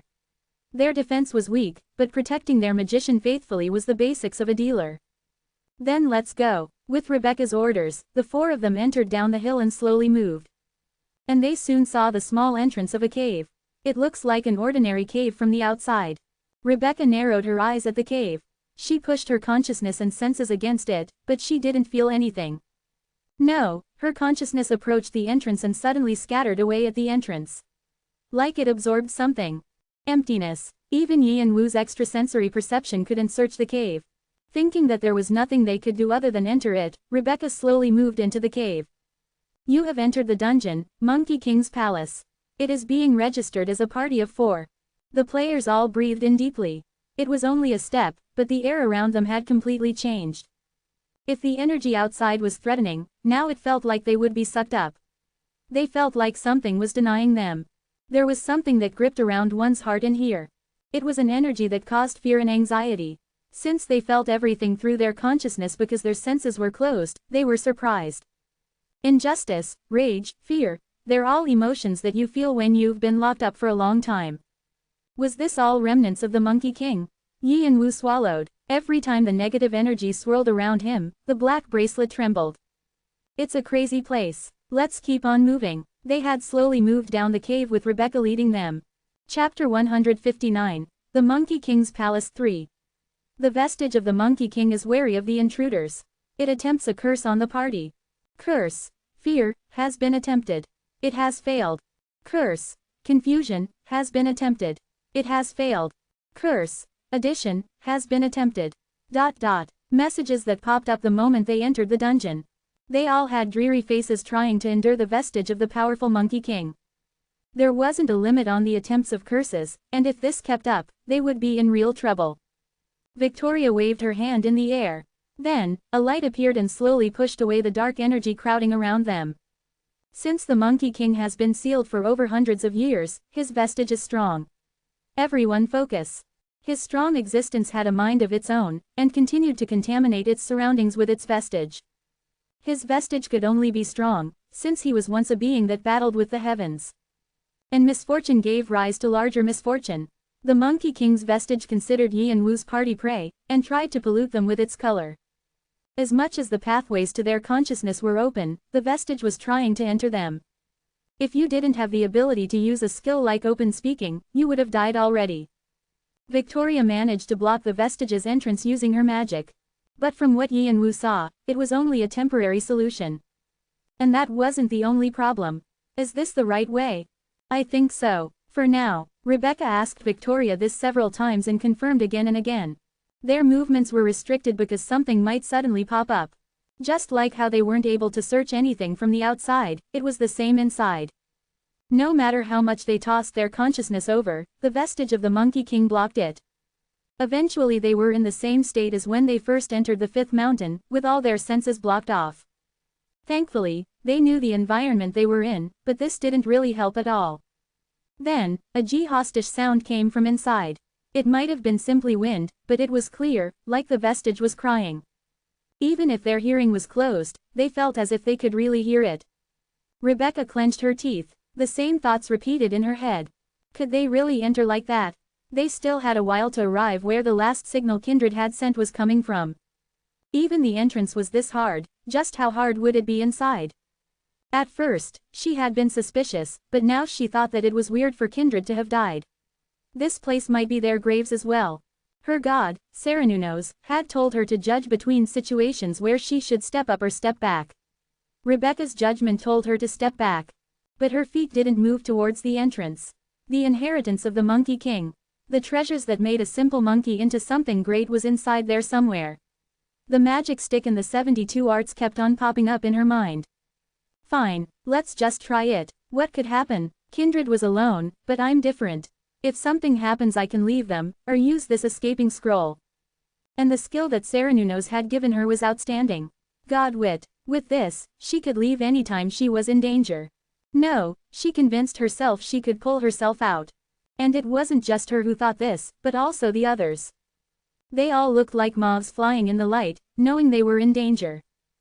Yi and Wu slowly moved and observed his party. From the continued attack from the Martial King, Rebecca somehow resisted using her skill, and Victoria continued to put up her defenses with her magic. But from what Yi and Wu saw, they were making a big mistake. They won't last long that way. He couldn't tell the exact details, but Rebecca was using a significant amount of magic. And Victoria's runes were almost running out. If they kept that up, by the time they got to the center of the dungeon, they would be exhausted. On the other hand, Khan was different. He didn't use a particular skill. Instead, he didn't spread his consciousness wide and focused it around him to block off the vestige. Since the person said to be weakest of the three was defending himself best, Yi and Wu laughed. Victoria and Rebecca seemed to have forgotten the basics during their long training. The strength of a god and comfortable rune magic. If they had only been researching these they wouldn't have found any dangers. Even though the basics were the most important. But, what was this guy trying to say? Yi and Wu looked at Khan's expression. He still couldn't tell what he was thinking. And even when he said something, there was no reply. Like he was focusing hard on something. Eventually, Yin Wu turned away from Khan. He would speak when it was time. It seemed like it wasn't time yet. Instead, he spread out the territory of his extrasensory perception and looked at his environment. Yin Wu comparatively had it easier than his struggling party. The Monkey King's vestige is attempting curses through contamination. Curse, mind contamination, has been attempted. Curse, negativity contamination, has been attempted. Curse, suicidal urge, has been attempted. You are in a stunned state. You are able to maintain your composure with the trait, cold-blooded. You are released from the stunned state. You have gained resistance to mind contamination. You have gained resistance to negativity contamination. You have gained resistance to suicidal urge. You have gained an outstanding resistance to mental attacks with the trait, cold-blooded. A sturdy mental wall has been built. You are becoming free from the Monkey King's vestige. The vestige of the Monkey King is completely flustered. Trait, cold-blooded, a power that allowed him to calm no matter the situation. This trait that Yin Wu received when he became a player helped Yin Wu out several times. In critical situations, it gave him the motivation to continue, and he gained strong resistance and immunity with this. His time difference was from this, and the resistance to several properties were from this as well. And as Yin Wu progressed, he didn't need this skill for a while, but now it was activated again. So Yin Wu was happy he was able to train his trait. At first, he struggled, like his party, but as time went on and he became free from the vestige, he was able to calmly move. The Yin Wu tried methods to widen his range. The territory he could observe was only within 5 meters. He needed to widen this. Yin Wu activated his time difference and carefully observed the Monkey King's vestige. In a way, it was like hail. A strong hail that stormed down from the inside. It was a form that spread out to its sides. Yin Wu focused on this characteristic. I can't press down the vestige right now. Then I need to slowly pass by it and widen my range. Yin Wu began to combine his consciousness that was spread all over. And he pointed its end like a thorn and pierced the Monkey King's vestige. At first, he didn't see how, because it was hard as a rock, but he was able to find its weakness after several times and tunneled into it. The vestige kept on trying to enter through his consciousness, but he was easily able to flick it off with his trait. Yin Wu instantly widened his range. You have learned the method of using your consciousness in small amounts. You have learned how to protect your mind from outer attacks and pushing away curses. The proficiency of the skill, extrasensory perception, has dramatically increased. Yin Wu was able to feel his head clear up. His consciousness ripped past the vestige and touched the ceiling of the cave, and information flew into his head. His extrasensory perception bloomed. And as Yin Wu continued to widen his range, he was able to push the Monkey King's vestige away slowly. What's this? The other three were taken aback at being able to rest from the restless attacks of the vestige. And their gazes whipped to Yin Wu. They realized that this was because of Yin Wu. Their faces were shocked, especially Rebecca's face was full of distrust. Since a player from the lower floors had done something a high ranker wasn't able to do. It's only because I have a skill that's perfect for this. Any more than this is hard for me as well. The three had unbelieving faces at Yin Wu's lame excuse, but just skipped over it. They needed to search the dungeon right now. Thanks to Yin Wu, Victoria and Rebecca were able to freely use their skills and move faster. Meanwhile, Yin Wu widened his range to where even they couldn't see, and collected the setup of the dungeon inside his head. The dungeon is a complicated maze format. It's twisted like a spiderweb. Even if we turn back now, I can't even see the entrance anymore. The dungeon was twisted underground like a spiderweb, complicatedly. They would need to spend some time looking for the way. He couldn't see it yet, but there were traps set up in places, and there were also some ghoul-type monsters created from the vestige. Yin Wu related his collection and sent all his monster portents out. It was so his monster portents could enjoy a quick snack while they unlocked the traps. He didn't know what danger would come, but he could trust his monster portents since he could reach them within his range. And more than anything, he didn't want to be bothered by useless things. The monster portent, Chan, has gotten rid of Little Demon 98. He has used the superior skill, Predation, to absorb the soul. The monster portent, Ka, has gotten rid of Race 13. He has used the superior skill, Absorb, to absorb the soul. Ghost 71 has been taken care of. The traps are being unlocked at a rapid pace. 45% of the maze has been deciphered. The dungeon is being subjugated at a quick speed. Creepy sounds continued to come from the inside, but his party thought they were just sounds from the vestige and didn't think too much of it. Not knowing that obstacles were being taken care of deep inside. While he was quickly understanding the dungeon, Yian-Wu realized that something was strange. From some time, he saw strange marks on the ceiling and the walls.